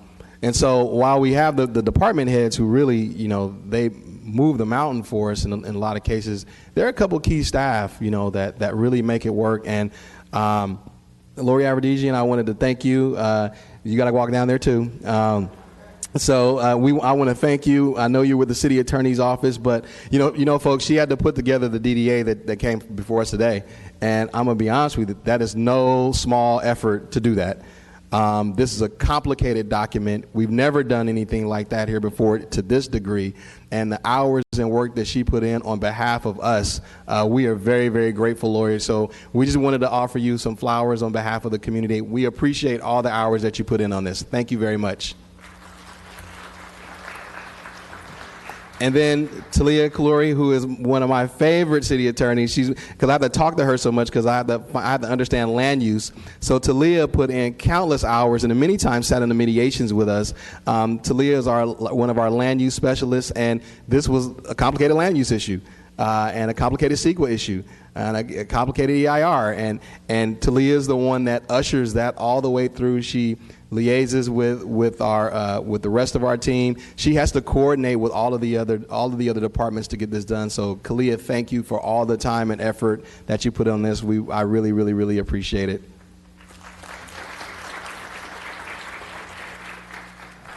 And there's one guy that's not here that I saved him for last on purpose, because without him, it wouldn't have happened at all, and that's Bruce Rudd. Bruce is a dear, dear friend of mine, and I can tell you that what you all were not able to see is that Bruce, when he was city manager, he allowed all the departments to bring anything they wanted to the table in order to make this work. And they needed his permission to run hard like that. And Bruce never, ever stopped on this project. And I don't know if Bruce is listening. If he's smart, he's not. But Bruce, he is a dear friend of mine. I care for him deeply. It was Bruce that allowed the city, opened up the whole city administration up to our community and made sure that the dollars that we brought to the table, he okayed every single one and allowed his department heads to find a way to make it happen. So I know he's not here tonight, but I have something for him that we're going to leave on his desk. He likes rum, so we found him a nice bottle of rum, and we're going to leave it on his desk. But I had to say thank you, Bruce Rudd. You are a dear friend, and our community owes you a debt of gratitude as well. All right, now I know Councilmember Caprioli was upset at me, so Councilmember, I'm now ready to vote. Okay, Council, let's go ahead and vote electronically. Please cast your votes. And it's unanimous, 7-0. Thank you.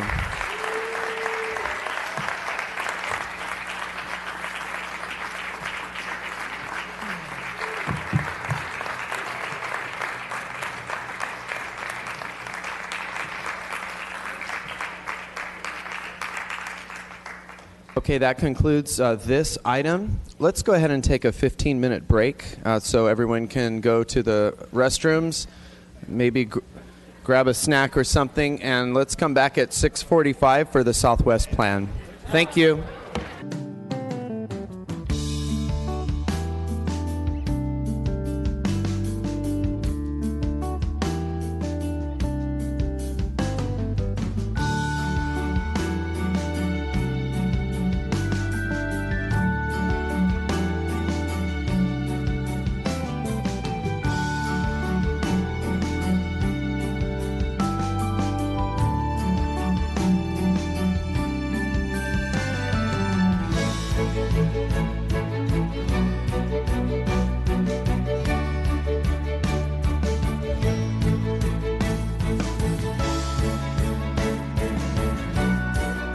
4:49. I'd like to call our 4:30 item number 2.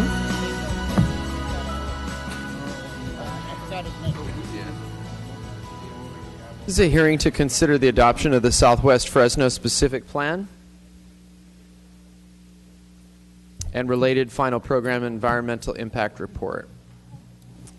And so for this, we'll turn it over to Development and Resource Management Department. Welcome. Thank you, Council President Olivier, members of the Council. Sophia Pagalatis with the Development and Resource Management Department. And it is an honor and a pleasure to be before you this evening to present the Southwest Fresno Specific Plan.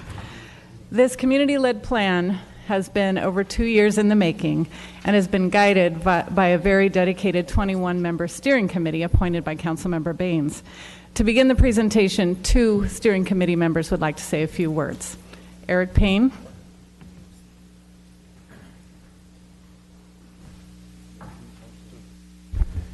Good evening, Council. My name is Eric Payne. I'm a resident of West Fresno, as well as an elected member of the State Center Community College District Board of Trustees. I stand before you today to just talk a little bit about the process that led us here today. As many of you may or may not be aware, Councilmember Baines appointed me to the West Fresno District 3 Implementation Committee that I've continued to chair. And then through that process, the city initiated the general plan. And this was 6 years ago. And through that general plan, I noticed that the Edison plan had been outdated. And many of the systemic barriers that this community has faced for decades, we were still facing some of those same systemic barriers. And I brought those concerns to both Councilmember Baines and to his Chief of Staff, Gregory Barfield. And Councilmember Baines said, I want to figure out how we can get the right investment in this community. And he found the dollars in working with the Swearingen administration. And this work has continued through the Lee Brand administration. Many people have been working diligently over the last 2 years. I'd like to first give a level of gratitude to Sophia from the Planning Division, who has worked tirelessly throughout this tenure, as well as many of her colleagues, Drew Wilson, and the Director of Planning, Jennifer Clark. Our community shows a great level of appreciation for all that you've done throughout this process. This process has been inclusive of 17 members from very diverse backgrounds, very diverse constituent groups, from developers to institutional partners and to residents in the community and our nonprofit partners. This process has included over 17 committee meetings, six workshops in the community, 10 topic group meetings that were breakoffs from different areas around housing, health, and youth development, as well as 3 community conversations, a number of mass mailings, radio promotions, and flyers. And for that, we are very appreciative to the city's commitment to engage residents in an authentic manner. And for that, this council is changing the narrative for many of the residents who have gone underserved for decades. And for that, I'm very appreciative for the level of commitment that each of you have made to turn the tide to ensure that Fresno becomes the #1 city in the state. And so for that, I present to you my colleagues on the Specific Plan Committee. And before we make this transition, I want to ensure that I have brought with me, as you've heard her earlier today, our college president from Fresno City College, as State Center Community College, has been actively engaged in this process because we want to create access to educational opportunities for many of our students and the residents that we serve throughout this city. And so for that, I thank you, and I present to you the Southwest Fresno Specific Plan with a yes vote.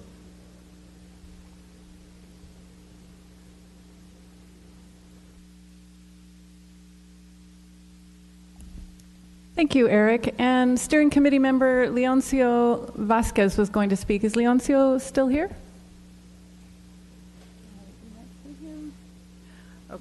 then I will continue. So we have a bit of ground to cover this evening, but it should be, we can cover all the items.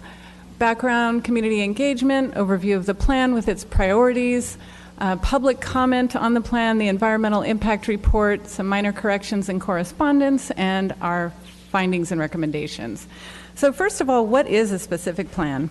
A specific plan is essentially a refinement of the general plan that focuses on a specific geographic area. It can regulate land use, and it can bring together detailed policies and regulations for a focused development scheme.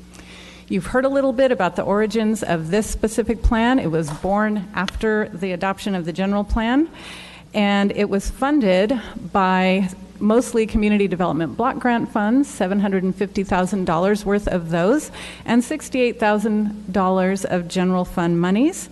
And with that money, an excellent team of consultants were hired, and we have Bruce Brubaker here this evening from PlaceWorks, Inc., who came on board with a team of consultants, both local and from California, and they've supported this project all along the way, so thank you for that.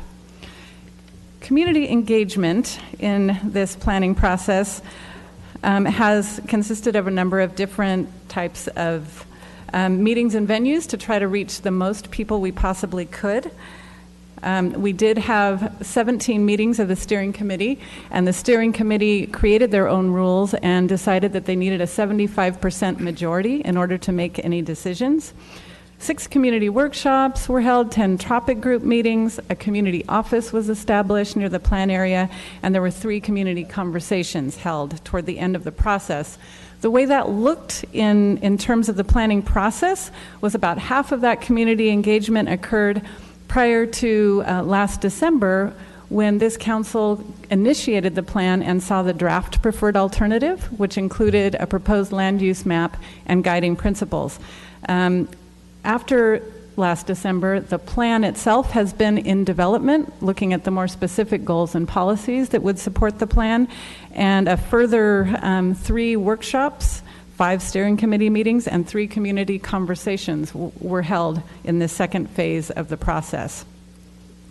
We've tried to broaden our outreach methods in this planning process. Of course, we've used email and U.S. mail. We've also worked on our networking and placed flyers in community centers and handed them to churches. We used radio, we think, effectively, especially Hmong radio and Radio Bilingüe. We did put advertisements in the newspaper, and of course, we kept things posted on our website. So looking at the plan area you see up on the board is with the orange dots, and it is a 3,200 acre plan area that basically picks up where the downtown neighborhoods community plan leaves off and extends out to the city limits. Funding limitations sort of determined where the plan area could go, and it basically needed to follow city limits. And it included, if you look at the lower right, a little green square at the bottom. There was a Highway 41 and North Complete Streets plan that was done just prior to this plan, and was the recommendations from that were wrapped into this process. So with all the extensive outreach with the community, what were the key desires of the community? There was an overarching theme of health and creating a healthy community. And the how to do that was by creating the conditions for a quality mix of housing types with emphasis on single-family housing, a more robust retail offering so that Southwest Fresno residents could actually do their shopping in their neighborhood and not have to leave Southwest Fresno. Parks. The idea was to refine the standards of parks to actually accurately reflect them, to invest more in existing parks, and of course develop new parkland. Big emphasis on economic development and providing educational opportunities, job training, and attraction of clean, higher paying jobs. In transportation, the desire was to provide safer and more connected streets for vehicles, pedestrians, and cyclists, and to reroute truck traffic. And finally, with industrial land use, to locate new industrial development outside of Southwest Fresno. So with those guiding principles, you then need to develop an urban framework in order to make those happen. And so the urban framework that was used for this plan that was decided upon by the community was a network of complete neighborhoods, magnet cores, and corridors. And I'll explain those a little bit more in just a moment. Here's how that ended up translating to the proposed land use plan. Complete neighborhoods is a principle that comes from our general plan. The idea that one should be able to live, work, and play in their neighborhood within a half-mile radius. The next is magnet cores, and these are basically activity centers that could accommodate a more intense level of a mix of activities. And the locations that were identified for these are identified in the red squares in the map that you see there. One is on Marks and Whites Bridge in the north of the plan area, and the other is toward the southeast. It's on Church and Martin Luther King. Both of these locations were identified by an economic study that determined that those sites had the best access and the best chance for these activity center, more intense uses. And the one on the top is destined for retail, and the one in the lower right has paved the way for an educational use, a community college, a park, residential, and regional commercial. The corridors that are identified in the plan are Whitesbridge Avenue as a retail corridor, Jensen Avenue for jobs, Elm Avenue for a mixed-use jobs corridor, Kearney Boulevard to preserve its existing historic character, and California Avenue, of course, is still a designated bus rapid transit route, so it is a mixed-use and transit corridor. In order to preserve the nature of two of those corridors, zoning overlays are proposed as part of your action tonight. One along Kearney Boulevard in order to preserve the historic character, and the other along California Avenue in order to preserve the pedestrian access so that it can actually function as a transit corridor. So to characterize the amount of change that's happening with this plan, this is a map of the general plan land uses that are in place today. And these are the proposed land uses. You can see Mission Ranch are the three quadrants up in the lower left, or up in the upper left. In the lower right is the regional sports facility. And to further show you, actually, in order to implement the plan, only about, well, the parcels that you see here are those that actually have a proposed change in land use. They are 10% of the overall number of parcels in the plan area. And these are the proposed zoning changes, which correspond to the land use changes. So if you compare the proposed Southwest Specific Plan to the existing general plan, the new plan limits new industrial development. It includes more office land use. It includes more single-family land use, less multifamily land use, and similar amounts of mixed use and commercial uses along the corridors. With regard to industrial land use, the Southwest Specific Plan redesignates land that's currently designated for industrial land use as office and other uses. There are currently 146 acres of industrially planned and zoned land in the plan area. And citywide, just to get a perspective on this amount, there are 7,255 acres of industrially planned and zoned land in the city limits, of which 2,149 acres are vacant.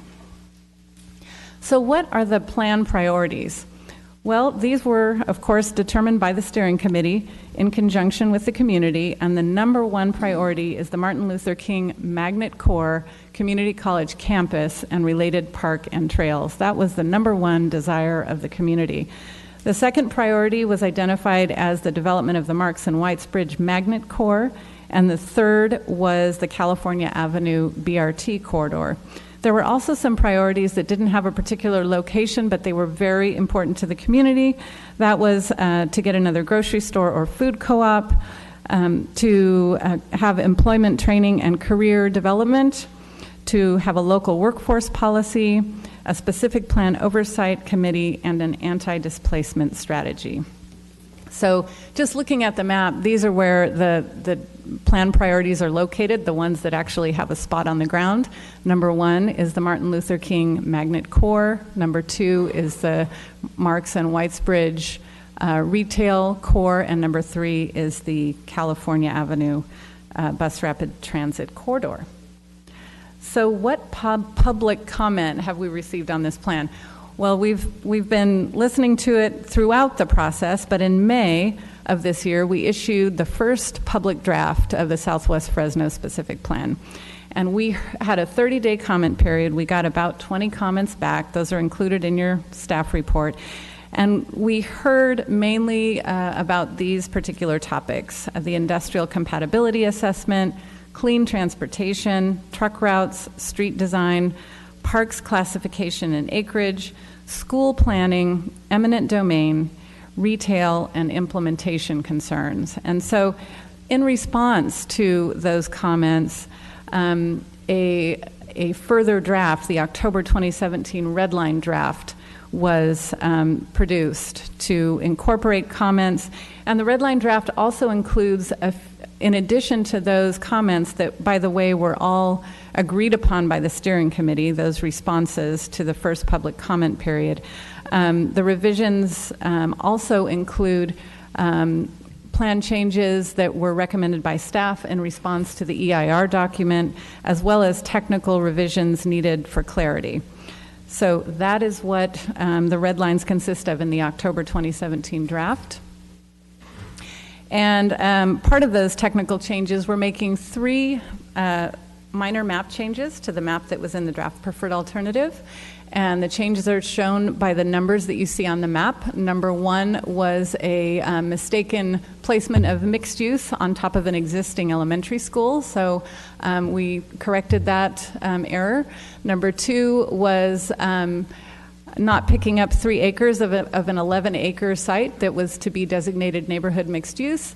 And number 3 was the Martin Luther King site. There were just some slight modifications between the actual proposed project and what was shown in the draft preferred alternative. All of those changes were deemed very minor and and still all fell within the scope of the EIR, which brings us to the EIR. A program level EIR was prepared for this project, meaning it, not a project level, addressed the whole plan, tiered from the master EIR. And here are our milestones. Of course, we followed the procedures in the California Environmental Quality Act. We issued our notice of preparation in February, had our scoping meeting in March, circulated the draft EIR August 9th through September 25th, received 16 comments, and released the final EIR on October 13th.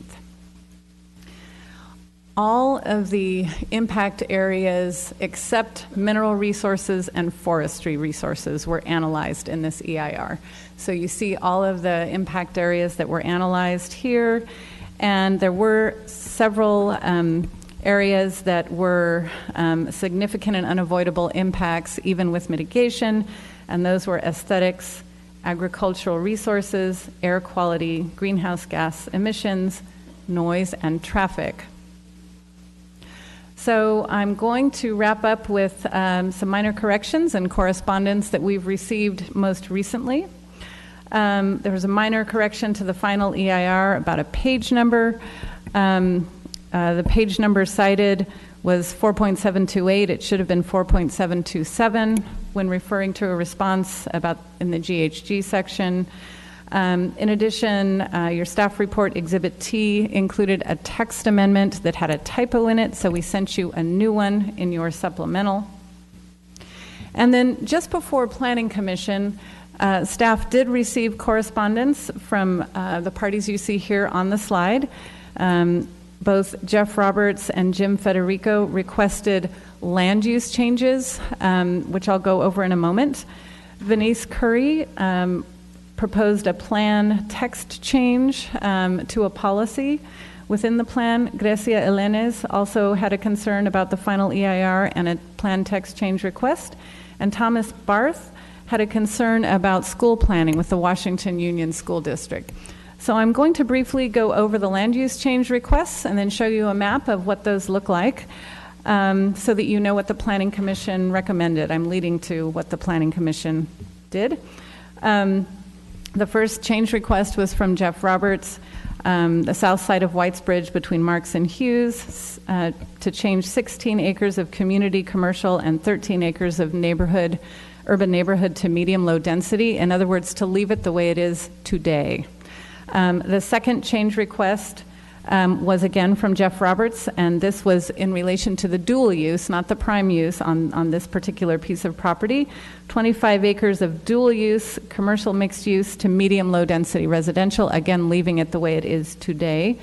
And then Mr. Federico had a land use change, the north side of Church Avenue between Fruit and Thorn, change approximately 9 acres, again dual designation. The plan says office, he preferred medium density residential. So you can see where those are on the map.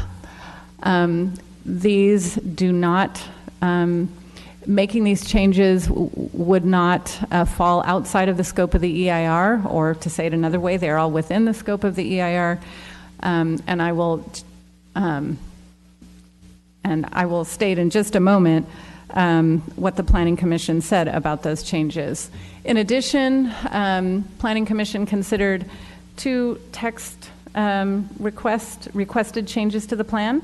One was in the Public Facilities chapter, page 611, where a policy was calling for remediation of contaminated sites near parkland. And it said with Hyde Park as a priority, but Dr. Curry wanted to clarify that for the community, the particular remediation of Hyde Park was not a priority, so she recommended striking that piece. And then in the Public Facilities chapter, again, Policy 7.4, a suggestion was made by Grecia Elenes to augment an existing policy about establishing a workforce policy. On both of these text changes, the Planning Commission did not act on those. What they did is they met on October 18th, held a public hearing on this item. 13 members of the public spoke in support, and 5 members spoke in opposition. The Planning Commission considered all of the correspondence that I just showed you, and they recommended approval of staff recommendation plus the land use changes by a 7-0 vote. So they didn't act on the text changes. That brings us to the final portion of the presentation, which is findings and recommendation. The Fresno Municipal Code, of course, requires that anything we do is consistent with the general plan goals and policies, and there's a pretty elaborate consistency section in your staff report. We are also required to find consistency with the development code, and of course the plan relies on the development code for implementation and just adds 2 zoning overlays to that. And here are some government code findings that we need to make for our housing element. The proposed plan with the land use changes would affect housing element sites. However, we are still able to meet our regional housing needs allocation, even with those housing element changes. Finally, we are also required to consult with the Airport Land Use Commission on plans of this sort, and they found the proposed plan to be consistent with the Fresno-Chandler Executive Airport Land Use Compatibility Plan. So that brings us to the recommendation for adoption of the Southwest Fresno specific plan. The first is to certify the final program environmental impact report by adopting findings of fact, a statement of overriding considerations, and a mitigation and monitoring and reporting program. Secondly, there are 3 plan amendments: to adopt a resolution approving a plan amendment to repeal the Edison Community Plan, adopt a resolution adopting the Southwest Fresno specific plan red line draft and accompanying technical map changes, and the changes recommended by the Planning Commission, and finally adopt a resolution approving plan amendment to amend the general plan accordingly, both the land use map and the dual designation map. And finally, we have a set of rezones and a text amendment. Adopt the bill for the text amendment, which proposes amendments to the development code to establish the regulations for the Kearney and the California overlays, to adopt a rezone that would actually establish those overlays, to adopt the third rezone to ensure consistency on the land that is proposed to change, ensure consistency with the general plan amendment, and finally, to adopt a resolution authorizing the DARM director to update and make corrections to the specific plan. That closes my presentation, and I'm happy to answer any questions. Thank you. At this time, we'll begin our public hearing and go out to the public. I have 3 cards. What I'll do is I'll call those names, and then, I have a few more. So I have 6 cards. So when we get through with these, then we'll go ahead and call for anyone who hasn't turned in a card. Let's begin with Gracia Lenes, followed by, I think it's, the ink kind of ran out. Is it Valeska Smith? Oh, Valeska Smith, okay. Followed by June Stanfield. So please come forward, give us your name and address for the record, and then you'll have 2 minutes. Hi, good evening, council members. Gracia Lenes with Leadership Council for Justice and Accountability, 764 Peace Street. First, I'd really like to thank the city staff, and in particular Sophia and Drew, for their tremendous efforts and really just working with us all these late hours in developing such a monumental plan that could really set the pace and turn a new chapter for West Fresno. And this is really a community that has been forgotten for too long and really neglected for just decades, and it's past due to give this to them. And so this plan does for West Fresno what no other plan does or has done for this community. It adds green space to a community that counts Hyde Park and the regional sports complex, which are landfill sites, as park centers. This plan adds housing options for folks who want to move back to their community, who went away, got an education, and they want to purchase a home in the neighborhood that they grew up in. It adds commercial and office space that would allow not only your basic doctor's offices or your dentist's offices and your your shopping centers, but it also allows for sites like banks, like your theaters, like daycares, a host of issues that's defined in the development code as under the office use and under the commercial and the community zoning use. And lastly, and I think most importantly, this plan removes the industrial use out of West Fresno, a community that is currently saturated with heavy industrial. As you heard previously during the Darling comments, people there can't breathe. People there can't go outside and play with their kids.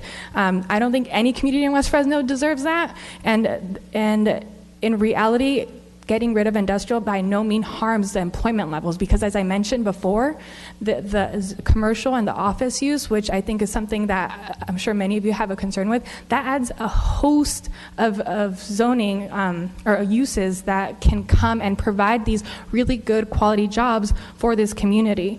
And so I hope you guys adopt the plan as is and really give West Fresno what it's due for. Thank you.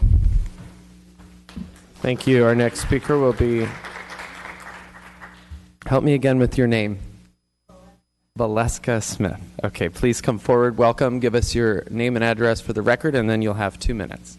My name is Valeska Smith. I live at 140 West San Jose here in Fresno. I work downtown. I've gone elementary school. I graduated from Edison High School. So I do a lot of volunteer work in the community. The Southwest specific plan not only is years overdue, but it also took years in the making. So it wasn't something that was just thrown together just to satisfy a few and move forward. And I like that, because so often we want to put a Band-Aid over something because some people are complaining or a few are unhappy. But this plan is a viable way, not just to heal the body in Southwest Fresno, because I feel like that if you have one part of the body that's unhealthy, and Southwest is part of Fresno, is part of California, and part of the U.S. And if you have that one part that's unhealthy, you have an unhealthy body. This is a start toward not only healing the body, physically with the parks, cleaner air, but also spiritually. It allows for education, job growth. And when you start feeling better about yourself, you become productive. And that's what we want to see in Southwest Fresno. And I think that this plan creates a great foundation for our children as well as the other generations to come. Thank you. Thank you. June Stanfield, Juan Esquivel, Brunette Harris. Please give us your name and address for the record. You'll have 2 minutes. Hello, my name is June Stanfield. I am a born and raised Southwest Fresno resident right off of Jensen and Elm. And I went to Carver, which is no longer there. I went to Irwin, which is no longer there. And I am an Edison Tiger alumni. So that's just to give you a little history how long I've been around. And I am looking so forward to this move for Southwest Fresno. This will bring our community to a whole different level than we've ever seen in our entire life. I am one of those people that do travel to Northwest Fresno, River Park, just to get the bare necessities that we need in our own backyard that we do not have. One food max is not enough to suffice for this whole community. We need more. We need dollar stores. We need a Ride and Shine. We need a Costco. We just want bare necessities so we don't have to leave our backyard to go get what we need. We want doctor offices in our own backyard and dentist offices. Just simple things that you guys all have in your own backyard. So in saying that, I believe that we all deserve to have what everyone else in Southwest Fresno and Southeast Fresno and Northwest Fresno and River Park has. So we don't have to get in our cars, as the state of California has stated with the $70 million of TCC money. They want us to stay in our own community. So bring us what we need, and we won't have to go out there for those. We can do it right here in our own backyard. I appreciate your vote, and thank you very much. Thank you. Juan Esquivel, Brunette Harris. Hello, muy buenas tardes. Como estamos concejales de la ciudad, interpretation, my son. You have not good at English. Tienes 4 minutos. Okay. Thank you. Okay, pues yo nada más quería compartirles que sí es necesario que nos ayuden con el plan que está ahorita, porque ha sido muy olvidado el Distrito 3. He just wanted to share that it would be really good for you guys to support us with this plan and pass this plan, because the District 3 has been forgotten in the last few years. Y también también se necesita más seguridad. Es bien importante la seguridad. Hablamos de muchas construcciones que se quieren hacer. Todos queremos construir y que se hagan muchas cosas, pero nos estamos enfocando ahorita en rescatar a nuestros niños que están ahorita, en rescatar a nuestra comunidad. And we've been talking about a lot of constructions and a lot of new parks and stores and stuff like that, but it would be also good if our current council members also focus on more security and rescuing the youth of that area of Fresno, so we can continue with these types of plans. Porque tenemos varios concejales, ¿verdad?, de la ciudad, y hay áreas del consejo, no sé cómo se diga, como el Distrito 2, el Distrito 7, que están mejores. Entonces tenemos que tener igualdad, porque estamos hablando de que representan un 70,000 personas más o menos cada distrito. And like the previous speaker said, there's areas like District 7 or District 2 where there's the districts that are really nice, and there's a really close doctor there, there's really close stores there, so it would be really good if there was a sense of equality here in Fresno, where that district isn't just forgotten, and we actually get the same things that you guys can get. Y pues es nada más quería decirles, porque el Distrito 3, como ya le había dicho el concejal del Distrito 3, que también soy miembro del comité, las calles no están bien, los parques, se quieren construir más parques, pero los parques no están limpios. Entonces, si empezamos, yo creo que invertir algo ahí para que se vea mejor el distrito, hay un concejal, Gary, ¿no se llama? ¿Por qué está mejor el área? Esa área está mejor, entonces, ¿por qué nuestra área del distrito 3 no está igual? So, like he previously have said to Councilmember Baines, where my dad was still member of this plan, that it would be good if we invested in this district so we could have better roads and better security and all of that. He just wanted to, it's a little off topic, but he just wanted to mention that real quick. Pero es un simple comentario y una humilde opinión nada más para los concejales que se unan en este proyecto para beneficio de las futuras generaciones. Muchas gracias. And he just wanted to say thank you, and he just wanted to say that it's really good if all the council members unite so this plan can be a positive benefit towards the area of Fresno. Thank you. Thank you. Good to see you.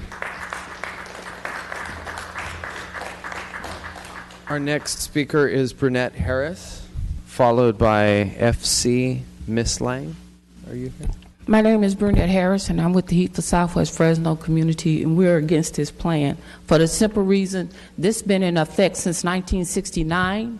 You guys been amending it, and not only have you amended over and over and over again, this plan, like I say, has been in effect. It's nothing new. The community was not, regardless to what Mr. Baines say or anybody else says, the community was not involved with this. So you're talking about passing something that already has been in effect. This goes back to 2008 and 13. Your housing element was out of compliance. What did you do with those fundings from 2008 on? You cannot use that. You cannot go back and say 2008, 2013, and put it all together with 2017. You can't do that. You can't take federal dollars and do that. And that's what you guys are doing. And for this panel to even vote on something like that, we have a gentleman who sits here that really don't care about our community from what he's espoused. And nobody on this board said a word until the community came in. So the point is, we want to be heard as a community, not some group that Oliver Baines got together to serve at his pleasure. We as a community want to have a say. We don't want your vision. We need our own vision. And like I say, these plans have been in effect for the longest. What did you guys do with that money? There was money came from the federal government. You cannot go back and correct something that you guys messed up in 2008. That's a big packet, and I'm quite sure you guys have not read all of it. You need to read it. When you're talking about widening streets, you're going to California, you're going to Jensen, you're talking our surrounding areas, you're widening those streets, putting lights, you're taking out our community. Thank you for your comments. FC here, Miss Lang? No, I think, no, okay. Let's try Diane Smith. Please come forward. Give us your name and address for the record. You'll have 2 minutes. My name is Diane Smith. I live at 1540 West La Sierra Drive. And first question is, when did we go from 3 minutes to 2 minutes? You can tell me that later. In regards to the West Fresno specific plan, I'm not against bringing the amenities that we've been asking for generations, because that's how far back it goes, is generations. The only thing that bothers me is why now? Why is it that all of a sudden the city of Fresno wants to do right by Southwest Fresno? I've lived in Southwest Fresno for over 30 years, and as the years have gone by, we've become more and more blighted. Although the city of Fresno gets CDBG money that's supposed to eliminate blight. So the question that I have, and I think somebody else should ask the question, is why now? The things that we were asking for, I don't have a problem with them. It's the side effect that's going to happen after that. When you're talking about me bringing all these other things in, my question is, are the residents that currently live here and the businesses that are currently there, are they still going to exist? That is the one thing that I have not heard them say. They say there's not going to be displacement, but when you try to ask somebody for a specific answer to it, you don't get it. So my question is, and I'm speaking for the people in my neighborhood, most of them are elderly, first time they've ever owned a home. If for some reason we have to leave, they have nowhere to go. If they're on Social Security, their income is going to be tapped regardless of how much money they get for their property. So my thing is, you can vote on it if you want to, but I want you to understand, if you're displacing people, you're wrong, and ultimately you will pay for it. And Mr. Brandow, to you, when you said you're not the council member, this council doesn't kick things down the road, I've been dealing with the city of Fresno for years. It's a generational thing. It just continues to follow the same pattern that was created years ago before you even got up there. So it seems like everybody just follows the ball the way it's been going for all those years. Thank you.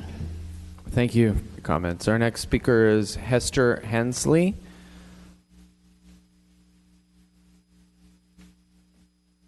Maria Harutayunen. Oh, that's a tough last name. You're going to teach me how to say it correctly, though, when you come up here. So we'll start with Hester. If you could give us your name and address for the record, you'll have 2 minutes. Yes, my name is Hester Hensley, and I reside at 1122 Martin Avenue, Fresno, California, 93706. And my concern is that, as you know, this plan has been going on for the 2030 to 2040. We had all kind of plans. For 40 years we've been had plans, but nothing really got adopted. That's what was told to me. Why we don't have anything in Southwest Fresno is as far as retail and businesses that we really do need, because you know when Fresno started, it was nothing but Southwest Fresno. We didn't have a North Fresno. I mean, North Fresno existed, but you didn't have what you have now, because we was in Southwest Fresno, and a lot of you probably don't know that. You may not be old enough, but when I was coming up, it was a town on the other side of those tracks, that Burlington tracks that probably some of you never come across. They exist, a town where we had over 200, 300 businesses. And a lot of businesses were black-owned businesses. We don't have any of that now. Everything, when you went north, everything went with you. Now we're just asking that some of that stuff just come back west. I mean, bring it back. I mean, it's time. It's just time that we have some of the things that you have in your community. A community is not really a community if you don't have supermarkets and places to shop at. And so, but we do exist. We're still there. So we're just asking that if you would please consider the plans of bringing things back to Southwest Fresno. I know a lot of you come to the City Hall here, and it's probably as far as you come, and then you go back north where you have a whole lot of things to really relate to and enjoy. Take a tour, a field trip around Southwest Fresno some evening or afternoon when you're on lunch, and see what we have. Thank you. Nothing. Thank you for your comments. Our next speaker is Marina. Marina, will you please teach me how to say your last name correctly? Harutunian. Harutunian. Okay, welcome. Give us your name and address for the record. You'll have 2 minutes. Marina Harutunian, 7190 North Maple Avenue. I'm here tonight as a steering committee member for Southwest Fresno, and I also work for Habitat. And I just wanted to testify to the monumental effort that was put in the plan, and more so the effort that we, as steering committee members and Habitat, took to consider the public input and their sentiments. I can testify for the whole plan, but more so for the specific component of it, which was the 41 and North Complete Streets Plan. Habitat led the efforts of 41 and North community residents to ask them what is it that they want in a Complete Streets Plan. And we had a whole community design planning exercise for the kids and the families to design their own streets and houses. And it was all incorporated in the plan. I think that's a major public involvement and a vision that we took into consideration. I also think that on a personal note, coming from overseas, I think the existence of such body and such plan, it's absolutely fantastic. What security it offers the Southwest Fresnans for future. I think this plan is a security for them to have a bright future, and believe me, back there are a lot of blighted areas that need attention, and they don't get the policymakers' attention and the public will that this plan will get tonight. Thank you. Thank you. Our next speaker will be Mary Curry, followed by Venice Curry, followed by Leoncio Vasquez.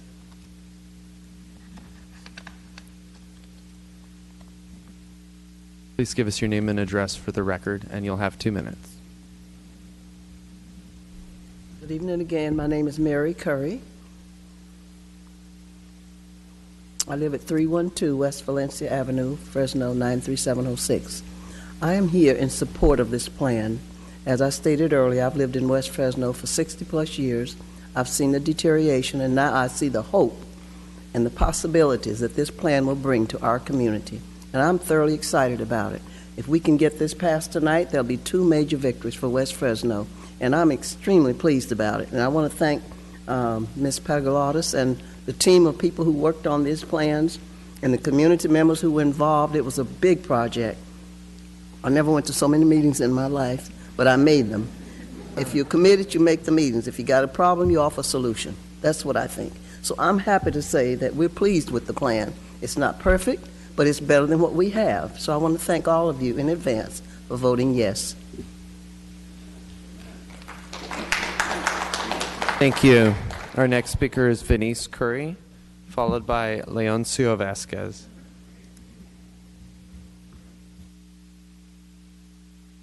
Good evening, Venice Curry, 312 West Valencia, Fresno, California, 93706. I was not a member of the Southwest Pacific Steering Committee, but I did attend all of the meetings. And what I can say is that there was a robust community engagement. I know that because part of my team, CNC Education Fund, spent years actually talking to voters and to community residents face-to-face at their door, also on the phone, asking them, what would you like to see in Southwest Fresno? How can we change your neighborhood, and what would that change look like? What is included in the plan is what residents came up with. They addressed the housing issue of not stacking people one on top of the other. They wanted single-family housing. They wanted to make sure that roads and streetlights and infrastructure were included because that is sorely missing from the community. But the biggest issue was to rid our community of zoning that allowed for the consistent dumping of industrial sites into West Fresno. And this was a sticking point for every single meeting for the last 2 years.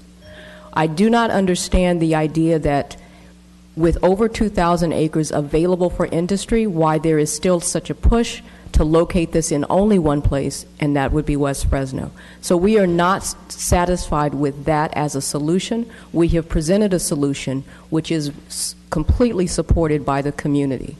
And when I say the community, I mean thousands of folks who we have talked with over the years who have consistently said they do not want to see industrial sites in West Fresno. They would like single-family housing. They would like their health improved by removing certain entities from our community that contribute to our chronic disease, our diabetes, our cardiovascular incidents, our asthma rates. All of these are abnormally high and also impact our infant mortality rate. So we are supporting this plan because it is in the best interest of our public health. And that would mean not just West Fresno, but all of Fresno would benefit by having a plan that addresses making a community healthier, and this plan does that. So I hope that you will support it. Thank you. Thank you for your comments. Leoncio Vasquez, followed by Inez Mendez. Yes, good evening again. My name is Leoncio Vasquez, living at 1019 Santa Clara Street, 93706. Thank you, Councilmember Oliver Baines, for inviting me to be part of this committee of 22 individuals, very, very passionate and willing to do all the work to make a change in Southwest Fresno.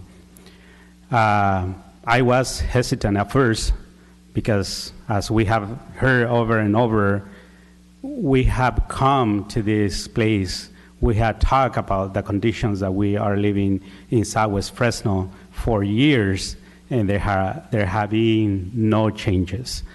I'm excited now that we could work. There were several meetings, 2 years of work, meetings of over 4 hours. Many times I get tired. I was not able to contribute with ideas very much.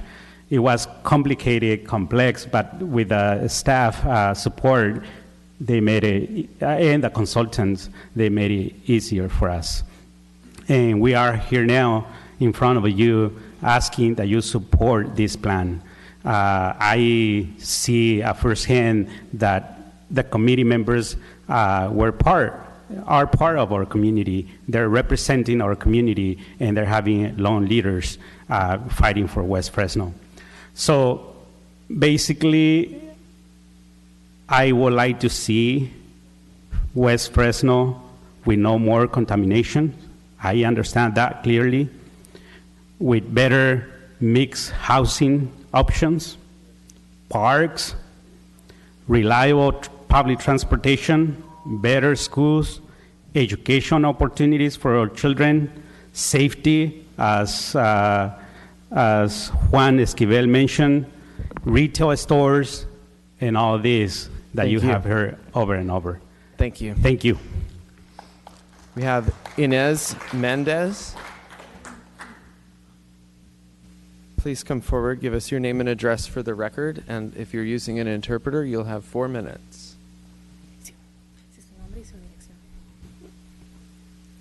Buenas noches. Mi nombre es Inés Méndez, en el 2285 South Eunice Avenue. Good evening. My name is Inés Mendez, and I live at 2285 South Eunice. Mi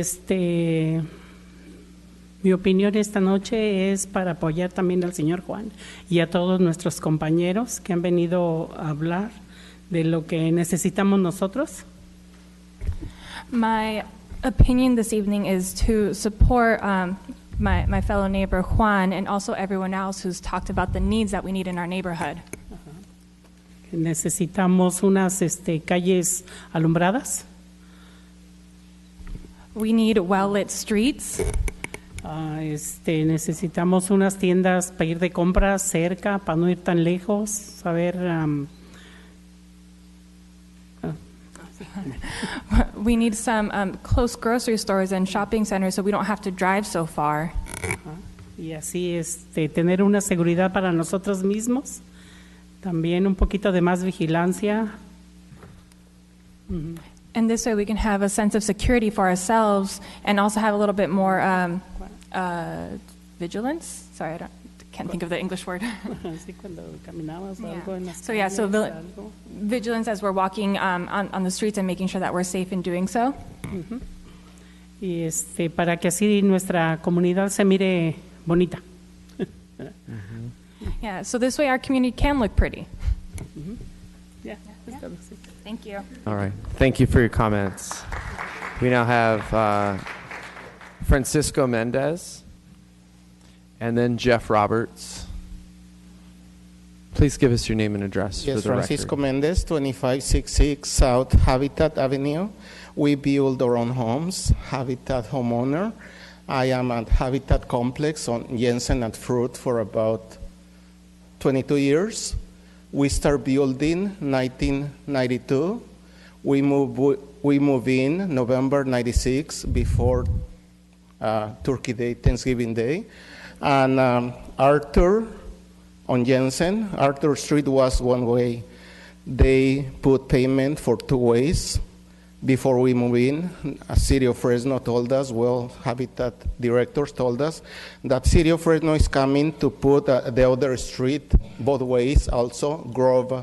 Grove Street is between Walnut and Arthur. Remain the same. Nothing is changed for more than 22 years. Also, I'd like to address all the potholes, all in West Side area. Look like everything is very pretty, very nice on the north side. We don't even have parks. We don't have our kids to go to play to any park. Or parks that everybody's talking about, like Hyde Park and Complex Sports, are garbage closed disposables. Also, I like to talk about the foggy days.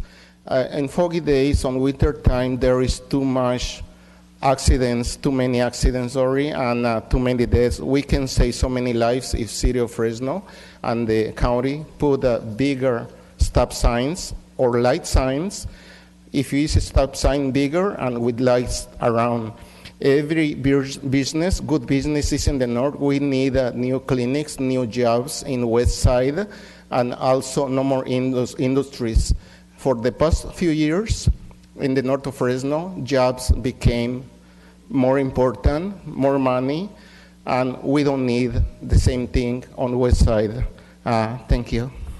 Thank you for your comments. Our final speaker tonight that I have a card for is Jeff Roberts. Thank you, Mr. President, members of the council. I'm Jeff Roberts. I'm speaking on behalf of the Assimi Group and Granville Homes, and I have the pleasure of speaking with two different hats on tonight. The first hat is as a member of the steering committee, and it was my honor to serve. It was my pleasure to serve, and my honor to serve with so many great members from the community for a 2-year period. It was my pleasure to receive direction from your staff, who did an excellent job, especially Sophia and Drew. I want to acknowledge them. And now I'm going to switch hats. I want to speak in favor of the adoption of the specific plan with the recommended. There's 8 actions that you have to take tonight, and the staff has modified these actions to reflect the unanimous Planning Commission recommendation from October 18th. We were pleased to see that happen.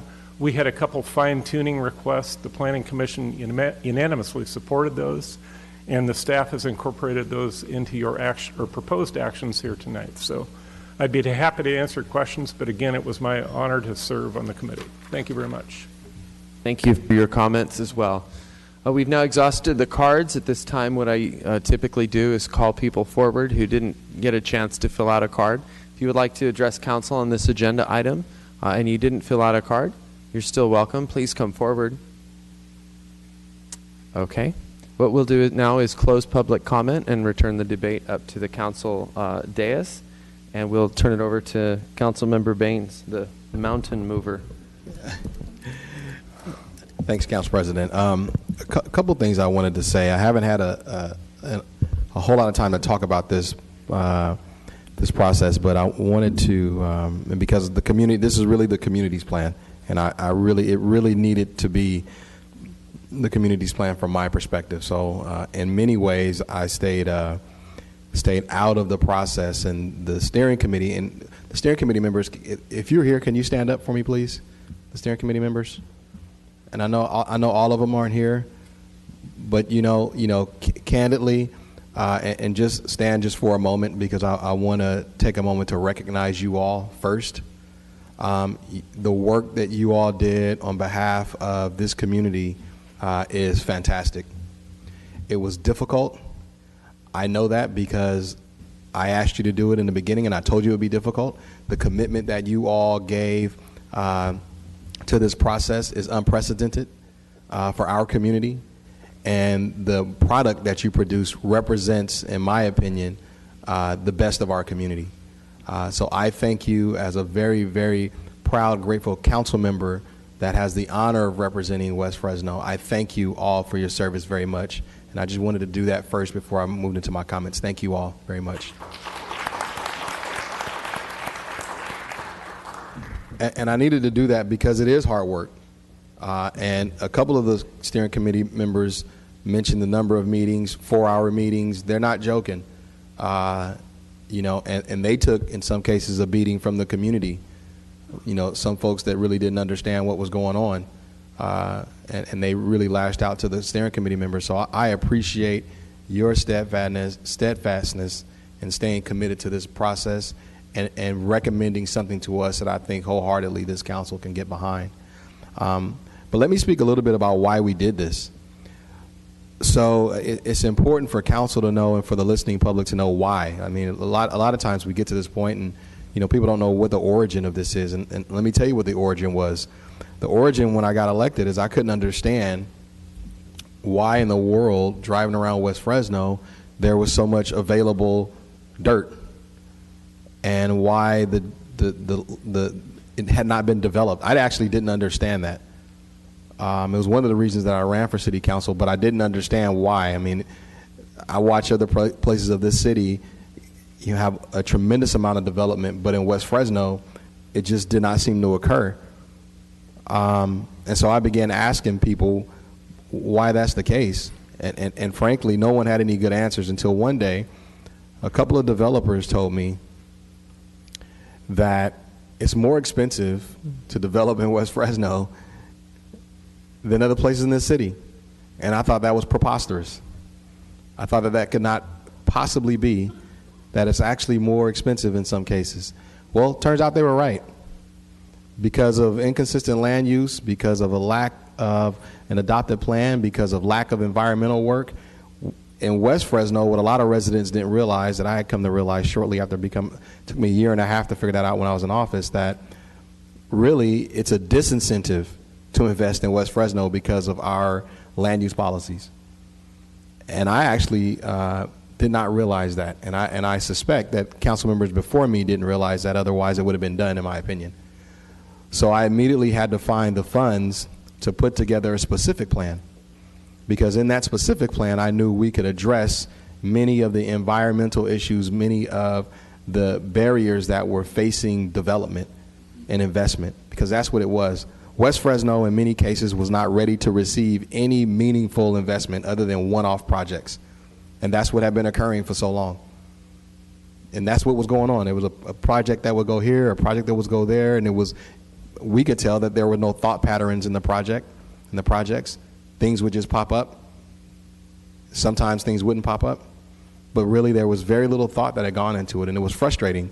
Frustrating for me as a council member, and frustrating for residents that had lived there for a long time. So I decided to go out and seek funding for a specific plan. And then I knew the only way that this could be done right was to ask residents and stakeholders to serve on a committee to recommend policy, which is no small thing. The steering committee members jumped into the role of policymakers for the last 2 years. They had to learn all about land use in West Fresno, and it was difficult work, but it had to be done. And so what this move does, is this lays the foundation for investment in West Fresno. It is the single biggest economic development tool that West Fresno has seen in 40 years. It is no small thing that we're doing tonight. It's a big deal.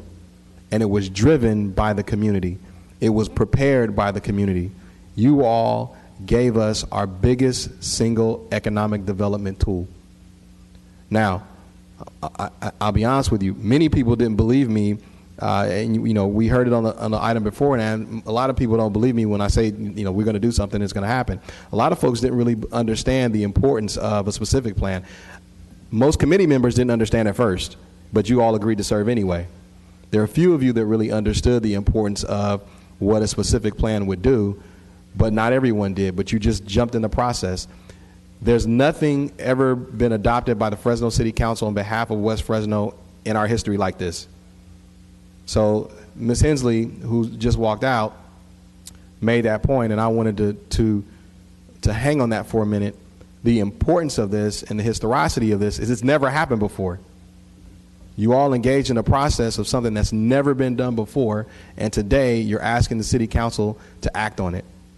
So there's no small thing, and I appreciate the hope that Mrs. Curry talks about, because I too have hope. Most of the development that's going to occur out of this plan will be long after I'm out of office, but it lays the foundation for the next quarter century of development in West Fresno. It's never happened before, folks. So it's not a small thing. It's a big deal. It's a very big deal. So I wanted to take a moment and really highlight the importance of this vote. It's not a small thing. And what you all, as members of this community, did was change a community forever, and I am forever in your gratitude. So with that, council member, I'd like to make a motion that we approve staff's recommendation. We have a motion by Member Baines and a second by Council Member Soria. Nobody else is going to speak? At this time, the screen is clear. Okay, then I have one more thing I want to do. I know. You guys are ready to vote? I know you are. They want to vote yes, folks, so let me tell you. They do want to vote yes, so it's a good thing. But, like, I know. The longer you go, the more I'm thinking about going the other way. I know. Don't go the other way. But listen, I got to say something because my community is very, very tough. You all get a taste of them every now and then in a council meeting, but trust me, I have a very tough community. And so for the last 2 years, this process had to be ushered by a particularly wonderful staff person in Sophia Pagalatos. And Sophia jumped into the heart of my community, not having any idea what she was in for, really, day in and day out, meeting after meeting, and she really worked with my community. She heard them, she understood, and she put up with what are a lot of frustrated folks for good reason, but a lot of the frustration was let out directly on one person as they saw the punching bag, and that person was Sophia Pagalatos many, many days. Sophia, I felt very bad for you a lot of times, and I know that I should have saved you more, and I apologize for that. And so what I wanted to do is I wanted you to stand up, Sophia. There are a couple things we want to give you tonight. We want to present Sophia with some flowers.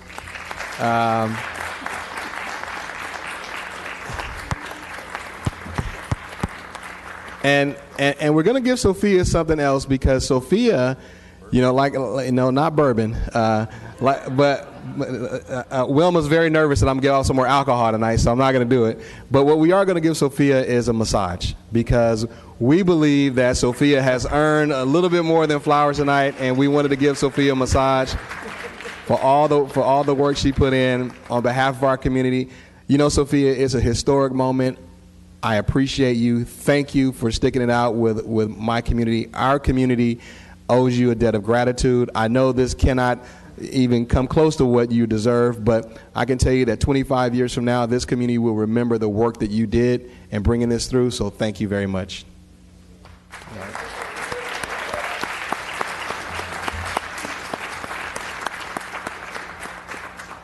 Council President, I'm ready to vote. Thank you, Councilmember Baines. The screen is clear. Let's go ahead and vote electronically. The results of our vote will be up on the big screen. Please cast your votes. No. And we have 7-0 pass.